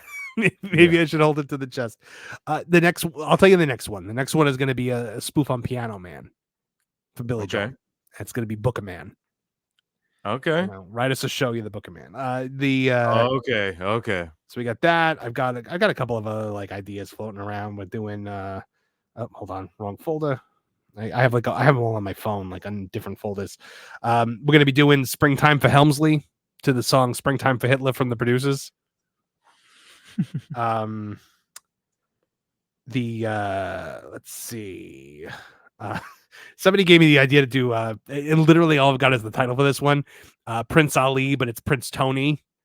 Prince Tony, Coke it is he. Yeah, exactly. No, guys, I try not to make the Coke jokes because like everyone's done a little something one time or another. Not that I condone it, but we're gonna do the and I have another one. I have another Hamilton song coming. It's about basically it's about Jericho and the way he would say the way Jericho would talk about Brawl Out when he would say that he was in, let's say, the room where it happened. Yeah. And he clearly wasn't. So I had someone tell me they know like what went down and who's in the room and that a motherfucker, the Bucks stood over. I might have told you this already, but they stood over him and like rocked him and it like sat him down and then he just spazzed out or something. I'm sure. Let's see. Brandon Ace says, Marvin, have you ever taken a visit to Sesame Street? No, I'm banned from there. They don't like me there. So I've been to Sesame Place. I've been to the Sesame Place theme park though. Like for shoot, is that a thing? Yeah, it's a thing. It's in Pennsylvania. I went when I was a kid. I didn't know that. So there's this dude. SeaWorld has a thing with it too. There's like a whole there's this guy at Don Stevens AEW, and they are beefing with like at Sean Dean 773, and he's been posting like contracts and like actual sheets that they pay talent with, and he doesn't have a blue check. He has no. It's not like he's monetizing this like some sort of grift. I've talked to him personally in DMs. He was willing to talk to me like off record. I talked to him a little bit today, actually. Good, yeah, and it's I don't know. He's come across to me fairly legit, but I'm not gonna stooge anything he told me. No, because I assured him I wouldn't. But I just want people to know, like, he doesn't. I want you guys to know this. Like, I would, if he was full of shit, I'd be like, this guy's just full of shit. But he doesn't. He's not trying to be like, even in DMs, he's not trying to be like salacious about anything unreasonable. He's very like reasonable towards like what his, I guess, his vitriol or his anger is, whatever is being directed at whoever. It seems very like personal, so I don't know. I'm inclined to think this guy's been legit, but he's leaking like I don't know why he's doing this, but just he's trying to prove that he's legit. Like, gets contracted to be like an extra or whatever. So he said he'd come on the pod whenever he that's a good decides to hang him up, but his voice will give him away, so we don't want to do it now. Okay. So I'll hold him to that. That's all I can do for you guys. But yeah, PWT, we do We do the dig and we do the reporting. Okay, here's a video that I made like a long time ago with a show called All Access, right? And AEW All Access. They were airing it after Dynamites, and it garnered like they would get like 200K viewers or some shit on this reality show. And so I made this video called 10 Minutes of Tony Khan. Okay. Where I clipped every mention or moment of Tony Khan. Now it's only 6 minutes long because it wasn't 10 minutes of Tony Khan.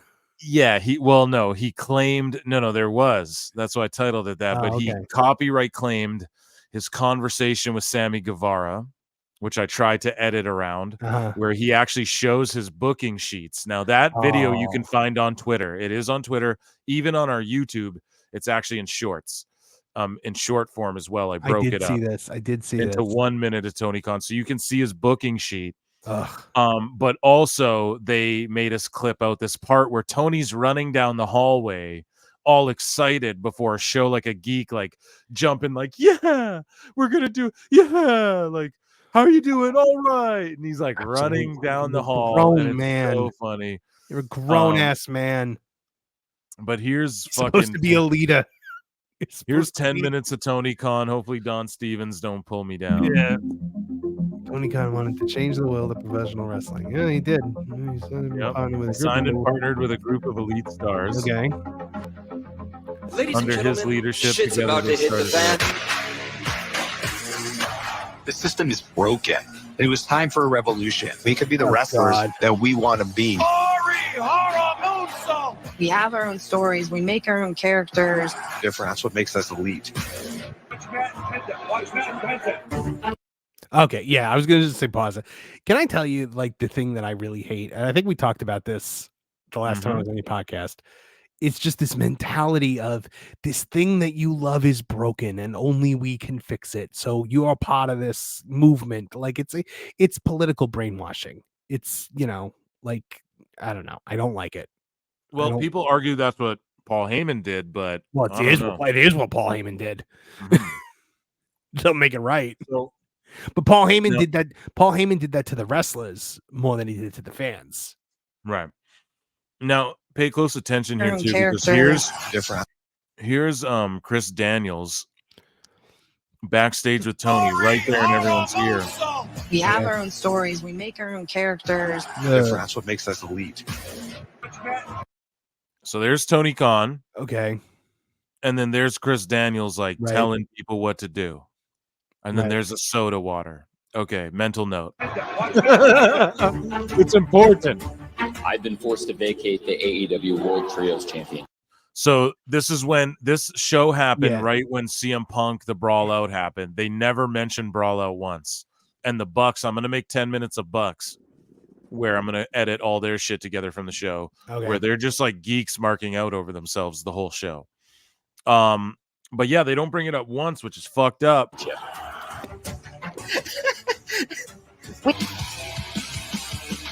Khan created a revolution. Show days, super chaotic. A lot of times we get here and we don't know what we're doing until hours, minutes before we go out. That's not good. That's not a thing you should be talking about. Yeah, and then Brian Alvarez goes viral this week for going, there's no direction. The days of long-term booking in AEW are gone. It's like there never was days of long-term they're booking. Admitting it. They're admitting it right here. They don't know what they're doing. Jesus fucking Christ. I think some weeks 100 talents running around backstage. 100 talents at a TV taping. That is WCW padding, like a roster padding. So like we're not. This is what I mean, guys. Right? So I've watched this whole reality show one time when it aired, the other time. So after I recorded it all to clip it all, and now I'm watching it again with Marv Movie Month. So don't fucking tell me when I go, dude, these guys just like mark out for like their moves and shit. Yeah. Don't fucking tell me I'm wrong. Listen to what's being said here. They're saying it. Okay. And we uncovered beefs. Like Ruby Soho wanted to actual shoot fight Ty Conti in this fucking show. I'm backstage. At that point, it caught Tony Khan's ear and he started thinking, maybe I want to do this and let's get together. Well, it's great. Let's get together with soda water and we'll make magic happen. And I guess the rest is history, right? We're just getting started, but it's a great fight to start a great night. Orange Cassidy. Look, so that's what he's saying to them. Look, we're just getting started, but it's a great fight to start a great night. It's great. It's But I great. mean, Everything's like, great. Do you think that like this is actually like what it's like, or do you think they're Yes, just looking it up for the yes, I cameras think here? it is. I think because no one watched the show and then they cut the episode count. It's supposed to be like a bunch of episodes. They cut it down to 6 because no one was watching it. I mean, I don't And that's know. what When I don't see any kind of reality show, there's very little reality involved. I just don't think. I don't think he's good enough an actor to fake some of these mannerisms that you see in this video. It's all. Yeah. It's all I'm getting at. We're just getting started, but it's a great fight to start a great night. Orange Cassidy in serious trouble. This will be fun, right? I'm excited. There you go. God. Go to break. Figured it out what works as a hero in the ring for me. Austin wants to be here so bad. Is it a break spot? Not yet. We need to build an army right now. It was good. That's good match. You thought everything looked okay? Like he's just saying everything's good and great. Everything's great. Yeah. Great directions. I just feel like He looked like a what the hell? He's freaking out. No, God. Imagine if Tony's yelling at you like that, dude. When he screams, it's like Peter Brady on the Brady Bunch, like when he was going through puberty and his voice was cracking. Yeah, dude. This shit is hilarious. Look at how he reacts to this shit. This is what I mean. Like, you can't, like, yeah, is it reality? Like, yeah, I'm sure some of maybe like the storylines are fake. But Yeah, like, no, he's not doing that. No, goddamn. look at this weird shit, bro. Like, this is real. Like, this is that's what Taz is listening to on commentary going, Can you imagine being Taz? Seen this time and time again out of Jericho and Guevara. That's awesome. That was great. Ah! Yeah. He's sitting there mocking. It was awesome. Yeah, it was great. You think Triple H is sitting there popping at the gorilla Bro. position? Like, come on. Jesus, man. No, he's paying attention to running the show. He's going to take out it. What's so sick, He's bro? going to take out it.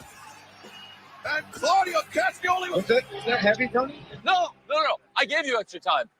Look at, oh my God, dude. See, this is what I'm telling you guys. Hey, Daniel Bryan goes up to Tony Khan and goes, hey, Tony, was that heavy, Tony? Tony Khan goes, no, it was great. I gave you more time. No, I gave you extra time. It was me who said you could take extra time. Yeah. Bro, this isn't real. You can't make this up. No. And this is why I understand this guy so well, because I fucking clipped this shit, bro. It took me hours. You know what I mean? So, Is that heavy, Tony? No. I gave you extra time.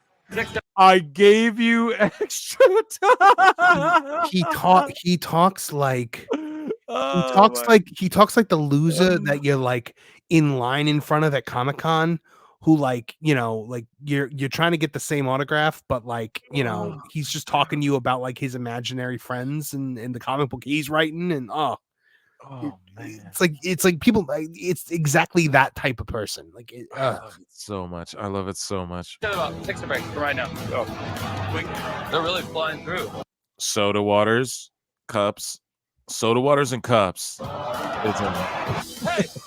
that was great. Hey, that was great.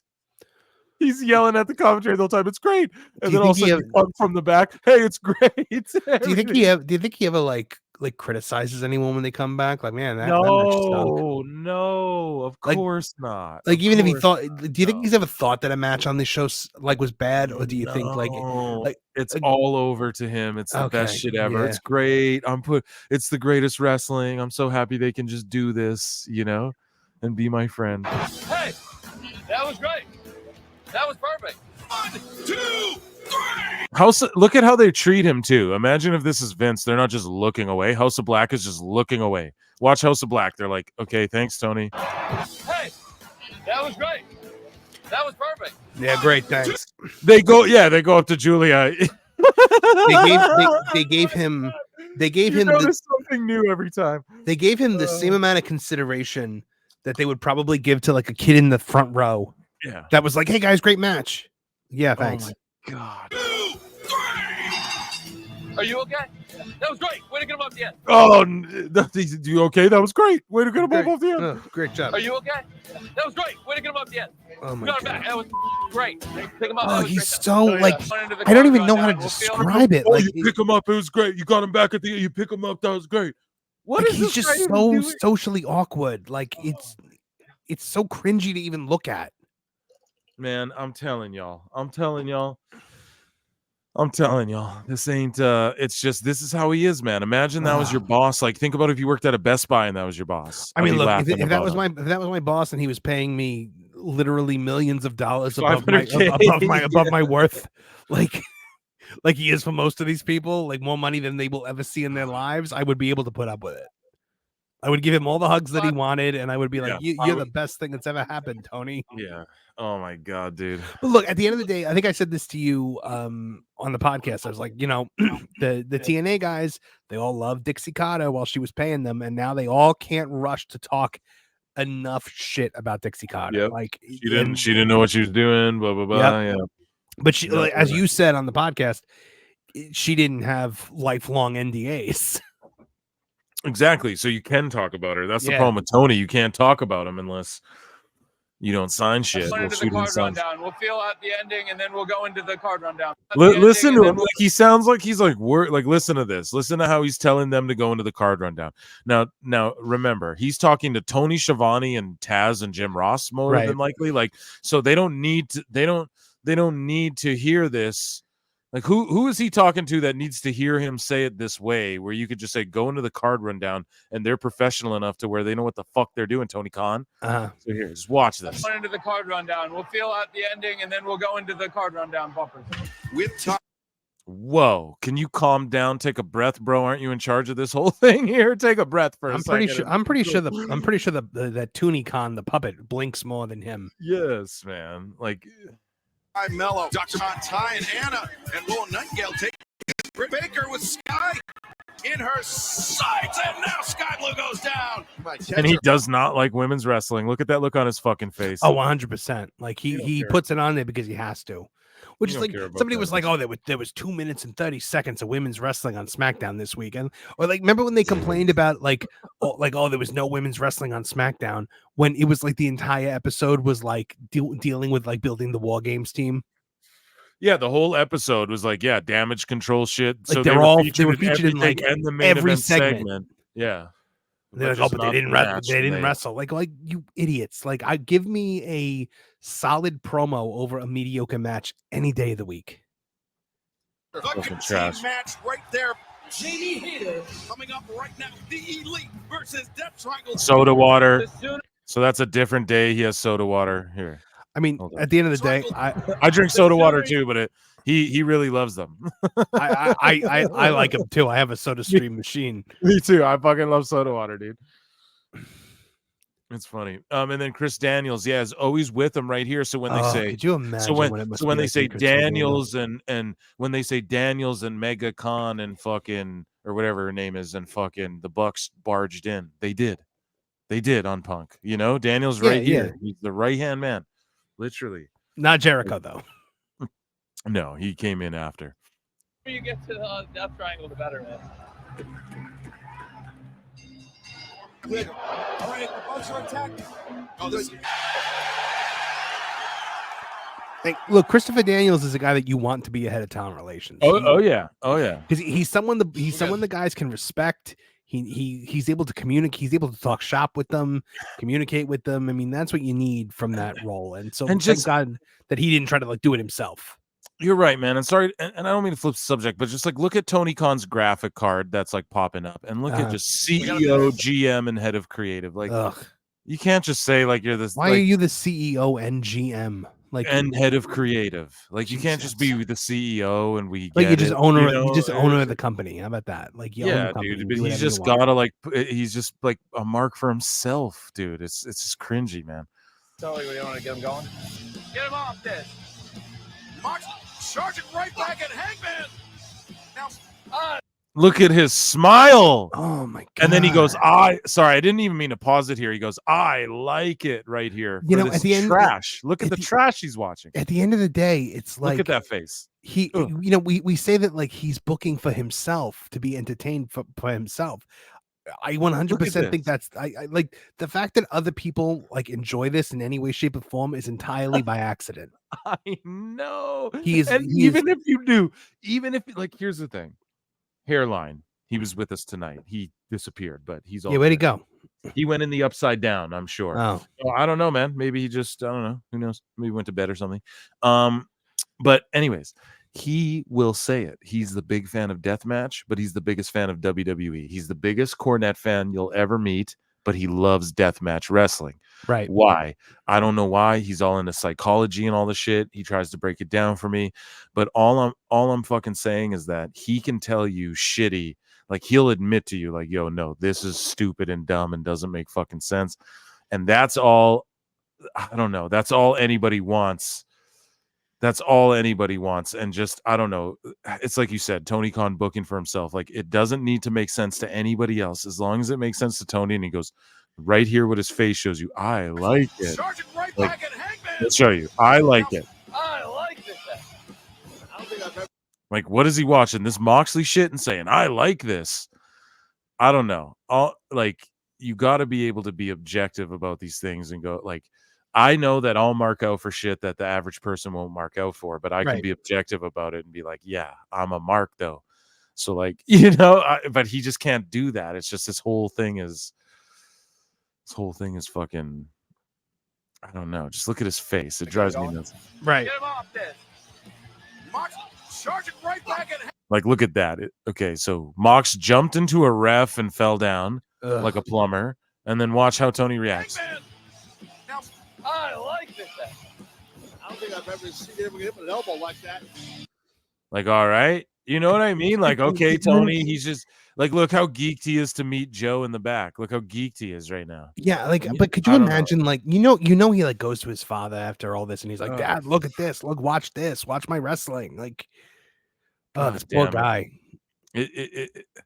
Yeah. Can you imagine being Shad Khan and just being like, this is my male heir? And he's like, yeah, Shad Khan invented like the modern bumper on like the modern vehicle or whatever. Like, and then he's got to watch his kid just doing this. I feel like I could book better if I had $1 billion. I don't know. Maybe not. Well, I mean, look, he's a Herb Abrams who's never going to run out of money. That's the problem. Exactly. But I wouldn't do all the things. I wouldn't be like, I'm going to do Dynamite and Collision and Rampage and Jacksonville Jaguars and ROH. I wouldn't do all the things. I would I would do like one of the things, and then let someone else do the other thing for a bit. And a jack of all trades is a master of none. Exactly, man. Well, look, I think at the end of the day, AEW is him playing. His actual job is the Jaguars and Fulham. Like, those are the jobs that his father like needs him to actually do. And so like in the football world, though, he gets criticized as the Jaguars do for like, like they say in the football world, like, you guys have to go to London to sell out a football game. Yeah. The same way we say with wrestling. That's what they do because they have that Wembley connection. And it's just like the Jaguars get criticized in the NFL for tarping seats off as well, which is what they do in wrestling. So it's just funny that they go like, why do people care? Do they care? It's like, yeah, they do care. They clown the Jaguars in the NFL.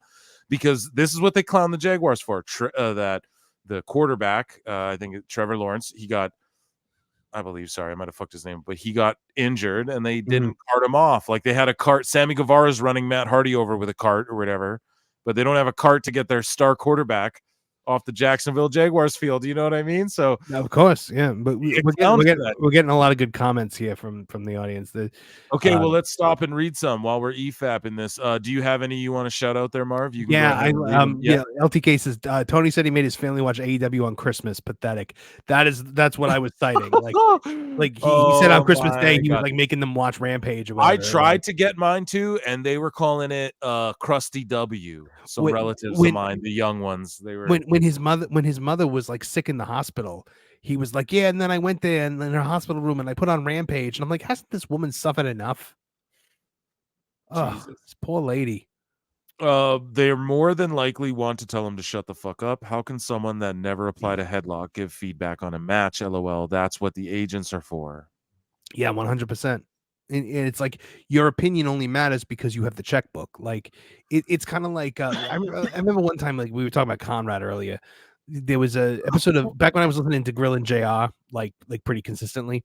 JR was yelling at the internet because it was like one of the things he likes to do, and he was like, "You're not an expert. I'm an expert.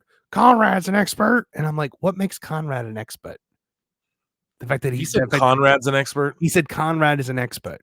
Oh boy. And I'm like, Conrad has money. That doesn't make you an expert. Like Dave Meltzer is an expert because he's watched a lot of wrestling. That's the biggest fallacy. That's like saying I'm an expert. I know. Just talk out of Man, my ass. I would never call. You're all tuned in listening to me and Marv talk out of our fucking asses, dude. I would no never. one's an expert of this until you do it. Call myself an expert, and I'd certainly never call you an expert, Phil. No. But yeah, yeah. Thanks. Yeah, especially for my ass steaming shit takes.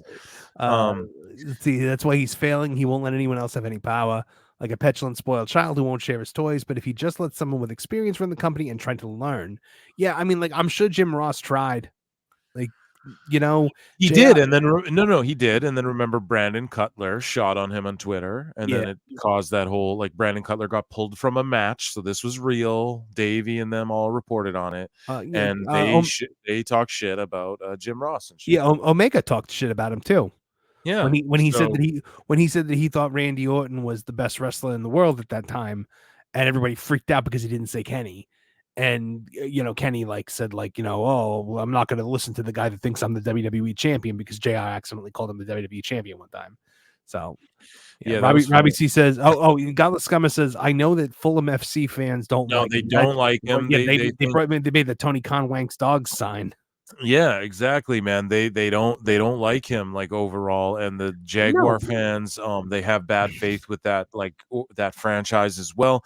And I mean, it's the same with AEW. Now, I'm not going to sit here and be like, oh, their family or failure. Like, I wish I owned the fucking Jacksonville Jaguars. I wish whatever, but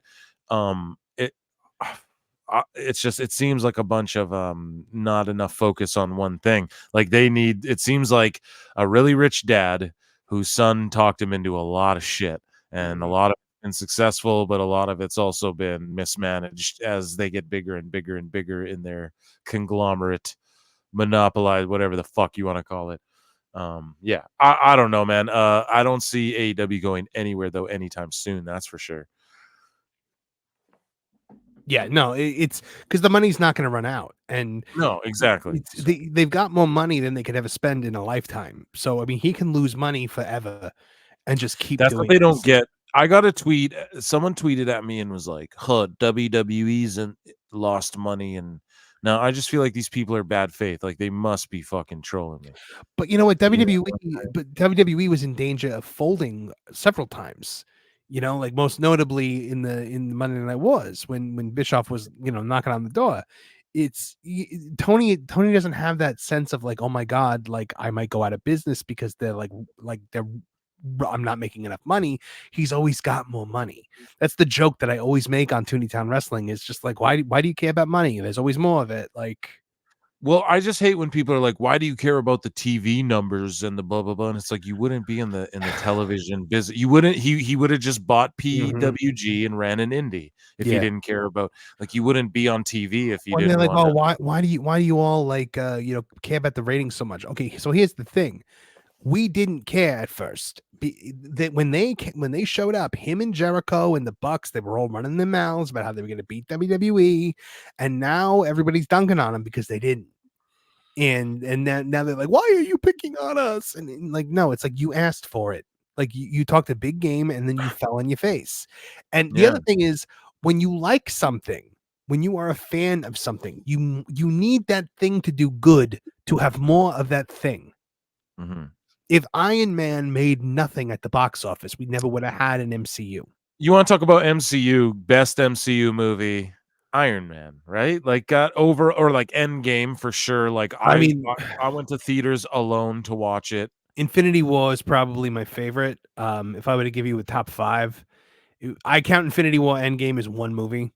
So me too, because that's one tale. But like Endgame is so, bro, just the fucking Civil War, Avengers Assemble, moment. Civil War, Winter Soldier, No Way Home, probably Iron Man's not in there though. The first Iron Man, like, that was the one. It's got a really special place in my heart, but I can't say it's one of my favorites. Like, to me, it's just the one that I'm like, that's the one. Like, that's the one where I'm like, I mean, it's kind of iconic in the fact that it's like the WrestleMania 1 of the it's MCU. true. It's like I told you. I think it was that's no one's I don't know favorite WrestleMania, but it was good enough to keep doing more of them. Like, I don't know if I can't remember. I might have mentioned it on podcast, but I just rewatched Hogan Andre today, and that's like fucking WrestleMania 3. Like, I don't know. That's like, it's like that moment, you know. That's what Iron Man is. Speaking of WWE though, AEW Disciplinary Committee parody at AEW Disciplinary tweeted out 2 hours ago, said, for those in the back, Brock was never removed from the WWE roster page.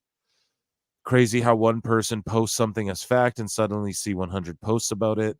He wasn't just added back because he was never removed. So Brock was never removed from the roster page, I guess. So is that he's still on the roster page of WWE? Yeah, he took a screenshot and he's showing it. And or I guess from the game, or was it? No, this is like the WWE. Okay. Yeah. So interesting. I guess he wasn't. I'm not sure, but either way, he tweeted that out, and I want to say what's up. And what's up, Steph DeLander? Okay, we got. Are you really gonna make me sit through another 3.5 minutes of this idiot? Yeah, dude, you gotta do it. We gotta do it. Let's do it, man. It's right here. Modern day pro wrestling. Danielson. We're doing good. We're doing good on time. This is good. So look, we're doing good. We're doing good on time. This is good. That means good. he's not doing good on time. Good. Because Tony's so lenient. That's when he should be going, no, we need a hard wrap it the fuck up, pal. Right. No, he's going, no, we're good. It's Danielson. They're having a classic G1 3-star classic. Just gotta let it go. We're doing good. We're doing good on time. This is good. Hey, hometown hero. Way to go. Welcome back. Yeah, it's great. Welcome back. Loved it. Welcome back. Welcome back. You okay? Oh, I'm great. Wait, yo, look how awkward that is with Ruby Soho. Let's bring it back. Okay. Look how awkward that is with Ruby Soho. He's like, great, hometown hero. Like, she's like, yeah, I'm good. She's like, no, he's like, are you sure you're good? She's like, yeah, I'm great. Like, this is good. Hey, hometown hero. Way to go. Welcome back. Yeah, it's great. Welcome back. Cool. I cannot. He pulled her. Look, he grabbed her hand and pulled her, Vince McMahon. Look, I cannot get away from you fast enough, is what she's saying. Look at here. We're breaking this down. Oh man, look forensically. Hold on. Wait a minute. Like the football thing when we like circle it. Sean Ross Sapp, Nick Hausman. We need a report. Where's Nick Hausman? Look at here's Tony. I don't know if you guys can see my mouse. She is not returning that grip. Here's Ruby's tattooed arm. Yeah. Here's him holding and pulling her in. Listen to what he says. Listen to the words. We're gonna break this down, son. This is crazy. Okay. This is crazy. Hey, hometown hero. Way to go. Welcome back. Yeah, pulls her in. Loved it. Welcome back. Hey, welcome back. You okay? Oh, that was definitely for a hug. Welcome back. You okay? And she goes, I'm fine, and didn't try to hug him back, is what it looked like. He definitely went for the hug there. And look at her body language after the hug. Like she's clearly skeeved by she it. is. Look, she tried to walk away there when he grabbed her hand. And pulled her in and clearly like hugged her. Look, like, she's looking down and is like, what are you doing? And dear Ricky diary, Starks today I finally hugged a woman. Ricky Starks is like, what the fuck are you doing, Tony? And look at her. She's looking down. What the fuck is he doing? Then watch. Pulls her in. Pulls her into the hug. Holy crap. She's trying to walk away. Oh my God. Whoa, you guys. Nick Hausman. Yeah, where's the expose on this one? Well, for real, and look at her. Look at the body language. She's subtly turned away. She's turning her body away from him, and she's keeping her arms ready to punch a motherfucker, dude. Her shoulders are bowed up, like shoulders are up. Her arms are close into her body, like she wants away from him in the worst way right now. Everybody, clip this. If you watch this, clip this shit. Get this everywhere. We need everyone to see this. This is insane. This is insane. I'm great. I'm great. Like hey Tony, she told you she's all good. Sorry, one more time, then we're gonna move on. She says she's all good. Great. Welcome back. Lovely. Welcome back. Hey, welcome back. You okay? Oh, I'm great. Bro, I'm so sorry. 45 minutes until Dynamite. He's on Adderall running around backstage. Whenever you're ready to get it going.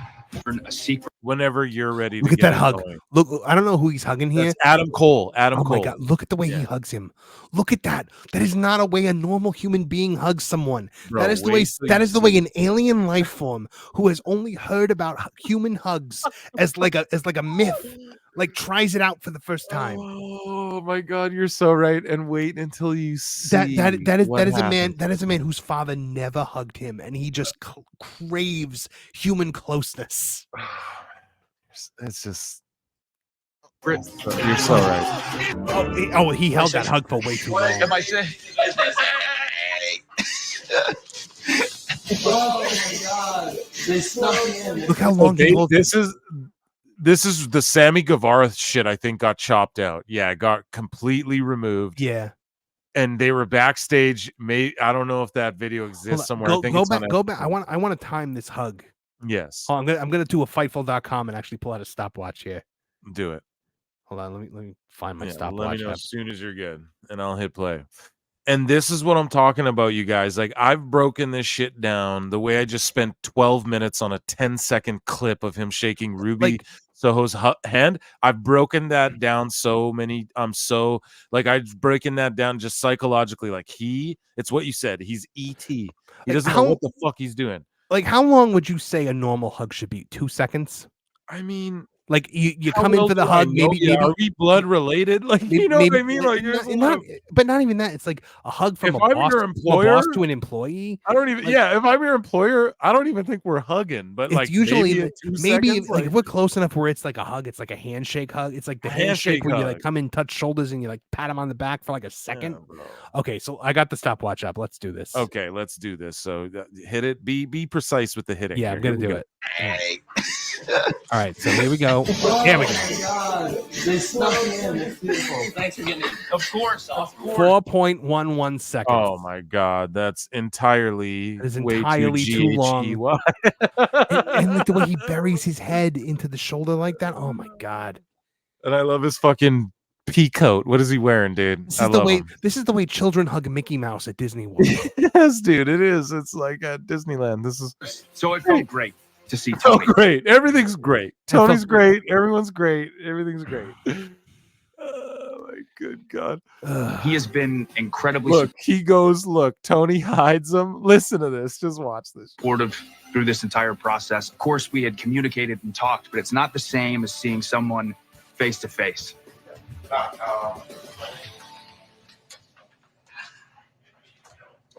Did she not know he was there?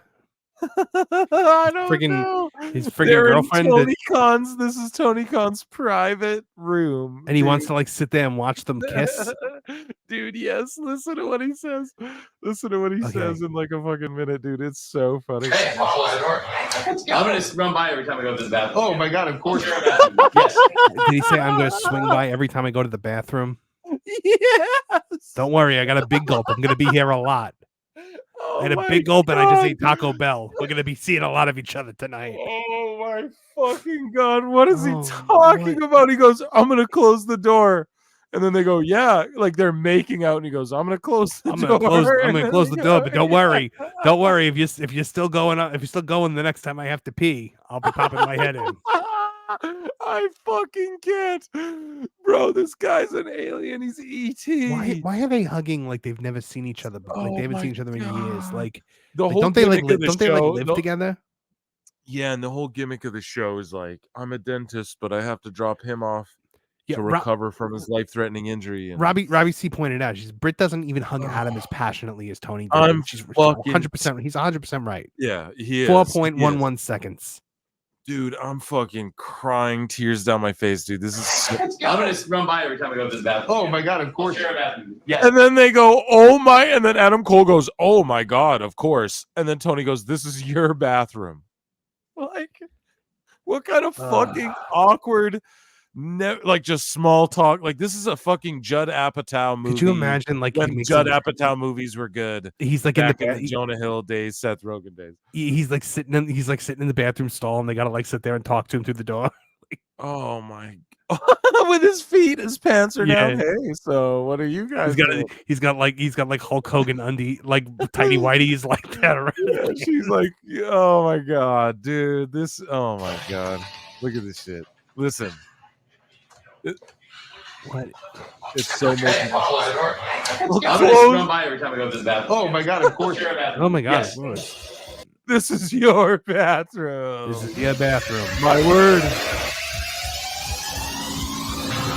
It's Wednesday. You know what that means? AEW Dynamite is live in Los Angeles at the. And also, if you've been at their TVs when the houses aren't good, what they do too, the announcers, you mean every week?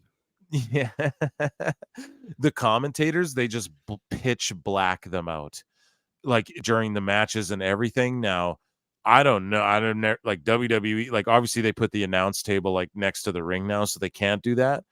But before, when it wasn't next to it, they would just black it out, so like you couldn't really even see what Taz was doing or anything during the match. Because in my opinion, I think they're drinking like Moscow mules and chilling and shit. 100%. Yeah, no like, I way. don't think they're being serious. Like they're fucking off and shit. Because there's no way Taz is sober while he does this show. And then they light it up, and then they light them up when they're gonna like be like, oh, and up next we have that was crazy, Taz. But like they do that more now because the table's next to the thing. Before, like, have you ever heard like they pre-tape some of them? But have you ever heard like the way Taz is with people? Yes, like specifically like Marks and like things like that. You know, Tony Khan is the person that Taz would like sneer at and walk away on the street, like, and he has to deal with him all the time now. It's like, so fun. He is the epitome of not only dealing with him, bro. Tony's yelling in his ear what to say. And that's why he goes, ha ha, and he just laughs everything off the whole show. Because he's literally being told what to say by this guy. Look at this face. Yeah.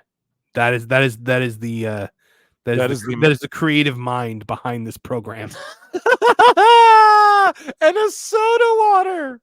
Yes, dude. Oh my god. I love soda water and Adderall. Perrier. Like it's Adderall, right? Like, hey, I've taken things. Adderall. Hey, Tony, we would chill, man. Me and Tony would party. It'd be fucking fun, man. It'd be fucking fun. Wednesday. You know what that means?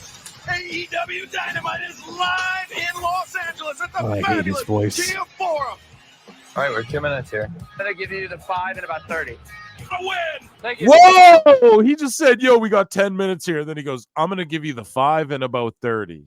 I'm gonna give you the 5 in about 30. Like, imagine that's your boss. You're going, whoa, hold on. Can I also just point out he is directing television here.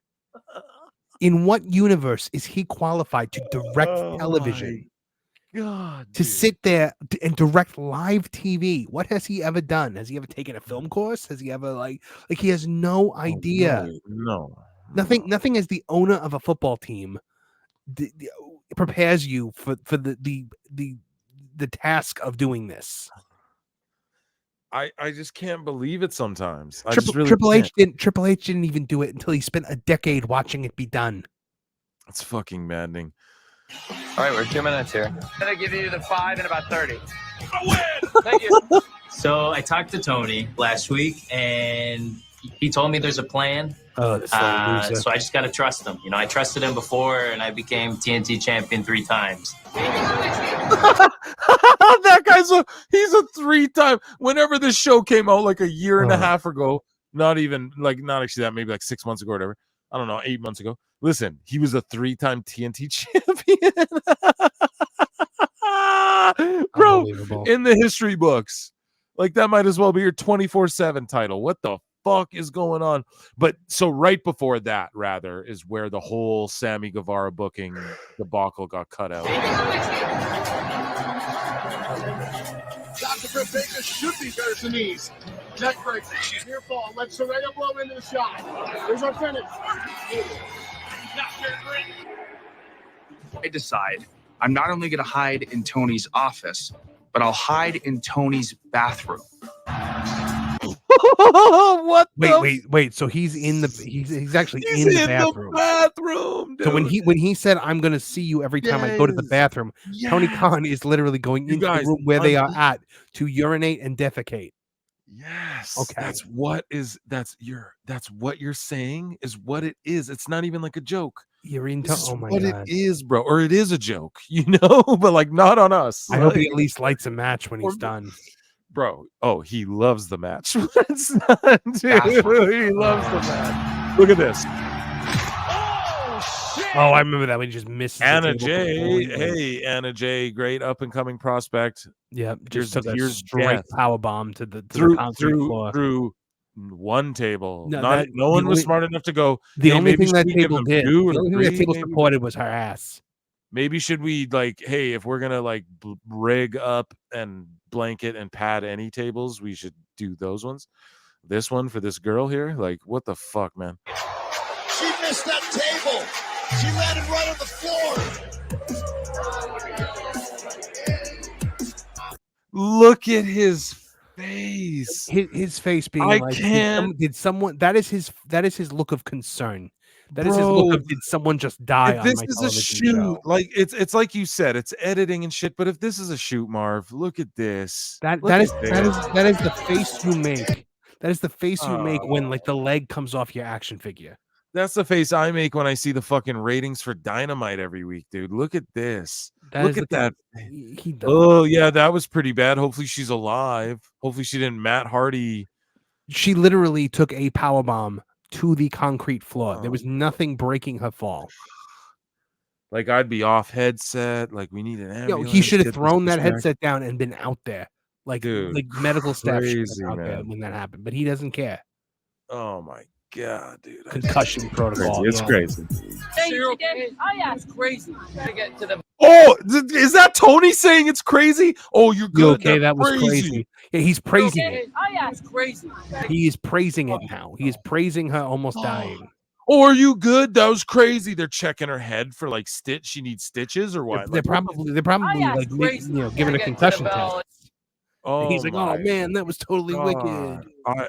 See, this is what I mean, dude. I have to come back to this video, guys. Pro Wrestle Clips, man, on YouTube. Like, I have to come back to this video every every few months. I'm just like, it's baffling to me. It's got to be the gift that keeps on giving. That's crazy. Gotta get to the bell in 2 and change so we can celebrate. Yeah, let's get to the bell in 2 and change. No, it's a hard. I need fucking a minute and a half hard so we can wrap this shit up on time. Again, 2 and change. no and we'll get- idea what he's doing as director of a television show. Crazy.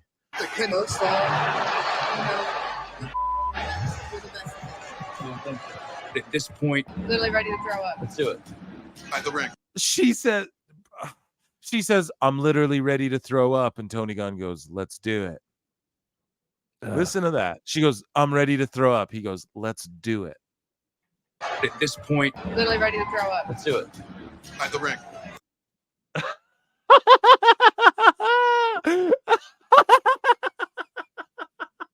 Oh my god. Oh my goodness. It's let's do it. Oh my I literally hate this. Wait, you gotta time this one too. Hold on. Oh, You another gotta hug? time it. Yeah, Is it a long that's one? Another one.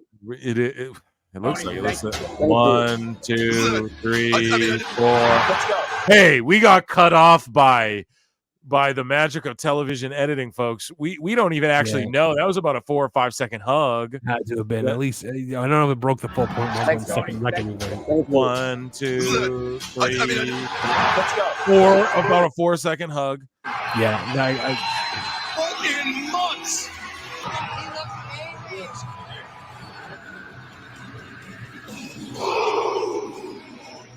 So what is the point of doing a reality show of a show that no one watches?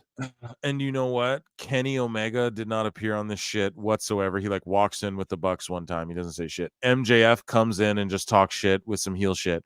And then remember at the time, Cody Rhodes was still, I think, in the company.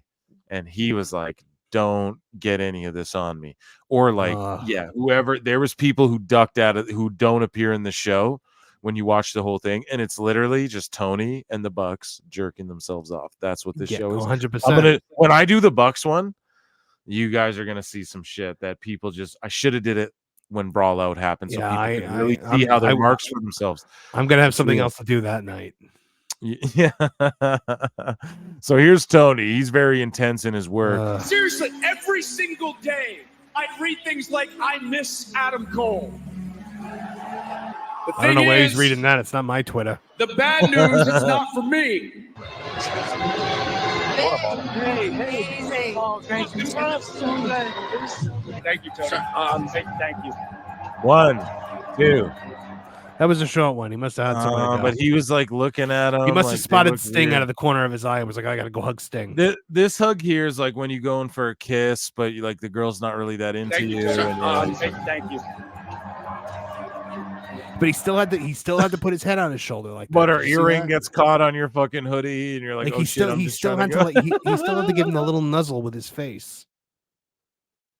Oh, it's so cringy.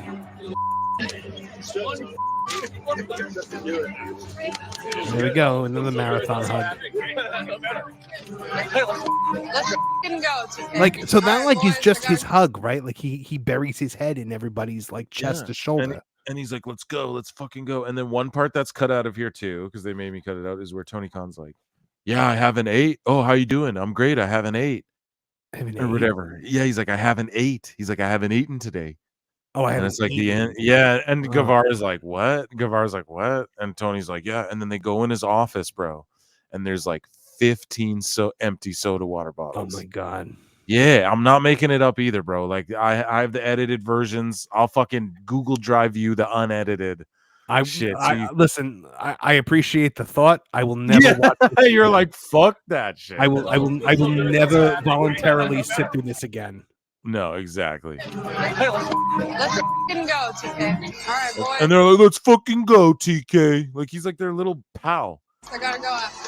Well, we have to pretend that he's their pal. All right. He's okay? I think so. He just needed a minute. Okay. 3 minutes. 3 minutes off air. 3 minutes off air. When he like sits there and he like when he leaves a room, do you think these people are just kind of like, oh god, like thank God he's gone. Like I can't believe that this is like who we work for. Like as long as the checks keep clearing or whatever. It has to be. Or do you think they buy it? Do you think they buy into it? Do you think like these guys are like my captain, my captain? I just think that it is yeah, it's just I think that some of them think that they're leading the revolution, and then I think some of them think it's the only I can fix it mentality. It's that's yeah, and then I think some of them are just like there for the fucking cash, and they know that, and you just have to admit that sometimes. It's not like a bad thing. Like yeah, we've talked about it. Like I'll never blame anyone for fucking doing that. No, me neither. And look, if somebody wants to pay me well above what I am worth, I will 100% take it, and I will let you give me all the weird hugs that you want.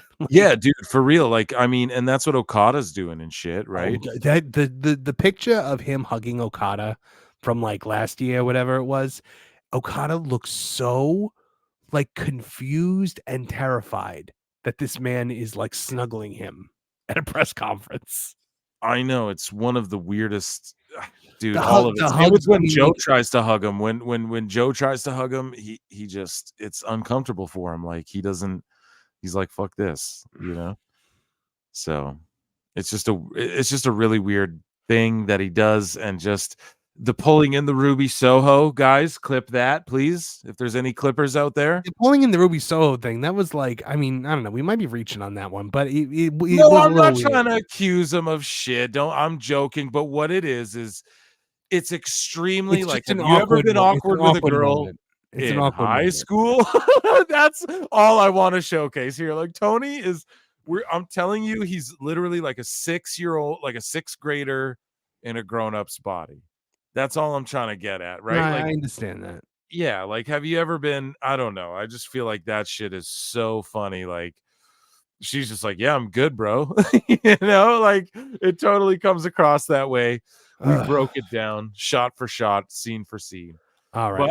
But, I've got to hit the hay. I was just gonna say we're gonna wrap up the show. So Marv, I was just gonna quickly before you go, I just wanted to show once again your channel. And if you can just tell the people, just pitch your shit, let them know what's up. YouTube.com/@Toon Wrestling, TON Wrestling. We're doing comedy sketches. We're reporting on the wrestling news of the week with the headlock headlines in an amusing way, and a whole cast of puppets. We got Tony Khan, we got Trip, we got Meltzer, and of course we got me. Yeah, absolutely. So make sure Toon Wrestling. You go subscribe. YouTube.com/@Toon Wrestling. You can just use the @ handles. And Marv, thanks so much for joining me. Hey, man. thanks for having me. You can take off, man, if you'd like to. Thanks so much, man. You're welcome. All right, have a good one. And, yes, you too, man. God bless. Take good care. And folks, this was another edition of Pro Wrestling Times. Sorry, I'm watching UFC here. We got another parlay fight. It's UFC 299. I could stick around for a moment, but we've been, how long is this? I'm playing the music. It's almost been 5 hours. This has been a hell of a time. UFC 299 is still going on, guys, so make sure you go check that out. Make sure you check us out everywhere at Pro Wrestle Times, at Pro Wrestle Clips, on YouTube. Let me try and show you guys something here quick, though, before I get out of here entirely. The Patreon. Here's our reaction videos. You get shouted out. Speaking of our patrons, I'll shout them out. Deserac, Ashley V, you guys know, Russ Paxson, Chris Killis, Cruz Madrid, and members, patrons, all that. We will show your chats on the screen. There's UFC going on, guys. We will show your chats on the screen, and we will guaranteed get to them all. We read a lot again. Marv came in. He's got something going on eventually that I'll be hanging out with him too, and he'll be hanging out here. We got more stuff too, but there's the patron. Just consider joining. You can get shouted out on the show. Same with YouTube memberships. They're like 99 cents. So, and then just one last thing I'll share with you guys.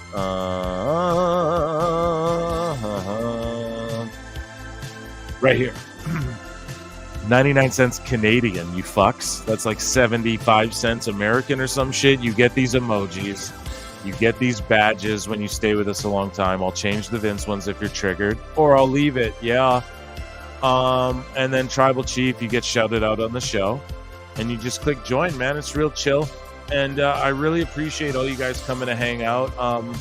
Shout out everybody who wanted to make it, couldn't make it. Next time we'll have more people. Next time we'll have less. Maybe it'll just be me. Maybe we'll have 10 people on. Either way, I want to thank Marv the Movie Monster for being here. What a great guy.